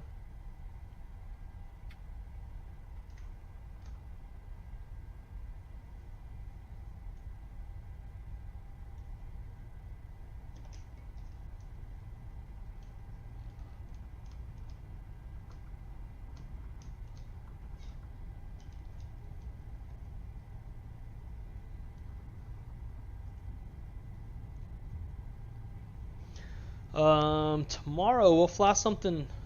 If I get to stream tomorrow, we'll fly something Airbus. I know Zach's been wanting to see the headwind. I have yet to fly a complete flight with the headwind A330 Neo, so maybe we'll do that. Or go to the trusty old Phoenix.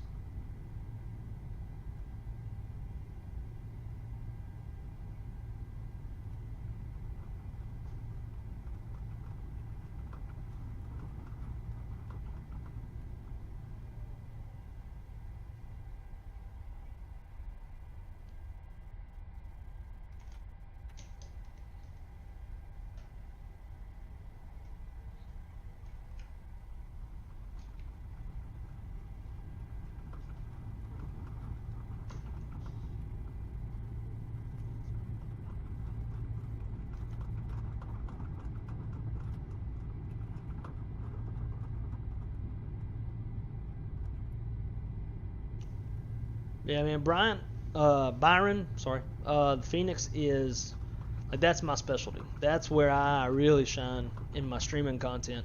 I love the Phoenix. I've got the FS Projects side stick coming. I have the Flight Sim PM center pedestal, so it's mostly a true 1-for-1 to the Airbus throttle, as well as all of the add-on stuff like the flaps, spoilers, rotor trim reset, rotor trim. What else is on this thing? Bunch of stuff. On my channel, I have a video to this nifty little box that I built for the center pedestal to make it look good. I took the throttle to Home Depot, had them color match some paint for me to the Airbus gray, and then painted the whole thing up. Looks really good. So once I get my side stick, I'll have like a nice little mini rendition of the Airbus going. I can show some pretty cool stuff in the Airbus. There's some nifty little like descent techniques on how to descend the airplane like super fast. It's a technique that can be used in real life, although it's not optimal. It probably kind of scare the shit out of the passengers. It's a type of descent technique where you're like, your hand is on the dash holding yourself up because it's such a steep descent rate. But yeah, I can show some pretty cool stuff in the Airbus. I did a stream down to yeah, Byron, the same one as V1. Same one. I did a stream down to Guatemala City not too long ago. I think it's like the second to last stream that I've done. If you watch that one, that'll give you a good idea of like the type of Airbus content that I can provide. Right. So, oh yeah, I forgot to do the overhead.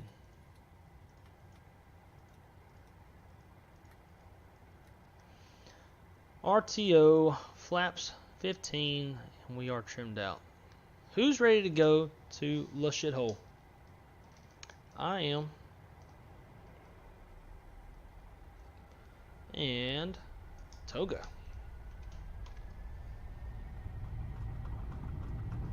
Turn these lights off. They kill my eyes. Airspeed's alive. Airspeed's alive. 80 knots.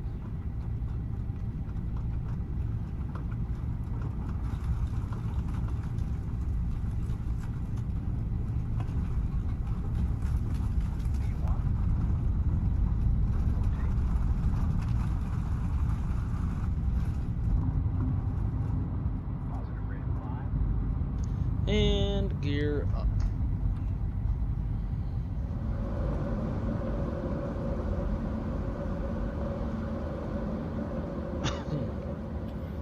We'll go autopilot early on this one so we can get some good views.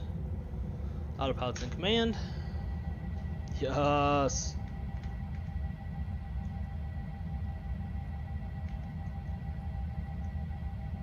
Damn, look at that. Look at that city. That's such a badass departure.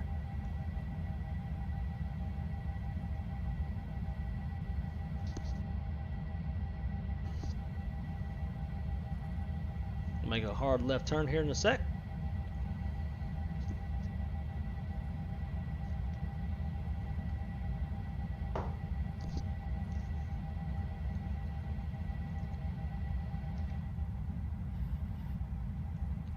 Temperature's 10 degrees. We've got some visible moisture up ahead.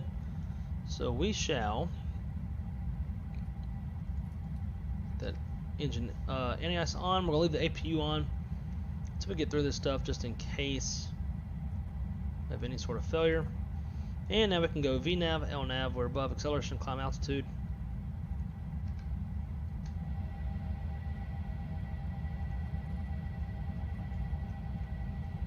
Love the cabin interior in here. That whoever made this livery, they did an excellent job. Oh yeah. Oh yeah, look at that. Runway in the background.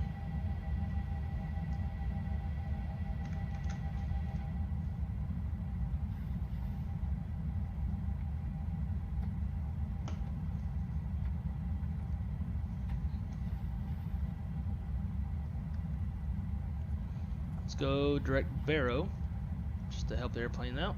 Execute, reset MCP, got 5,000 set. We'll take it up to our final of 24. 24 magenta. 24 magenta.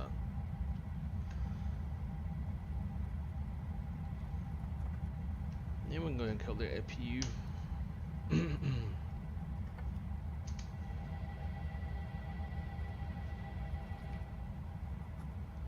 Temperature is 14 degrees, and we can kill the engine anti-ice. Okay, I have to pee real bad. Gotta go break the seal. I shall be back. Oh my god, I can barely walk. The bladder's so full.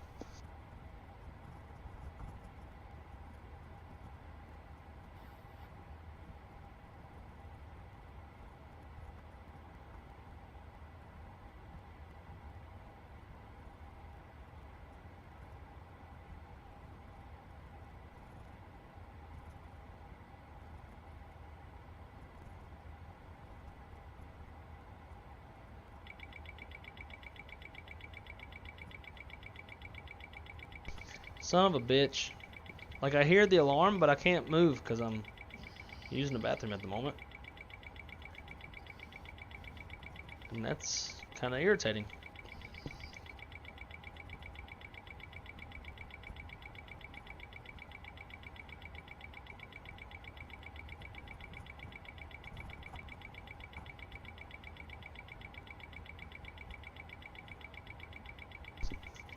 What is happening?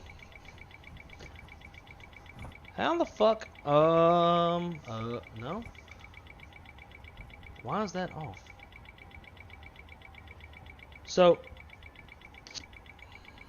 a little bit of background, right?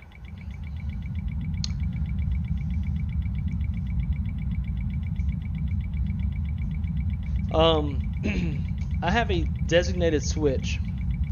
I know y'all can't really see it, but it's right here. It is the fourth switch in, and that is for auto throttle. And usually what I do is, especially when I'm doing single engine taxis, you can't turn this on when doing a single engine taxi because it will just cut it right off. So my little flow that I have set is I'll hit this switch. So as you can see, it's cutting on and off. I'll hit that switch when I turn off the APU. And now it's dawning. Okay, so never mind. I know exactly what fucking happened. Okay, never mind. I'm an idiot. So here's what happened.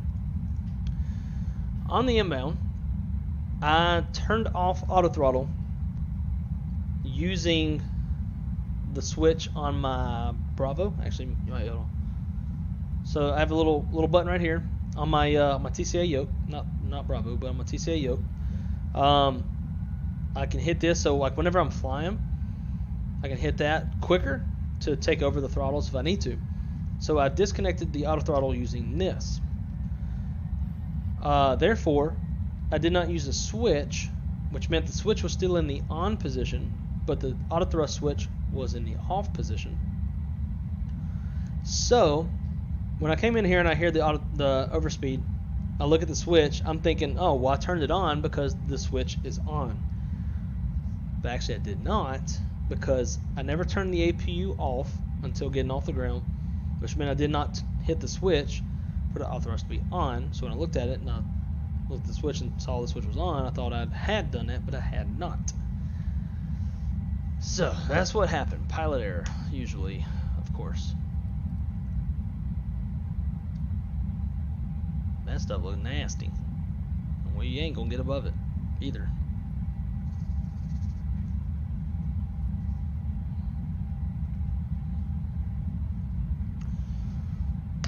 But that's fun and flirty. We got some twang salt here, some like beer salt, but it's also good with margaritas.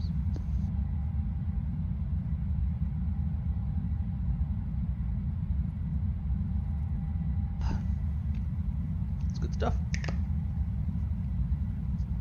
Good stuff. Okie dokie. Let's see. Back to the chat. Byron said, looking forward to future streams. Well, man, I appreciate that. I hope so. I hope these are like fun to oh, speaking of. So for anybody who is in the chat and has never watched Shaquille Oatmeal stream, you should absolutely check him out. His channel's bigger than mine, but not so big that like it's unpersonable, right? And you'll get interaction from Shaq, all that kind of stuff. Great dude. We have not met in person yet, but I would still consider us great friends, 110%. We will absolutely meet one day for sure.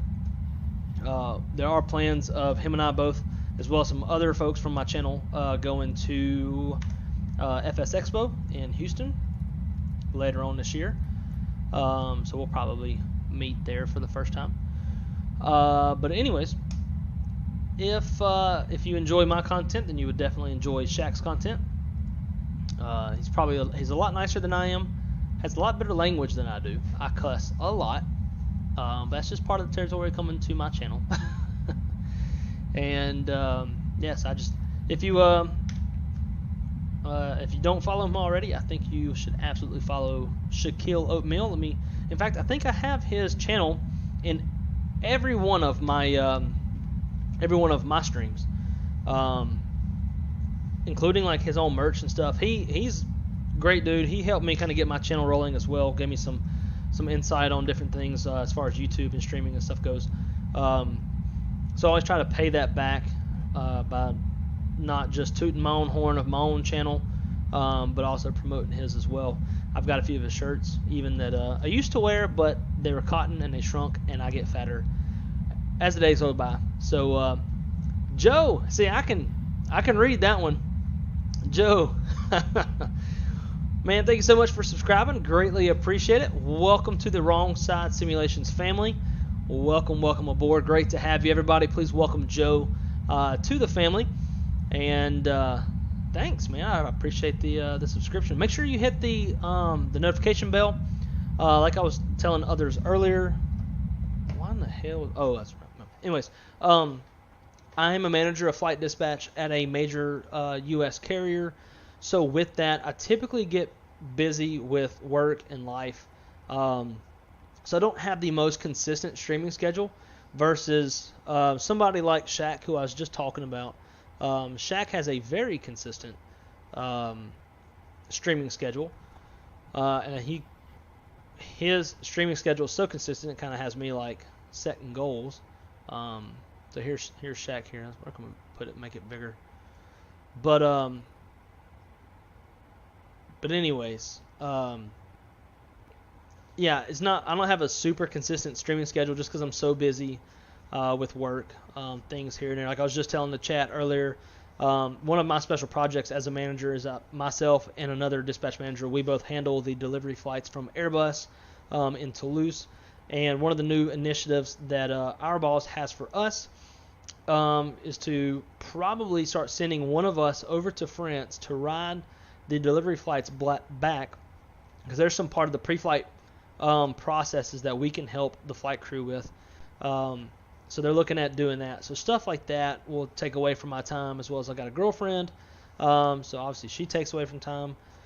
Stuff like that. So being that I don't have the most consistent streaming schedule, it's definitely beneficial to hit that notification bell.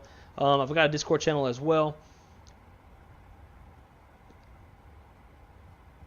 I was looking at anyways, feel free to join the Discord. If you want to reach out to me direct, you can always talk to me on there. And also it puts out alerts whenever I go live as well. So Joe, thank you so much, man. I appreciate you for subscribing.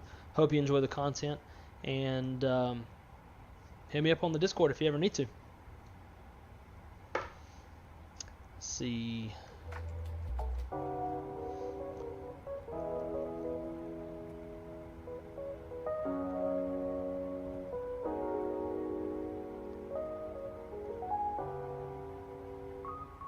The shots didn't help. What happened with the? What happened with the nose diving? Was that while I was using the bathroom or what?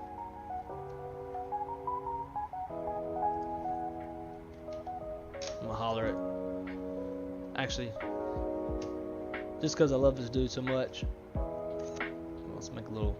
I troll the shit out of Shaq. Every time he's coming into land, I send a donation, and like his alerts.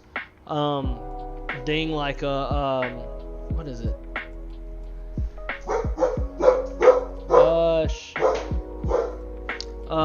His alerts ding a what is his? I want to say it's like a Airbus overspeed alarm. Anyways, it's very distracting, right? So I'll make a donation right as he's about to touch down, just to like distract him and fuck with him. But he can't get mad because I'm like literally giving him money. Let me pin this up real quick, because I think the girlfriend just got home. I don't need her to see me like shooting so much shit.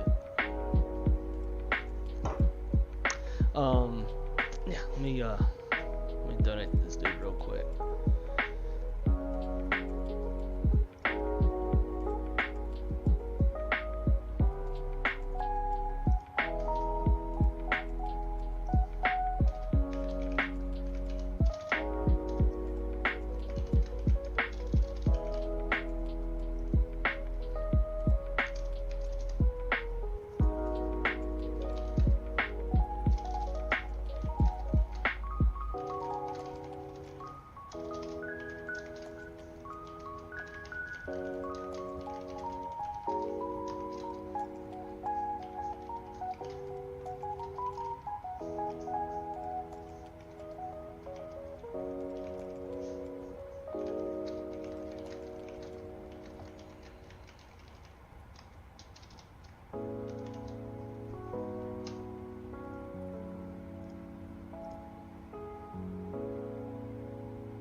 PayPal about to get all up in my shit.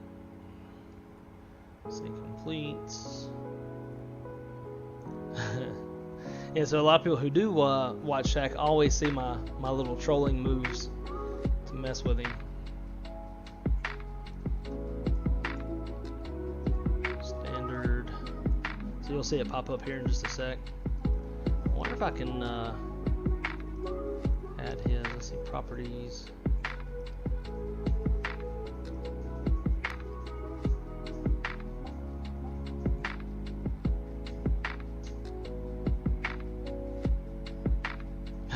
There's the dono.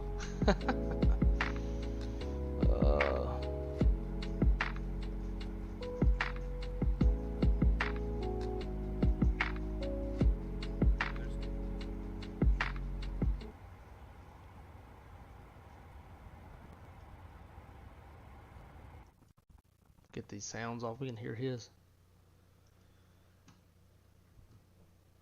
Right here. Do it. We're gonna buy Cincinnati, the new one, because his looked absolutely amazing. Get in there, like swimwear, and go hit the like button, hit the subscribe button. Show my man Wrong Side some oatmeal support.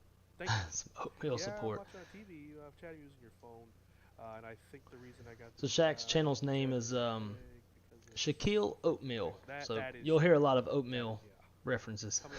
Oh, Brian, thank you. I appreciate you. I appreciate you. Welcome to the oatmeal family. You were just over there on the wrong side. That's my good buddy. He is. Come on. There we go. That's my good buddy. He is one of a kind. What?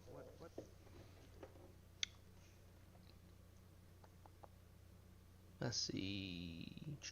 I should be finished with my CPO by Expo. Won't mind flying around with you guys if you can find an aircraft to rent. Yeah, I doubt we'll be able to do that. But if you're going to be at Expo, man, you should definitely rendezvous. Question, Skyfall. How old are you? Are you of drinking age? Because typically for me, when meeting, like for example, through the YouTube channel, I've gotten to know quite a few of you. Though always virtual, right? And, what the heck, bro? What the heck? Dude, Sonic, what? Always virtual, right? So with that, like the go-to move is like, hey, bro, I'm going to be near Orlando. We're going to be at Expo. Like, we should grab some drinks. So if you are of drinking age, we should all definitely go grab a beer or some sort of a drink, and definitely rendezvous. That's probably the coolest part of all this is like when the opportunities come around to actually get to like meet y'all face to face. It's super cool. So Joe Hatch said, just stumbled on your page and looks like fun. Well, I'm glad you think so. As long as you're okay with cussing, you should enjoy it here, because I am very very down to earth, and I don't change who I am or what I do for nobody. So even though YouTube requires no cussing for the first like however many minutes, I still let them fly. Now I do have a little intro that plays, so that way that should mitigate me from cussing too soon and having any issues with YouTube. But yeah, we have a lot of fun here. We're very chill. We don't get I don't know. We get a little crazy sometimes. We taking shots, drinking, cussing, flying airplanes, stalling, hitting the ground. We have a lot of fun. Yeah, I think you found a fun place to come and hang out. And probably one of the best parts, in my opinion, about my channel. One, we're small, right? So we've got like just over 600 subscribers. So that gives me the opportunity to actually get to know y'all more than just like a name or a number in the chat. And then on top of that, being that we're small, like I'm able to interact with y'all more. It's not like, like V1 he's a good dude, right? We actually work for the same company. But his streams, because he's so damn good at what he does, I mean, like even for me, I am very well versed in the Airbus. I can watch his stream, any Airbus stream for 10 minutes, and I will learn something that I did not know previously, and then take that and apply it to my streams. But the problem, not even a problem, but like if you're the type of flight sim streamer that you want to interact with the content creator, streamers like V1 or Blue or XP or Canada or whoever, 327 Pilot, they're hard to interact with because there's just so many people in the chat, and the chat is just like constantly running, right? So it's not like that here. So being that we're smaller, get to hang out with y'all and actually get to know y'all. And I don't know, we just chill. We have a good time and drink and talk shit about whatever. Speaking of talking shit, how do y'all feel about this whole Captain Sim thing? With them like taking away the paint kit, like why are they so worried? Now, before we even get into that, I want to preference. I've always been a big fan of Captain Sim prior to Microsoft Flight Simulator. Huge fan of the 7576, right? They made high fidelity, kick-ass 7576 airplanes for Prepared and FSX. And that was like my main thing with them, right? And now they're putting out the shit they're putting out. Obviously, it's not the best. It makes me wonder if there's been like a leadership change, if they're just like, I don't know, something's different over there. They've been in the game for a really long time. Maybe this is just kind of their slow, gradual way of getting out of the game by like providing great models but shit systems. But this whole like paint kit thing is just odd to me. Like they're saying that like the paint kits and these freeware liveries that people are downloading are like disrupting the quality of their airplanes. But it's like, yeah, you got some good looking models and stuff, but like, why are you worried about the quality being disrupted by these liveries when your systems and your fidelity sucks asshole in the first place? It's like, I don't know. It's just kind of contradicting and hypocritical, in my opinion. I don't know. I wish they'd just shut the fuck up and make their airplanes, whether they want to do high fidelity or not high fidelity. Do you, bro? I don't care. Like, I'm American. We're all about do you, as long as it doesn't negatively affect me. But if doing you, and if doing you do what you do, and then I do me by downloading paint kits or some of my friends paint liveries, and now you want to like act negatively against us, then kiss my ass. You can fuck off, in my opinion.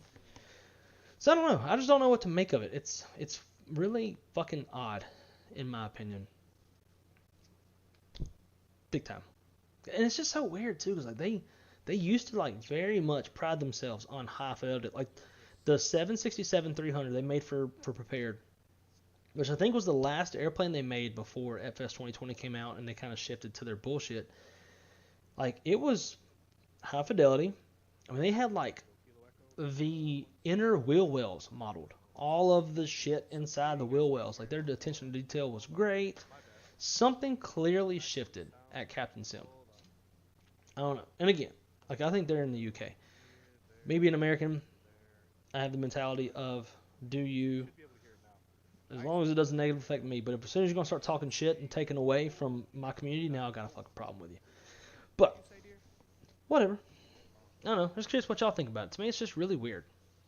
Captain can kiss ass. Can they kiss ass or suck ass? I would say they can suck ass if they're going to keep going the way they're going.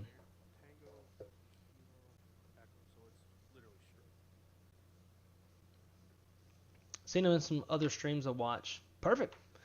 Yeah, Shaq. So Shaq is Shaq's a ramper for American. Currently working on, which license is he working on? I think he's got his private. I think. Let's ask him.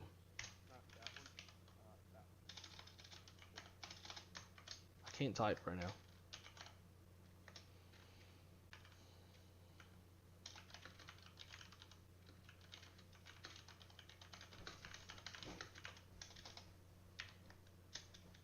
Still can't hear. Hold on. Let me do that. Turn on a little bit of sounds myself.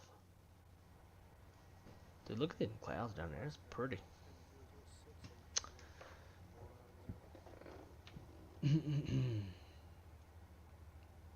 I'm 32, bruh. Way past drinking age. I'm down, man. I travel a lot. Nice. So, if you do happen to be at FS Expo, anybody who's at FS Expo, we should all definitely link up and go grab some drinks and shoot the shit and all that good stuff. That'd be a hell of a lot of fun. I know pretty often there's some pretty young kids that are in like the chat or that are like watch streams and stuff. So I always have to verify folks of age. But it seems like, at least in my streams, most of the people watching mine are like 21 or older, which I'm not against. Definitely makes me feel better as a person whenever I know I'm like I don't have 14-year-olds watching my streams and I'm like, fuck this, fuck that, Captain Sim can suck an asshole.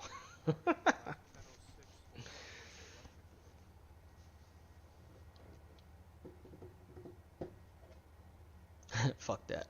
Or F that, but fuck that. Sounds like my flying style. Damn right. Have you dispatched V1? I'm sure I have. I've met pilots who have met him and know of his channel and such, but I can't. I don't remember. I think they told me what they thought his name was, but I can't remember.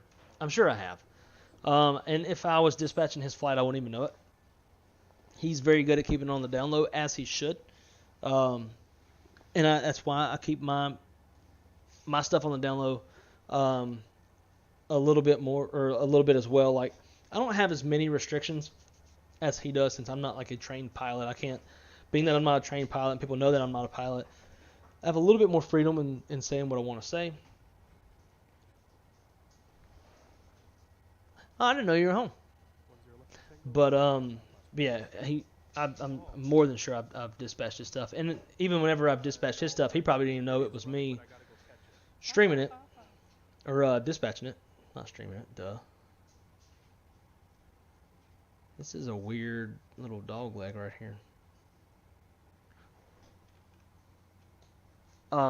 Yeah, he wouldn't know if it was me. He would know, because I'm obviously a lot more open about my name than he is. But yeah, I'm sure I have.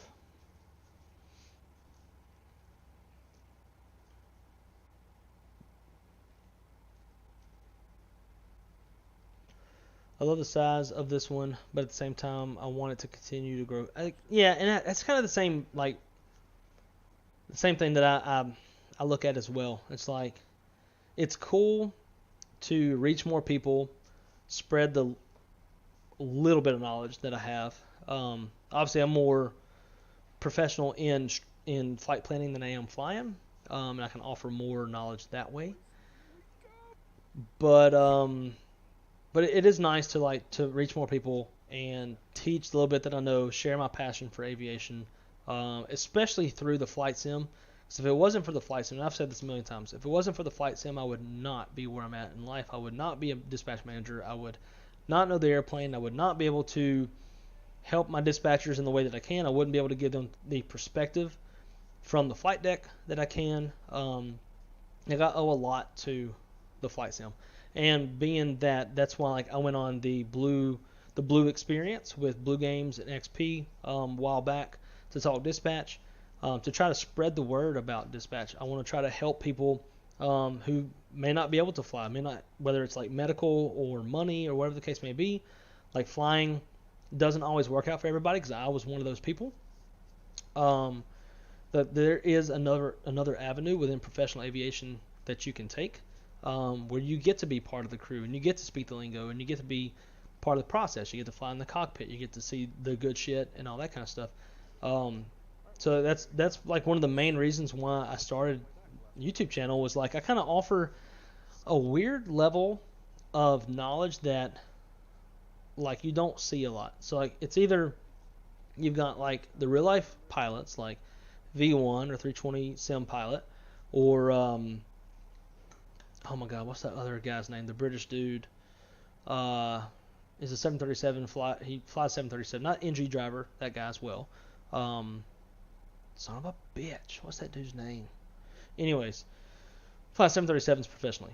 Then you've got, like, it's either like there, or it's like down to, just the enthusiast, or maybe somebody with like a PPL, but we're all just like, just into aviation. I'm kind of like in the middle. Like, I've got knowledge. I work professionally in the industry, but I'm not a pilot. But I'm also like above just like a PPL, or whatever the case may be. And if Jay is still in the chat, yeah, flight deck to sim. Thank you. Drinking, I can't think of nothing. It was like Jay, for example. For those of y'all who've been in the chat all night, EQ, who was in the chat earlier, he might still be around. I don't know. He's working right now. You know, whenever Jay and I met, we met through my chat, and he was like selling copiers and printers or some shit. I can't remember, like some industrial size copiers and printers and shit. I don't know. But he used to chase storms way back in the day. He used to pump avgas. I'm gonna get rid of this real quick since we're getting busy. He used to pump avgas in Chicago, and so like through my channel, he realized like, hey, there's a job where like I can deal with weather, and I can deal with aviation at the same time. Sign me up. So pointed him in the right direction. He ended up getting on with Republic Airlines apprenticeship program where they actually pay for your dispatch license, and you sign a 2-year contract to work for them. So now, through my channel, Jay and I met, and now he's a flight dispatcher at Republic. Fucking cool. So like that was kind of like my whole thing with getting into this whole streaming game, was just to share my passion. And when the hell did I get any center tank fuel? Look at that. I didn't have center tank fuel. My center tank fuel pumps are off. But yet we have center tank fuel, and it's like being burnt. That makes no sense. Whatever. Anyways, I'm gonna shut up because I've gotten lost on what the hell's going on.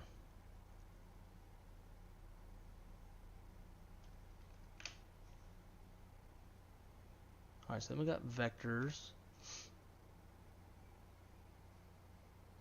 But yeah, so like I want the channel to grow so I can reach more people and hopefully inspire more folks to do something in aviation and make them realize like there are more options than flying if you can't fly. Obviously flying's kick-ass, but then there's downsides to that too. There's pros and cons to everything. But at the same time, I love having a smaller channel because then I actually like get to recognize the names more, get to know y'all more, get to like at some point link up and meet you face to face, and that's always super cool. Stuff like that. So it's definitely like I think there's like a balance to it. And as far as like monetization of YouTube and all that kind of shit, like I couldn't give 2 fucks. I'm never gonna be big enough to see any decent amount of money out of YouTube. So I don't know, and I make a pretty good living through what I do anyways. It's like I don't really need the whole YouTube thing. So for me, it's more about the people than it is numbers and money and all that bullshit.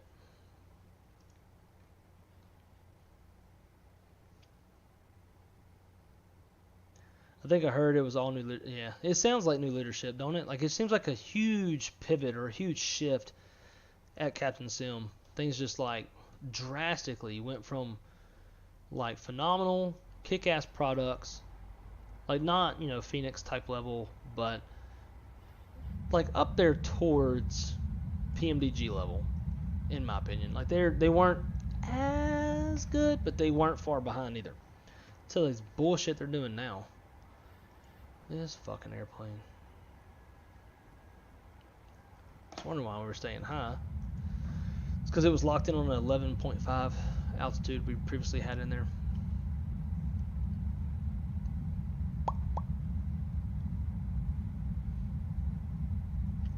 I don't get why Captain Sim can't team up with other devs and make models because, right, their models are amazing. So if they did that, maybe they focus on the models and then other devs focus on the systems.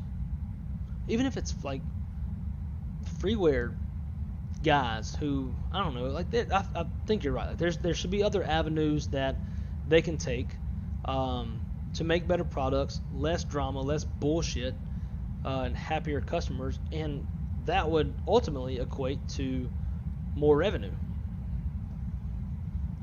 I think.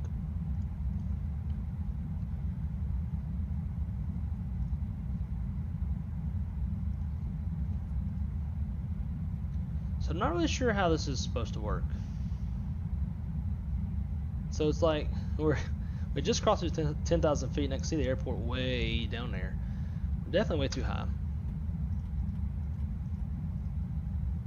This way, sir. Thank you.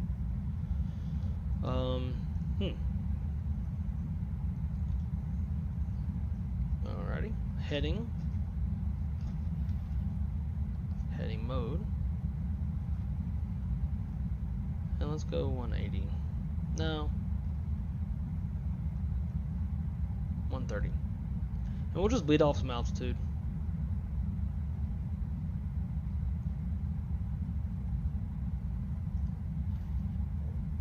So I got a nice little buzz going. It's perfect. Like just in the right spot. Feel a little tingle in the brain.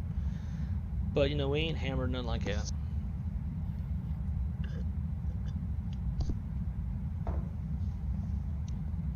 Dude, Drew, I've told V1 that before. If we could do like any sort of like, in fact, going back to the blue experience thing, I even pitched it to, cause somebody pitched it to me.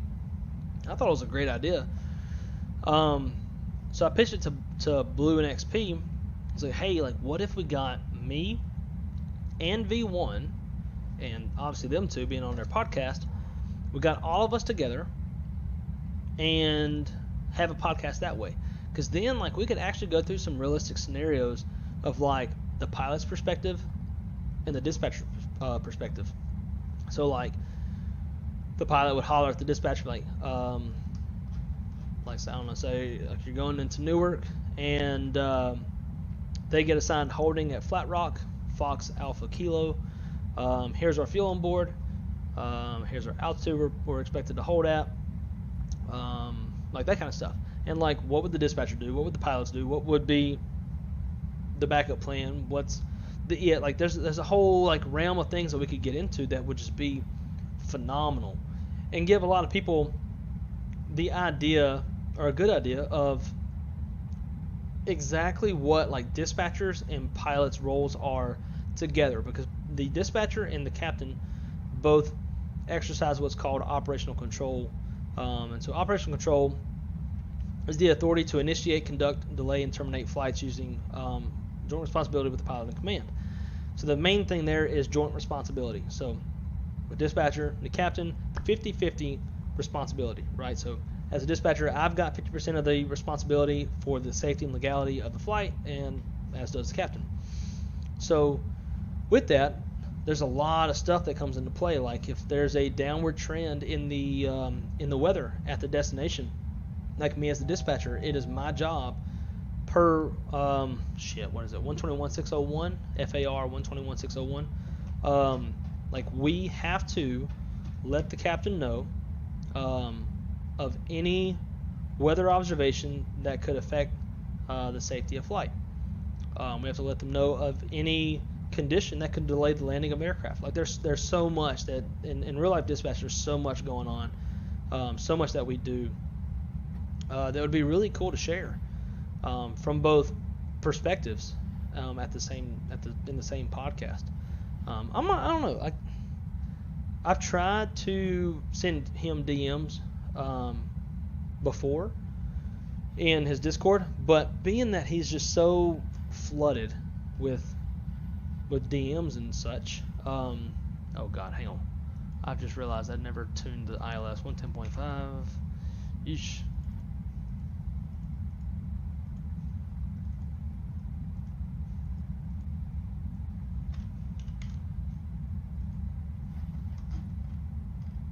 Nope, that's not what I want. I want heading. Give me heading. Thank you. Turn. Yaman. There. Excuse me, I'm getting distracted and getting all like I'm very much enjoying this conversation, so it's distracting the shit out of me. Let's go flaps 5, 3,000.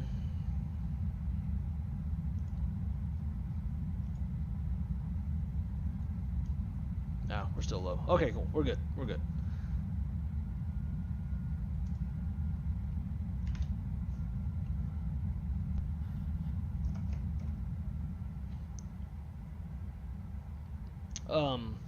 But yeah, there's I just think it would be like one of the best conversations that could be had for the flight sim community, to give people an idea of what really happens in a Part 121 scheduled air carrier operation behind the scenes that most people are not aware of.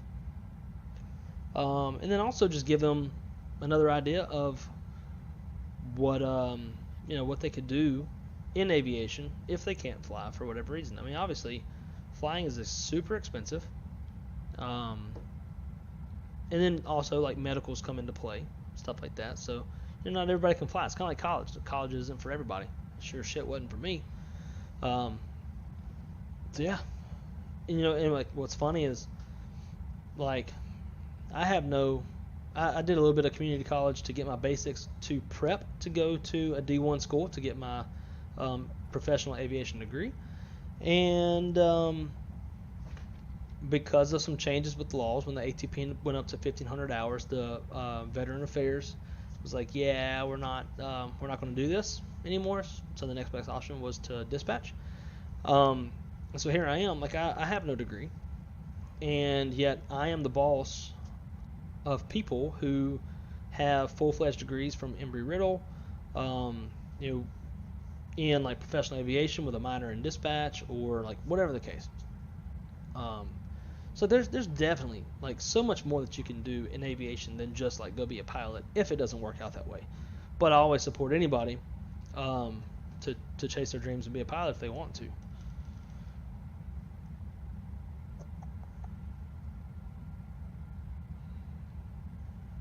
Alright, we're 12 miles DME. Damn, we definitely got slowed up pretty quick, didn't we?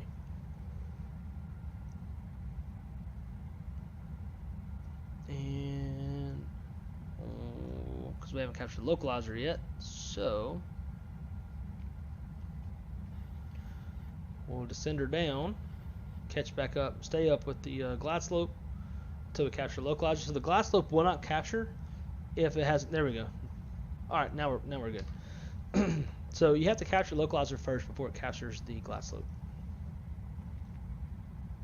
And that was the problem. We hadn't captured the localizer yet, so it wasn't capturing the glide slope. And we'll go flaps 10. We're still a little ways out, so we'll just maintain flaps 10 and our current speed for a little bit.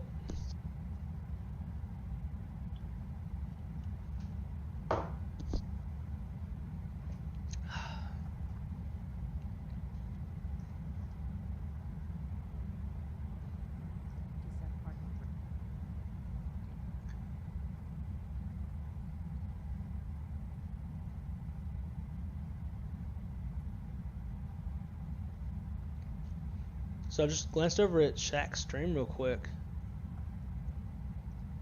and he was taking off whenever we stopped watching.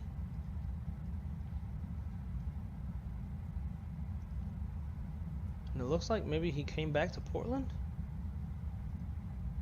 Oh, wait a minute. His game crashed. Eh. Damn, that's happened way too many times to me.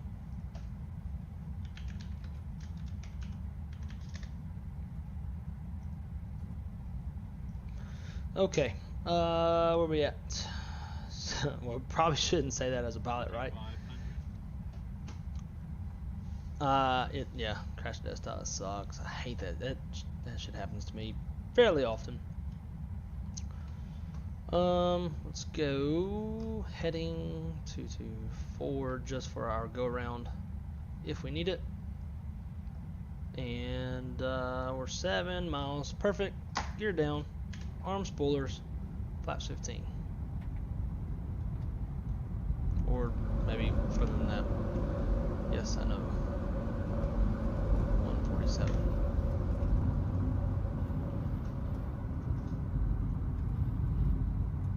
So the last time we flew in here, a few nights ago, we actually killed, in the Airbus, we killed the right engine and made an emergency landing in Newark. It was a good time. Not really. What goes on the dispatch side when New York City has lots of fog? I remember a few months ago there were many aircraft holding over Brooklyn, waiting to land due to low vis.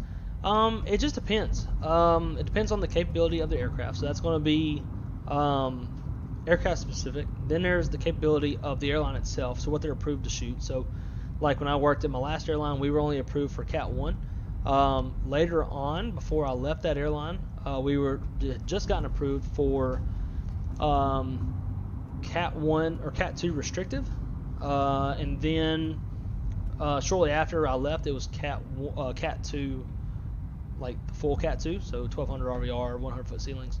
So it comes down to the airline specific. Depends on what the RVRs are, the runway visual range at landing, what the capability of the airport is. There's a lot of stuff that goes into it. So it's just very scenario dependent. You know, if the minimums, like for example, right now we're shooting runway 22, the minimums are 200 foot ceilings, half-mile visibility. So if the visibility was a quarter of a mile, that's below landing minimums for this runway. I don't think, maybe, no, they got a Cat 2 special authorization. With a Cat 2 special authorization, you can get down to 100 foot ceilings and 1200 RVR. So it's really just depends on the weather and the capability of the airport, the airplanes. Like you'll see some airplanes can land and others can't. That's just because of the aircraft type or the certification of the airline itself. There's a lot that goes into that. But at my airline, we are authorized to shoot full Cat 3 Bs. So as long as the airports that we're going to have the capability to do a Cat 3B, then we'll get in every time no matter what. Alrighty, my airplane, my throttles. I don't know why I always want to go like say tree and throttles, but a lot of the guys at my company, not a lot, but some of the guys in my company down in our office in Lauderdale are from like the Bahamas and the Caribbean and stuff like that. So they, instead of saying three, they say tree. And they were doing that before aviation started calling for that. Yeah, definitely. If this is real life and as much as I've been drinking, I should not be landing an airplane. 30, 20, 10. Come on, baby. Shit. Floating. Come on.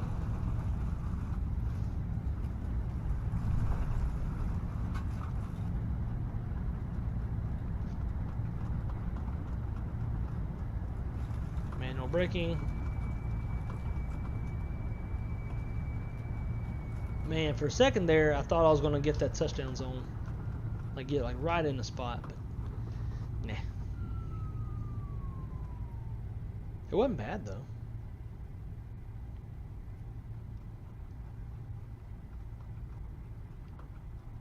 I'm hungry. I'm about ready to eat. Damn, the whole Northeast is lit up with VATSIM support. Alrighty, so just to show how quick I can clean up the airplane, having all the bindings set that I like for the Bravo. So the first thing, we'll go to TA, and then obviously flaps up, spoilers up, flight director's off, so you can see it, auto brake off, and then the APU on, landing lights off, strobes off, everything else can stay on, and we're cleaned up. Never had to stop, never had to slow down. That's nice. Let's see, touchdown landing rate was -110 on that one.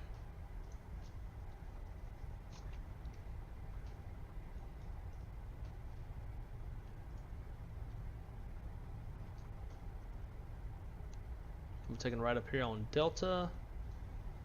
So I almost stopped and turned around to go to Terminal A because that's where my airline goes to in real life. But I was like, wait a minute, I'm not flying my airline.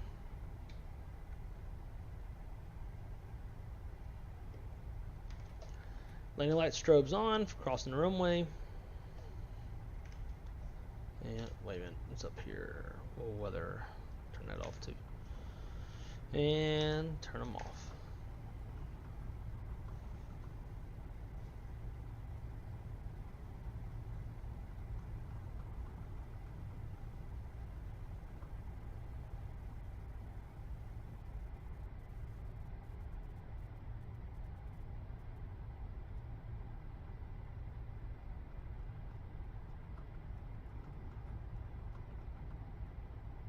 Alright, let's find us. What is the name of this here gate?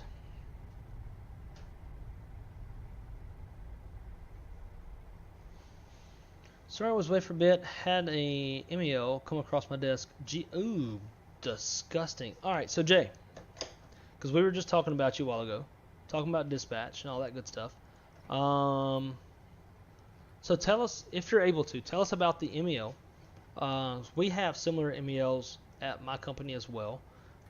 Which, by the way, I found out today that like TCAS MEOs will no longer be able to be deferred due to other incidents in real life where the fact that TCAS was an op almost resulted in safety issues.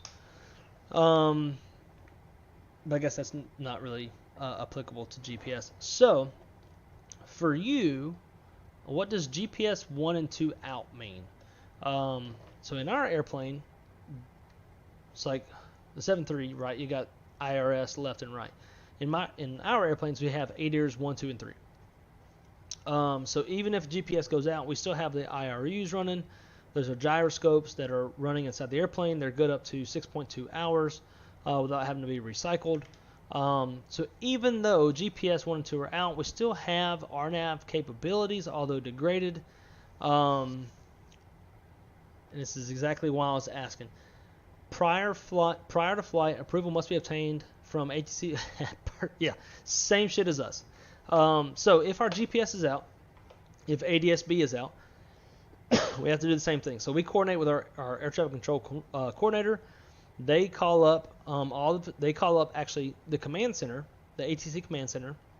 The command center will then touch base with all of the ATC facilities. So like all the centers, right? Like New York Center, DC Center, Jack Center, Atlanta Center, whatever, depending on where you're going. Get approval from them that they can fly in that area, because it's going to have to be a radar environment because we don't have GPS or ADSB. And then they're restricted to like, I think it's like 28,000 feet and less. Like they cannot fly RVSM airspace, so they have to stay below 28,000 feet. And stay within radar environment, and we're good to go as long as we have prior approval from ATC. And that's why I asked that, because I figured it was going to be somewhat the same for y'all as it is for us. And like you just say here, you do not plan or file an RNAV SID or STAR. Same thing, because obviously RNAV is GPS, right? So if you have lost all your GPS capabilities, obviously you can't fly GPS SID or STAR. So that's going to put you on an area departure or a non-RNAV departure. It's not really that big of a deal. That's why I asked, because I figured how it applied to y'all, it would apply to us as well. Route planned on Victor and Jet Airways, basically planned VOR to VOR. Yep. And it's a huge pain in the ass. So when you lose your GPS capabilities, like Jay is saying, you cannot like file point to point via intersections like GPS waypoints. You have to plan basically how they were flying in World War II. You have to fly land-based nav aids, class 1 navigation from a VOR or Vortec or whatever the case, but some sort of nav aid that is broadcasting a radio frequency. And so then the other thing to take into consideration is, one, is it a high VOR? Is it a terminal VOR? Is it a low VOR? Because that's going to dictate the range in which that radio frequency is being broadcast. So if it's a high, it's being broadcast, I think, like 135, 140 nautical miles. So if you have two high VORs, that's like 260 or so nautical miles of range that those two VORs cover. So you cannot exceed 260 miles between two VORs or two land-based nav aids. Otherwise, you'll be outside of range, and those pilots will be flying blind for a short period of time. If it's a low VOR, now you're talking 40 nautical miles of range. And if it's a terminal VOR, now we're talking 25 nautical miles of range, if I remember correctly. We don't do this a whole lot because our airplanes are very GPS capable, have redundancy in the GPS systems. So it's every now and then we have to do this. So not only do you have to take into consideration the range in which those VORs and vortex are broadcasting that radio frequency, but you also have to go through the NOTAMs for every single land-based nav aid and confirm that those are operational and monitored. If it's unmonitored, you can't use it because you don't know if it's unmonitored. You don't know if it's working or not. You have to know that these land-based nav aids are working, and that there is for sure going to be radio frequency coverage between those the Class 1 airspace for the entirety of the planned flight route. So if you're flying, let's see, manual plan, yep, and it's the same thing for us because whether so J's at Republic, right? And even though they're Republic and they're flying ERJs, it's not that much different from an Airbus. There's still redundancy and there's multiple GPS systems and all that kind of shit. So this is something that we don't do a shit ton. And because we don't do it a shit ton, and it's very isolated events, there's no non-GPS, non-RNAV routes built into the system. Therefore, when this happens, we have to go in and manually handcraft a route that complies with non-RNAV, no GPS restrictions. It's a pain in the ass, and it sucks. In fact, one of my guys, a few weeks ago, we had one from San Juan, Puerto Rico, that was going to Newark, New Jersey, and they lost their GPS. I mean, I don't think it was even GPS. I think it was like ADSB or something like that. But we're going to have to plan it the same way. And so try handcrafting a route that's non-RVSM, so 280 and below, within operational VORs or Vortex or whatever land-based nav aids that are all operational, that are all within the range of the frequency of that specific or those specific if you're using two nav aids. And it's like it takes a hot minute to build the route, and that's the thing too, is like you can build a sexy route, but then as soon as you plan it and you start looking at NOTAMs, like for us, this very specific event, Grand Turk was and we really needed that nav aid to work, and Grand Turk was NOTAMed out of service. We couldn't use it, and because of that, we were outside the range of two high. I'm trying to not sound country. Two high VORs, so a range of 260 nautical miles. We were outside of that, so we couldn't fly it, and so we couldn't really find anything else that worked. We tried to find we tried to pick out stuff over take off out of Puerto Rico and then head towards the Dominican, and use land-based nav aids over the Dominican to try to fill in that gap, but we could not confirm that those nav aids were working. So ended up we weren't able to go. And I remember what it was. That particular flight, the AirAx cycle. So just like how everybody we update our AirAx via Navigraph, right? Which is kind of funny because for us we do it in seconds.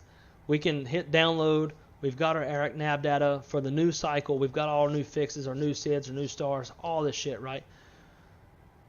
And I had a conversation with one of our guys in maintenance control. I told him, why does it's in a real airplane, it's a pain in the ass to update the nav data. So one thing that we can do, and this aircraft was not able to go because it had an out-of-date AirAx nav data cycle. So we needed to update that, but we didn't have maintenance in San Juan with the new AirAx to come bring to the airplane and upload it into the McDo or the FMS of the airplane. So ultimately the decision was we had an inbound airplane. They're going to basically, they had a method, because I'm not a mechanic, they have a method to basically download the new AirAx nav data from the B airplane, per se, download that, walk over to the airplane that's out of date, upload that to airplane A, the out of date airplane, upload that. It takes about an hour, takes us seconds, takes about an hour, and then go back and put it back on airplane B, like another hour. That was the only way we could get it done, being that we were out, like we did not have our maintenance with the resources necessary to update the nav data on the airplane. And because the nav data was out of date, the first thing we looked at was trying to fly non-GPS. Because since the nav data is out of date, and most, like when nav data changes, like 98% of any of the waypoints and SIDS and stars and all that shit, like they usually don't change, usually. But you don't know what has changed and what hasn't. So you can't really plan off of, old data, right? So because of that, the airplane couldn't go. And so it's basically flying non-GPS. And we tried to plan it out. We spent like a solid 45 minutes to an hour trying to find a way to get this airplane to Newark in Class 1 navigation. Class 1 is land-based nav aids. Class 2 is GPS. So if any of you become dispatchers, if you come to my airline, and you take our little test to get, to try to get hired by us, you will be asked that. What is Class 1? What is Class 2 navigation? To try to get it up there and leave on time and shit, we looked at Class 1 navigation, VOR to VOR, non-RNAV SIDS, non-RNAV arrivals, all that. We couldn't make it happen. So then the next best thing was to take the delay and download the nav data from one airplane, take it to the other airplane, upload it, and then take it back to the airplane and re-upload it, and then we're good to go. It's going to be some delays. So anyways, super cool. I'm glad that Jay brought that up, because that's kind of a cool talking point. It's something that we don't do a whole lot, especially with as capable as airplanes are these days. But it's very interesting when we do, because when you think about it, it's kind of how they were navigating in World War II. Sometimes they were navigating probably to some sort of land-based nav aid, but for the most part, like they were navigating to, like, if there was a radio station transmitting, I don't know, like think about like a B-24 crossing the channel into wherever, like in the Europe in World War II, they could track a radio station. Like they're broadcasting like music, and they would track to that. That's kind of the same thing. Just obviously we're not tracking radio stations, we're tracking VORs and Vortex and whatever. So I'm glad you brought that up, because that's kind of a cool talking point that we don't get to do a whole lot, and it's a pain in the ass and it sucks. And whenever I see like one of my dispatchers has a non-GPS bird, or not, like the nav data is expired or something like that, I'm just like, oh, son of a bitch. Like I don't want to deal with this. And that's when like ForeFlight becomes your best friend. ForeFlight is fucking excellent, especially the web-based version of it. It's really, really good for what we do as dispatchers and planning flights and stuff. But non-GPS shit sucks, and that's exactly why Jay was like, ugh. Like I get that. It's terrible. 50 nautical miles is range for a low VOR. I'm pretty sure it's 40. But we'll look it up here in just a second, because I'm curious to know who's right. Usually when it comes to things, I'm wrong, but I feel like I'm right on this. But we'll find out. Alright, so after that super long rant, see, APU is on. Just to make sure, let's kill engine 1 and 2. So they are dead.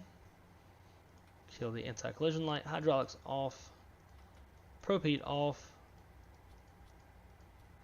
Fuel pumps off. And let's deboard the airplane.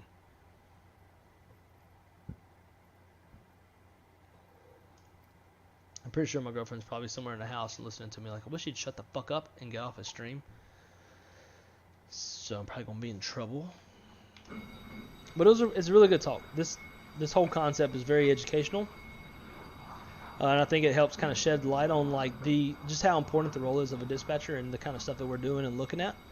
Well before your flight ever takes off for where you're trying to go.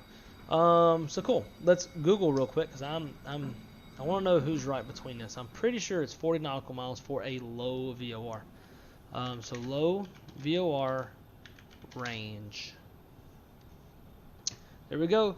Out to 40 nautical miles from 1,000 feet up to 18,000 feet above the transmitter. I win. Yeah, so low is 40 nautical miles. High is, that's where I get, high is, I want to say 160. Yeah, I was wrong. No, it's 260. Right, so distance ranging from 40 nautical miles to 130 nautical miles, so 130.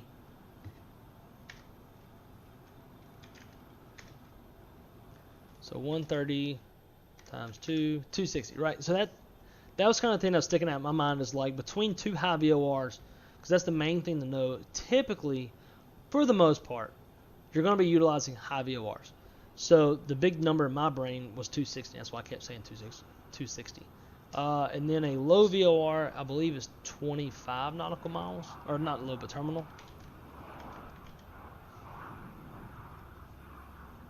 $25. I remember something in this world. I don't remember much, but I remember that.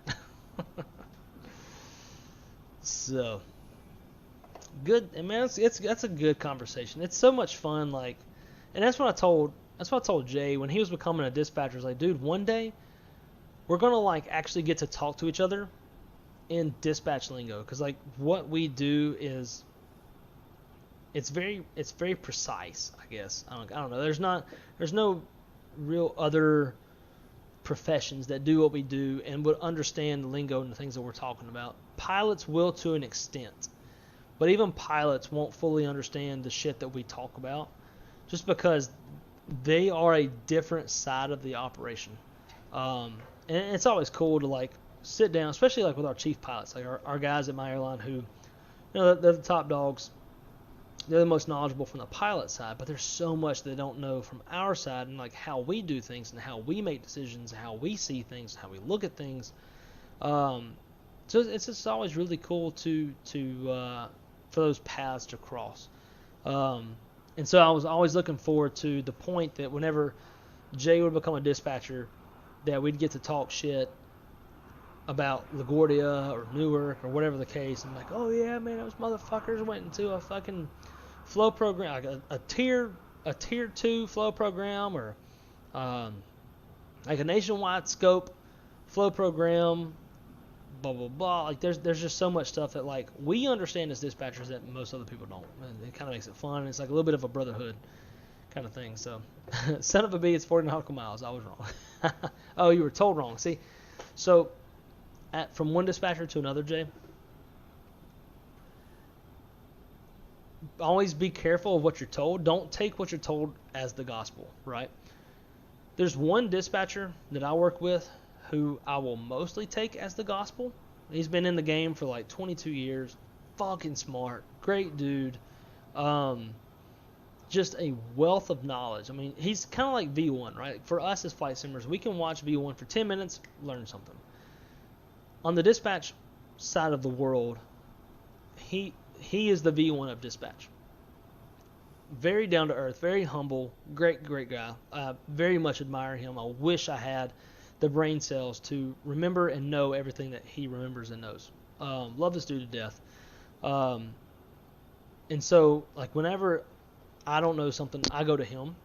But even still, I validate what info he gives me, because especially as a manager, I almost take on the legality because I'm a manager. So, like, if I send something in writing to a dispatcher and say, hey, do this, and they do that, and it's wrong, and it's illegal, they have it in writing, and they're going to point it at me.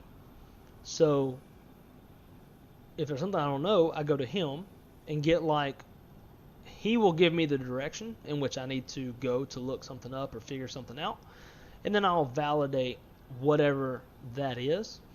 And you'd be surprised that most shit in dispatch, you can just Google it and find out real quick. But always validate anything that you hear, because it's your license on the line. And if you fuck up, you'll be the one to lose your license, and you'll be the one to lose the livelihood, and the company will never back you up. And like, I'm management, and even I will still tell you that. So, good damn talk. This was really good. I really enjoyed this. Fred, sorry I've been going down this rabbit hole. I saw your comment a while back. I just never could get my brain out of the gutter of dispatch. But hello to you as well. Thank you so much for stopping by. We definitely went down the rabbit hole on this one. Hopefully y'all like what you heard, and hopefully it's some good information for you, and kind of gives y'all some insight of what myself and Jay do as he's a line dispatcher. I still haven't shifted my brain and my thought process from I'm no longer a line dispatcher and now in management. But anyways, I hope y'all enjoyed it. This was a lot of fun. It's a great conversation. I can talk dispatch shit all day, and I know Jay can too. It very much feeds into what we do and what we love as aviation enthusiasts. And I like to try to show that side to y'all, to the side that never sees the light of day, right? Because we're the guys behind the scenes, kind of getting stuff going before the pilots get to the airport, before passengers get on the airplane, all that kind of stuff. So it's cool to talk to. For who? Oh, Newark. Duh. Yeah, of course. We were talking about Newark a while ago. Since we want to bring that up, let's look at their arrival rates. So here is the airport arrival demand chart. This is an FAA source, as you can tell by fly.faa.gov. Airport arrival demand chart is what AADC. Well, yeah, it's right here in writing. So I like to look at the 15 minutes. Let's look at Newark. And right now it is 0138. And look at that. At 0130. So this black line represents the arrival rate that Newark can handle. So they can handle an arrival rate of 12.5 airplanes every 15 minutes. Now, I don't know how you have half an airplane land, but whatever. So 12.5 is their arrival rate that they can accept. And they currently, from 0130 to 0145, they have 18 aircraft landing. So it's just over the arrival rate. So now, out of curiosity, let's do this. We'll log in. Shut up. Yes and no. Log in.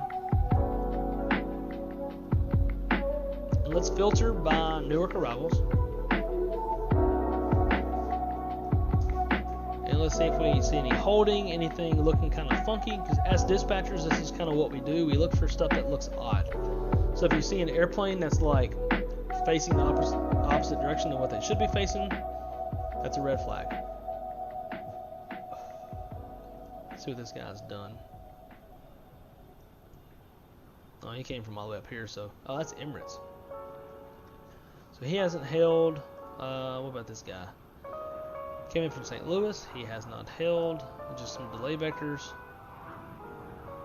Same with this dude. Not even a delay vector. So, Jay, you must be hearing from one of your airborne crew. Do you have 5683? I would imagine you're probably hearing from one of your crew that they're being told to expect possible holding. It's usually, just from your reaction, that's what that sounds like to me. Yeah, so far nobody's held.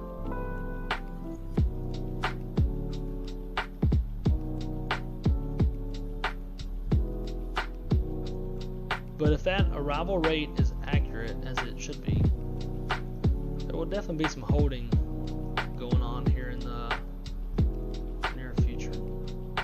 Public 3549.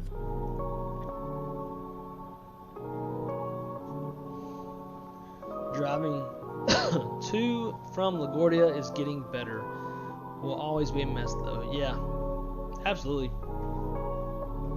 Oh, okay. Music a little loud. Cool. Well, guys, I am going to get out of here. This was a great stream. We saw and got to do a lot of fun, cool shit. Got to take a look at Cincinnati for the first time. I give it a solid 3 out of 5 stars. If they improve Runway 18 left, then yeah, I'll give them like a solid 4.5 out of 5. I would like to see some of those textures, some of the taxiway textures and the apron textures corrected. Unless whatever they have is true to real life, then it's fine. Yeah, got a kick-ass takeoff out of Cincinnati where their airplane kind of got super crooked. That was a lot of fun. Cool little landing into Detroit with some gusty winds. Where did we go after that? Boston. That was nice and easy. Yeah, and then this little flight. When the conversations have been so good in these last like 45 minutes that honestly, I don't really remember too much of landing this airplane in LaGuardia. But anyways, did you download the update? Did you DOW load the update? Alright, Zach, you have to specify what you were trying to say. I think there's a typo in there. Yeah, man. Joe, you're absolutely welcome. And again, when I fly Airbus, if I get the stream tomorrow, we'll fly Airbus and be able to provide you a lot more from the flying side of things, a lot more realistic and authentic experience from the flight deck. Let's see if I can reach them. Just for example, because I had like my whole this little box down here. You see, this is my Airbus throttle. Yeah, you can kind of see parts of it here, but it's unplugged currently, but I keep it down there. I've got checklists, although the checklists usually have that on the tray table in the Phoenix. Got a departure brief, arrival brief, mini brief. We got a bunch of good stuff when it comes to the Airbus. So I'll try to squeeze that in for you next time, so give you a little more idea of what I can provide for you on the streaming end of things. But oh, there's already an update.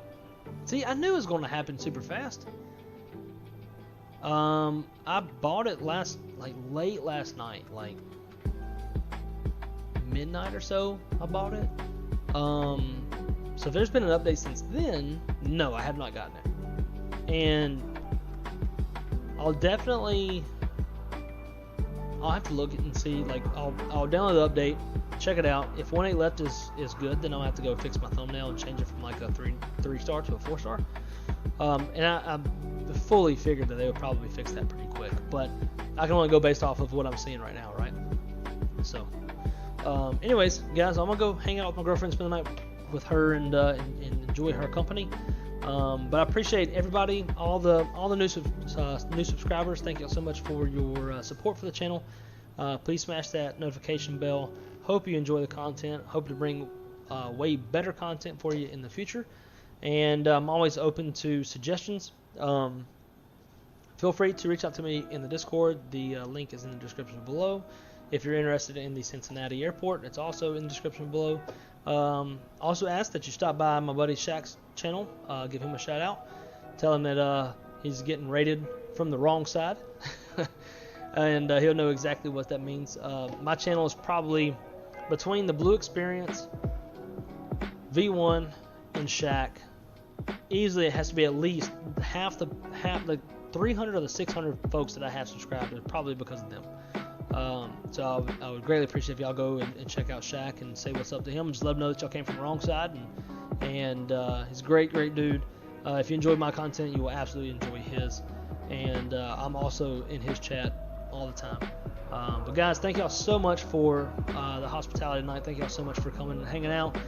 Greatly enjoyed it. Greatly enjoyed the conversations and spitting out a little bit of the spatchy information that I can remember off the top of my head. Thank y'all to the mods who come in and hang out and snipe any bashers that come into here with their bullshit. But anyways, guys, have a great night. Take care. Let me see if I can't give y'all some sort of like, we still got passengers leaving this airplane even though they're floating. It's like Dwayne Wade, not Dwayne Wade. Fucking what's his name? LeBron James, like dragging his head across the top because it's so damn tall.